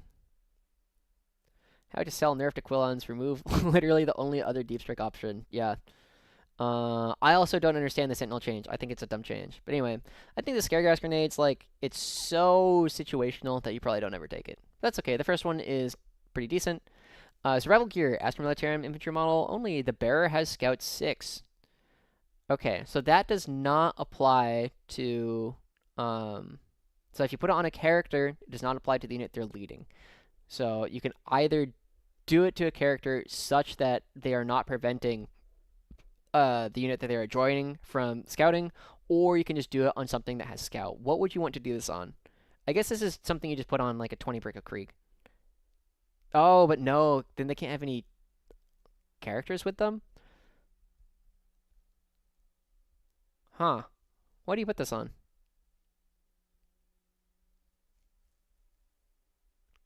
Bullgryn? That's actually interesting. I wonder if you put this on Bullgryn. All they need to do is erradic bridgehead. The part talks about Scions getting battle line. Scions also getting deep strike. That would be fun. I could see that, Dominic. Put it on the priest and Catrains. Yeah, you could put it on the priest, but can't give Kazakhin a Castellan. I could see that. I could see that. You put it on Creed. You can't put it. You can't give epic heroes enhancements. Yeah, like this is okay. I think legitimately putting it on Bullgryn might be one of the most interesting things you could do with this. Oh, it's model only. So it's not even the unit. You have to put it on like a single model. Because it doesn't say the bearer's unit. It just says the bearer. Tall giraffe. I don't think you have to when I was looking at the select units. Oh, wait, no, it does say only characters can be given enhancements, and your army cannot include more than 3 enhancements in total. Okay, you're right. All right, I just didn't finish reading the rule. All right, time to look up what bearer means. Bearer. Bearer.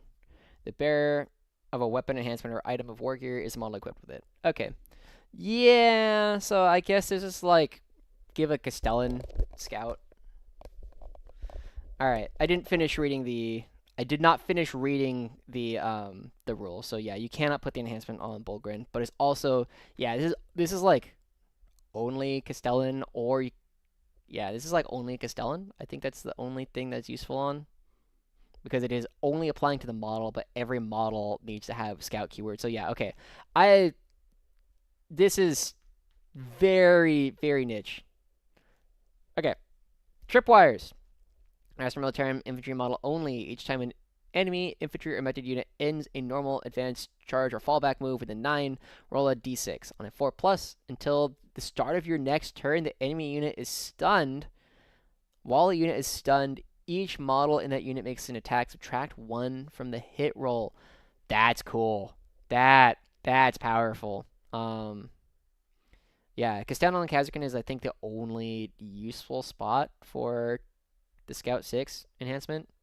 Maybe a Psyker. Yeah, maybe. The Tripwire one, it's conditional, but you can threaten the crap out of your opponents with that. It's like, hey, on a 4+, like if you move, and it's each time. It's not just one time. Oh my gosh. Oh my gosh. You can just put a unit like right in your opponent's face, and so all they're shooting can suddenly be at a -1 if you just put it like in a choke point that they have to go through. That's power. This is powerful. That's powerful. Okay.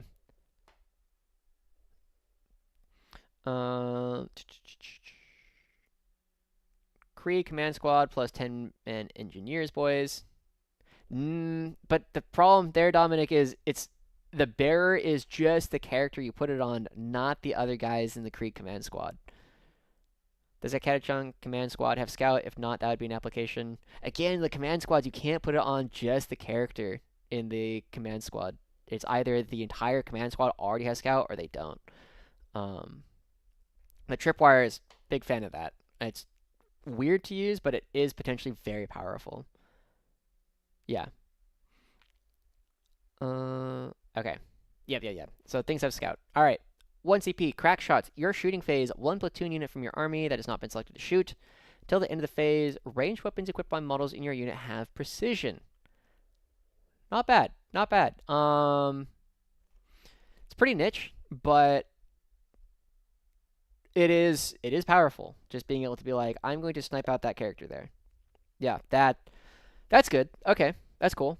All right, draw them out. Now, I've heard that the rest of these are reactive. Draw them out. 1 CP, your opponent's movement phase just after an enemy unit ends a normal advance or fallback.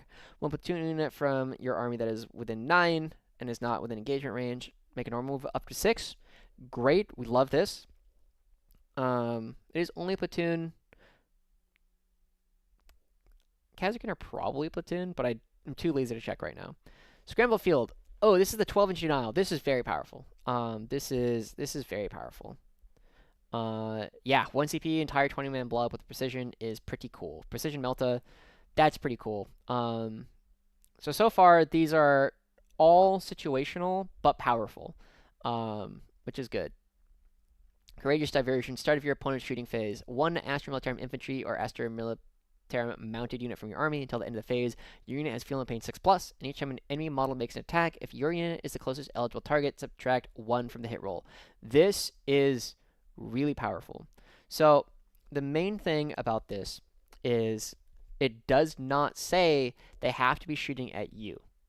And it also does not say that shooting at anything else prevents you from being -1 to hit. As long as your unit is alive, you are going to be able to make your opponent -1 to hit.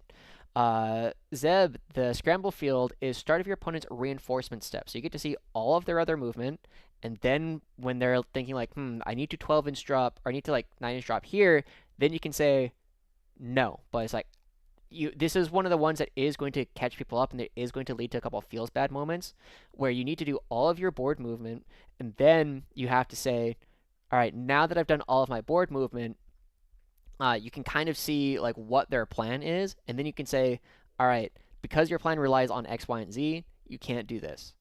So this really makes it like impossible for them to ever get into your backfield, and I think more importantly, it's not reactive. It is, you do have to do it before they are deep striking.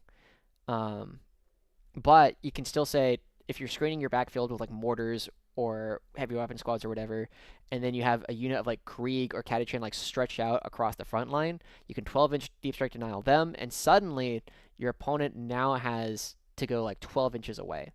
The other thing that Scramble Field is really powerful for, and Clifton called this one out, is Gaunt's Ghost and Marbo are now unshootable and unchargeable from reserve. You cannot get to them with a 12-inch because they are either outside of Lone Op, or they are outside of Lone Op, and they are outside of being eligible to declare a charge. Yeah. So Scramble Field, very powerful. Courageous Diversion, again. So the way this will work is if you put a 20-man unit or whatever, you put a unit like the closest thing to your opponents and they can see it. If they want to shoot at something that is not your unit, they're not that unit, they're going to be -1 to hit. And this is very powerful because they're also -1 to hit to shoot you. And if they do not have if they do not have ignores cover, they do not have ways to remove your cover, they have to kill that unit first. So everything that is behind this front line of guys that you have is now -1 to hit until that unit is dead. So it becomes a very interesting game of, do you have enough shooting to kill this unit? No? Then that everything else is going to be -1 to hit. This is really good against things that have like low volume of shots, like Melta,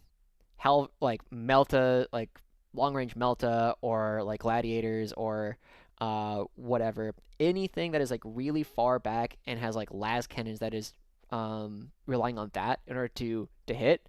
Courageous Diversion is very powerful against that. However, against something like a Land Raider Redeemer, you just go whoosh and just wipe the entire squad all at once. Wait, can you put it on Marbo and nobody can shoot? Oh my god. Holy shit, you're right.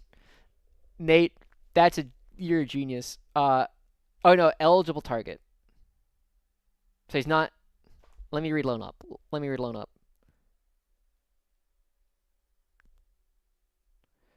Lone operative. This unit can only be selected as the target of a range attack if the attacking model is within 12 inches. Okay. All right. Now we have to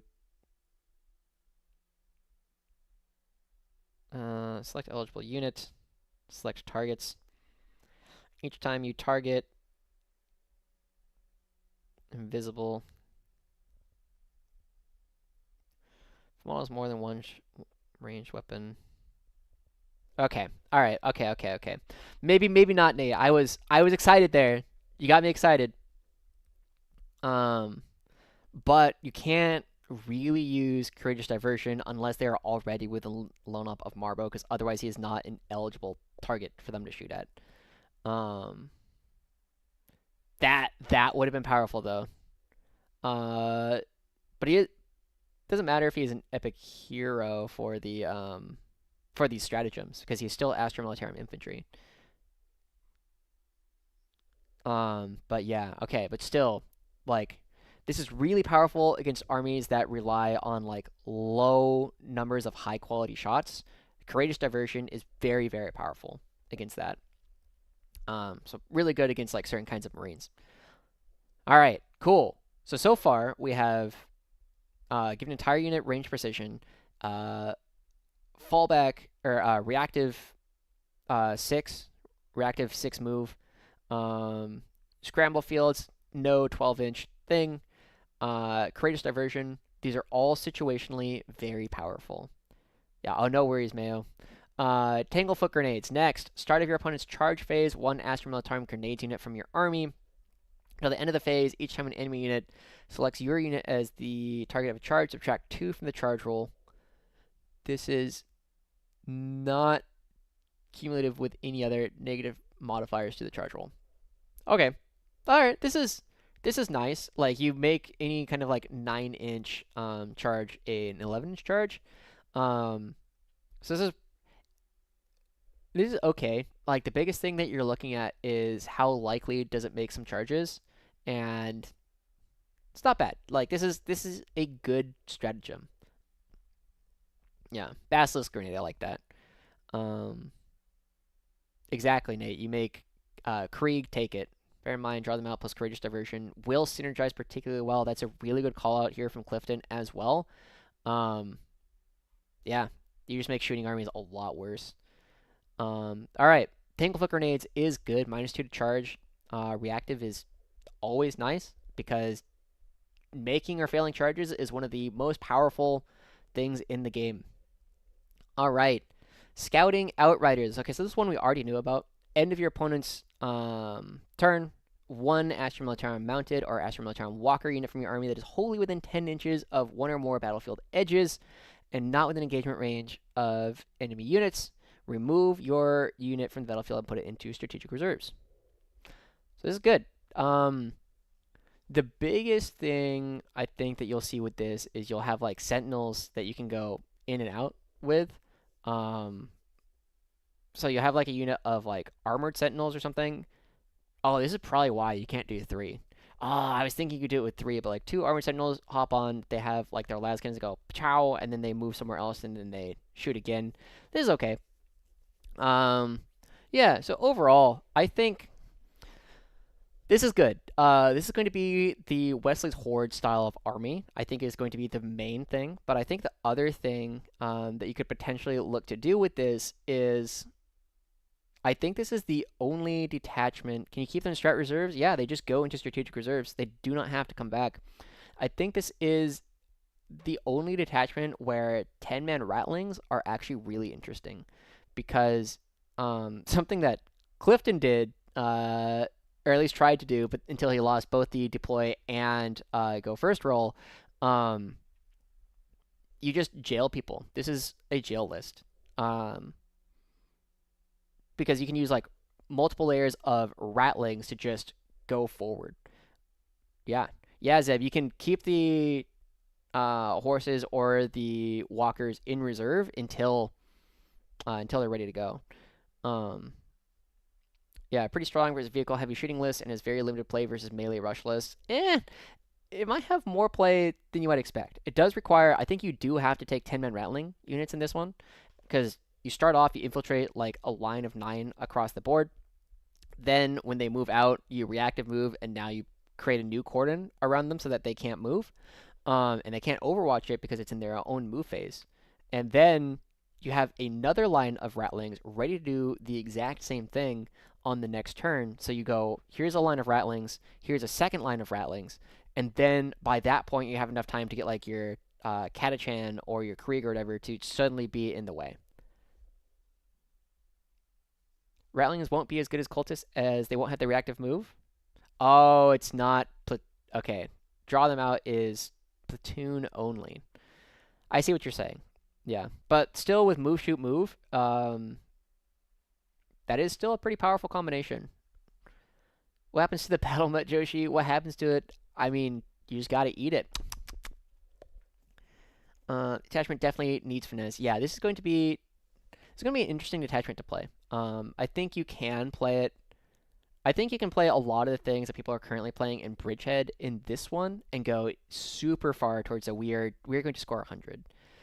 Hey Joshi, just hopped back on the stream. Do you see my message in Discord per chance? Just in case I sent it. I did see a message from you. I hadn't like read it yet, but pretty cool. Also, you can redeploy the Ratlings. Good call out. So overall, let's see. We had 1, 2, 3, 4, 5. Yeah, so we've gone over all 5 of the Codex detachments so far. Combined arms, very powerful. This is very powerful. Siege Regiment, also very powerful. Armored Fist, this one's a whiff, but that's okay. Oh wait, this is Mechanized. So this one is not a whiff. Mechanized is not a whiff. This one is probably like a C tier in the hands of most players, but this one can definitely be like an A tier in the hands of good players because you need to be able to use all of the movement tricks. So this one's going to be tough, but it's going to be good. Hammer of the Emperor, the tank detachment, this is a whiff. Like, it'll be fun. It's, it's okay. And then, yeah, and then Recon Element is pretty good. And then the one other thing is Bridgehead, right? If we still have Deep Strike, Bridgehead is still on the menu. It is still powerful. If it doesn't have Deep Strike, there might be a world where it is directly competing with the Mechanized Detachment. So, yeah, we'll see how it goes. I think we have 4. Okay, we definitely have 3 good detachments. We have 1 that depends on whether or not we have Deep Strike, and we have 1 that might be an expert only. Yeah, I agree. If Hammer of the Emperor gave like Assault, it'd be really good. Or maybe not really good, but it would be quite good. If any had to whiff, kind of glad it was that because they can keep the combined detachment. Yeah, I can see that. I think if Leman Russes and Rogal Dorns were too good in the Hammer of the Emperor detachment, it would just make the rest of the codex suffer because they would have to try and play without like our main damage dealers that we use in most of our other detachments.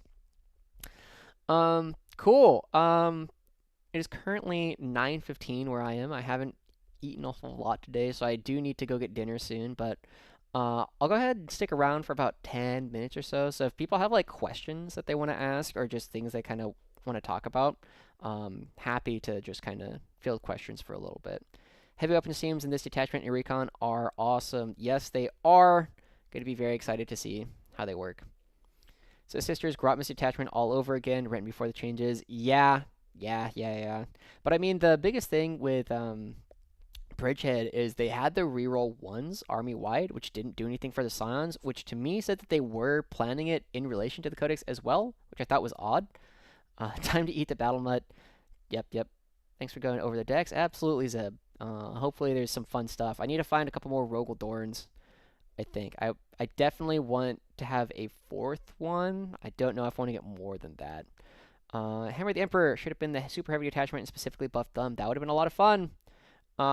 First detachment you'll try. I think the first one I'll try is I gotta piss off my friends early and then play the other detachment so that they forgive me later on. So I think I'm gonna try the siege attachment first, Blake. Ben, I have a question. You still want to try and get a game tonight? Maybe. We will see how long it takes me to figure out dinner situation. You got a list you already want to try. I definitely want to try, like, I think double or triple Dorn in combined arms with like a tank commander, like a Dorn tank commander, sounds quite powerful. I want to try I want to try just again another triple Dorn here, but also I want to try I want to try an indirect list, and then I also want to try like just like a horde Krieg list in Siege, and then Mechanized, I think will be a lot of fun, but very hard to play. So I want to try triple Kazarkin and then triple Scions. So triple Kazarkin and like Chimeras and like triple Scions and some kind of Taurox. And then some variation of Wesley's Horde in Recon. Um, Fun Jack game. Do you think Morty Glory is wrong with his overall assessment of each attachment? I don't know exactly what his assessment was. I was like half listening, or actually, I was not watching his stream earlier today. So whatever he said today, I'm not up to date, so I can't comment on that. Okay, I'm kind of happy that they kept most detached data sheets similar. Will make for a smooth transition to Codex. Also gives less confusion when playing Index while waiting for Codex. True. Catharsis. Quite happy with what we got. Agreed. Snake Historian. Yep. Uh, Clifton, I see Recon, Armored Fist, Siege, and Bridgehead with Deep Strike all having very good potential to win GTs. Yeah, I agree. I'll also throw Combined Regiment in there. You want to borrow any Dorns for the Git GT? Is that... I think I know who WS is now. Potentially. I do not think this detachment will be legal for the Git GT. Because I do not think it will be legal until like February. Try Double Dorn. I did like Double Dorn a lot earlier on. I was playing Double Dorn at a couple GTs earlier this year, or in 2024, so I'll probably go back to that for a little while. Need lethal hits for the next game. True. 3 Ogryn Chimeras for... Yeah, honestly. So 3, like, Kazarkin Chimeras, 3 Ogryn Chimeras, and then, like, 3 Scions in Transports also sounds pretty fun. Good call. I kind of forgot about the Ogryn. If you get some McDonald's, go to the one that's slightly less on fire than the others. Huge chance it's still open. No ice cream, though. What a tragedy. Can't you give Ogryn Bodyguard Scout so the giant blob can move fast, or the priest? If the Ogryn Bodyguard is a character in the new codex, then you can do that. I don't know if he is. I know Nork. I was told Nork is a character. The Dorns go up in price per chance. I think, according to this, it's at 260, but like this doesn't mean anything. So yeah, the Rogal Dorn is 260 and the Rogal Dorn Commander is 275.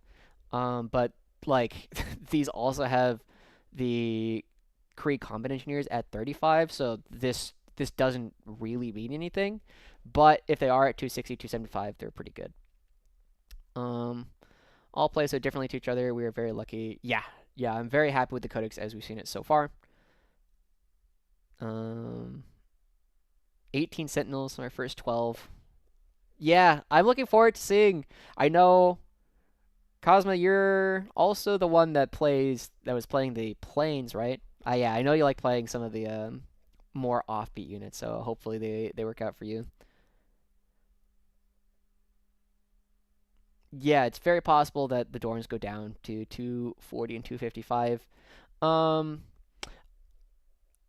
I think it should probably be a little bit higher, like 250, because of how much strat support we have for them now. Why even print the unit prices? I think it's kind of a leftover thing, right? Back when like all the codexes used, like you would get the points in the book, and that was what you had for like the next 2-3 years. Like that's kind of what you do. But I think the other thing is by having points in the book, you if you don't have the book or whatever, or if you do have the book but you don't play very often, you just play like with your friends, and you don't want to keep up to date with the game, having access to those for more casual players is, I think, a really, really valuable. So even though these points mean nothing to people who play in tournaments, I think it is still good to have access to. Yeah, Krieg Combat Engineers at 35 are super cracked. 60 seems to be, yeah. I think minimum 60, and then 70 is very reasonable still. Bring back Strachan. Yeah, let's do it. 3 Kazarkin with 3 Scions and Deep Strike, regular infantry to... Yeah, I mean, Saberlina, we need to see if Scions have Deep Strike. We'll find out. I would love Air Cavalry. Air Cavalry is a lot of fun, but it's also going to be expensive to get 2 more Valkyries. I think Engineers are going to be 50-90 for 5 to... I think... Okay, so legitimately, the first 5 Engineers are probably worth, like, 60 to 70, but the next 5 Engineers are probably worth, like, 20 to 30.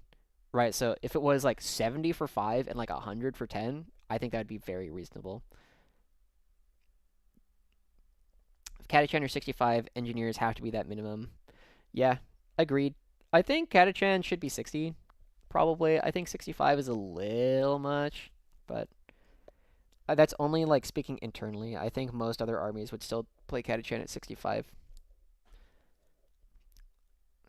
I got in at 4th edition, left and came back now in 10th. It's a whole different thing. Yeah, I was playing, I think I mentioned this before, I was playing in 5th edition for a little while, and then all of my friends that I played with like went off to different colleges, and I was an awkward high schooler, so I didn't know how to make friends, and now I'm an awkward adult, but I can go to a tournament and be like, hey, you seem like a cool person, let's play games together. So that's something I can do now. I just see my current list continuing, basically drop the TC, upgraded Dorn to TC, and add more stuff. Also solves quite a lot of problems. Yeah, I mean, a lot of the combined regiment, so even though Bridgehead has been posting like nutty results in GTs recently, it's worth noting that there haven't been a lot of people playing it, and like Lyle Dixon went 9-1 over the course of 2 different GTs. So I mean, it's just a fact that only experts have played it so far in GTs, and they've done very well.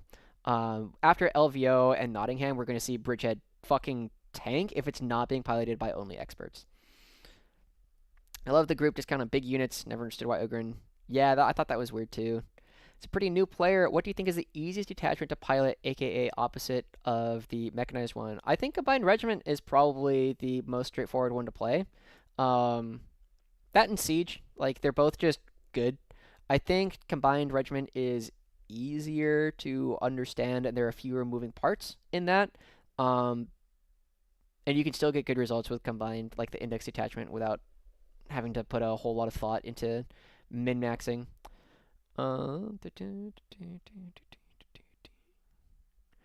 you ever think of doing a combat patrol analysis discussing the balance of the guard combat patrol? I played 1 game of the old combat patrol and nothing does damage. Maybe. I have not played a single game of guard combat patrol.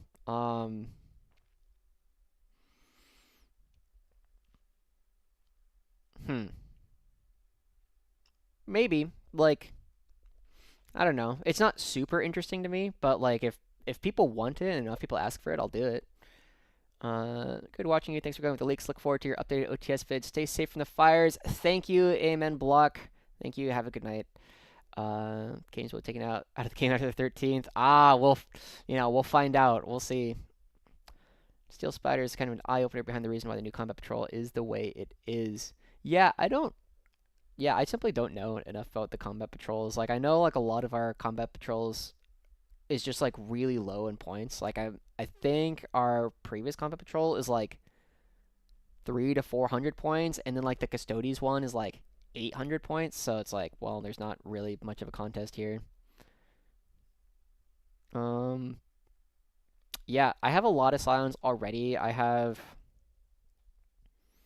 something in the neighborhood of 60, and I think I have like another 30 that are supposed to be coming. So if they all lose Deep Strike, I'll be pretty sad. But it's okay. Like I'm getting them cheap. Yeah, besides Hammer, honestly, I might. I think 8 might be even on the low end. It's probably like a 9 for me. If Scions get Deep Strike back, 9. I think if Scions get Deep Strike back, I think it's like this is almost as good as the Orc Codex. My one thing, I think it's still, yeah, I think it's a 9. I think the thing that would make it a 10 is there's really outside of I think my main problem with this codex as well as like 10th in general is it just feels kind of like piles of stats more than anything else. So and I don't think this really changes that. Like we have very good piles of stats, but they are still kind of piles of stats. And so kind of like if anybody was here for my rant about the battle mud, just like why does having a dog give them lethal hits? What happens to the dog after you use the lethal hits, right? It's like it doesn't. It feels very like very much like chess pieces, which is not inherently a problem. Um, but I do want a little bit more flavor in my game, and there are some good stuff. There is some good stuff in these detachments, but I just wish it was a little bit more pervasive. Um, but yeah, it's still good.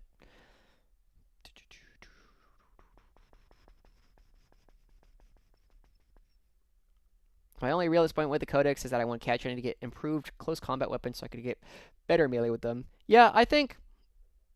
Hmm. So I had a long conversation about how guard or Catachans were the best cultists in the game because the things that cultists generally have, there's like 4 things that cultists generally have. There are Scout 6, Sticky, 5-up save, as opposed to 6-up save, and OC2, right? And most other armies have like you pick one, maybe two, right? Like I know a bunch of CSM ones. Some of them are sticky, some of them are scout, but I don't think any of them are both. And so Catachan have multiple of these. They have OC2, which is a really big breakpoint compared to OC1, which a lot of cultists have. They are Scout 6, which is very powerful and something that some cultists have. Um, and then what was the other thing? Oh, their battle line, which is nice. Um, and then they have access to move, move, move. So I just think Catachan are just the best cultists in the game, and it's not close. So I think making them even better, they would have to go up to like 70 points, 70 like minimum, which I don't think people want 70-point Catachan. I'm seeing a lot of people saying they should give us a tank to combat patrol. Adding a tank is an auto win because nothing else does damage to tanks. Yeah, I can see that. Maybe a second Sentinel or a Chimera. Um, Dreir is also an auto-clued for me in Recon 3 orders at 80 plus dev. I was actually surprised. So Dreir, with his unit of like Melta or Frag Lances, is going to do an average of like 7 dev wounds to something. You know, somewhere between like 6 and 8 dev wounds to a thing. So it might be better than I expected.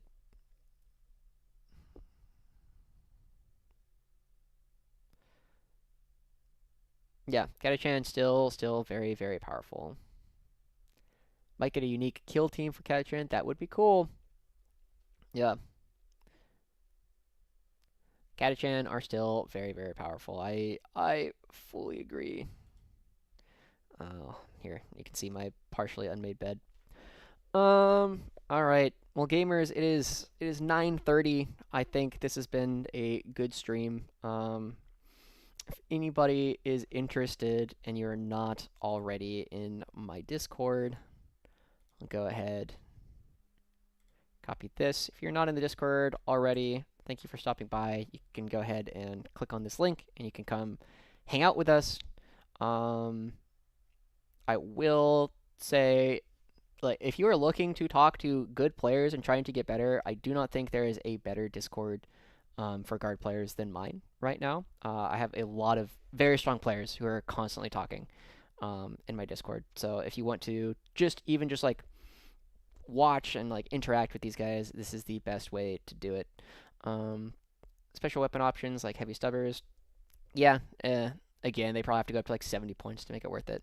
But anyway, thank you so much, everybody, for tuning in. I'm going to go figure out what I'm going to do for food. Maybe I'll go to like McDonald's or something if I am willing to brave the smoke outside. But for now, I'm gonna get out of here. Thank you so much for tuning in. I'll have a lot more content coming up as the codex comes out. And I am going to be doing what's it called? Roundtables for all of the upcoming attachments, so you can hear a little bit more about it. I will probably do a short version of Hammer of the Emperor because it kind of sucks. But yeah, we'll probably combine that with like Combined Regiment or something. Anyway, thank you so much. Don't take heavy bolters. We'll see you guys all later.